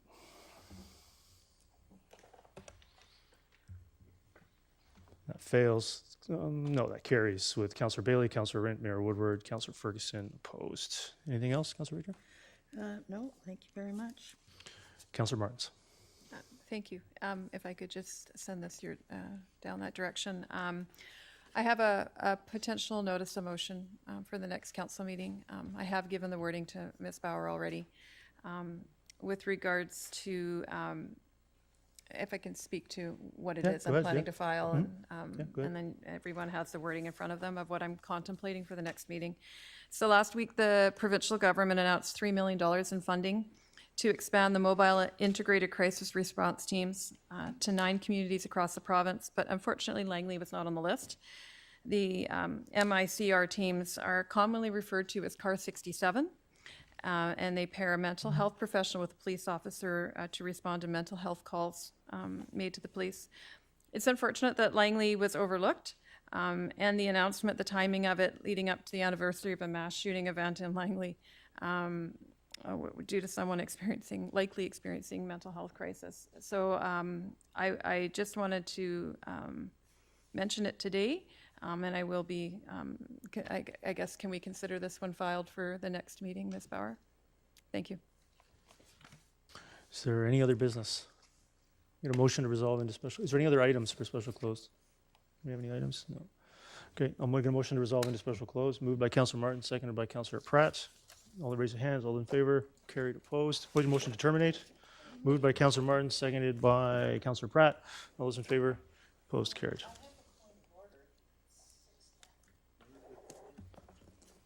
The meeting's terminated, Councillor Richter.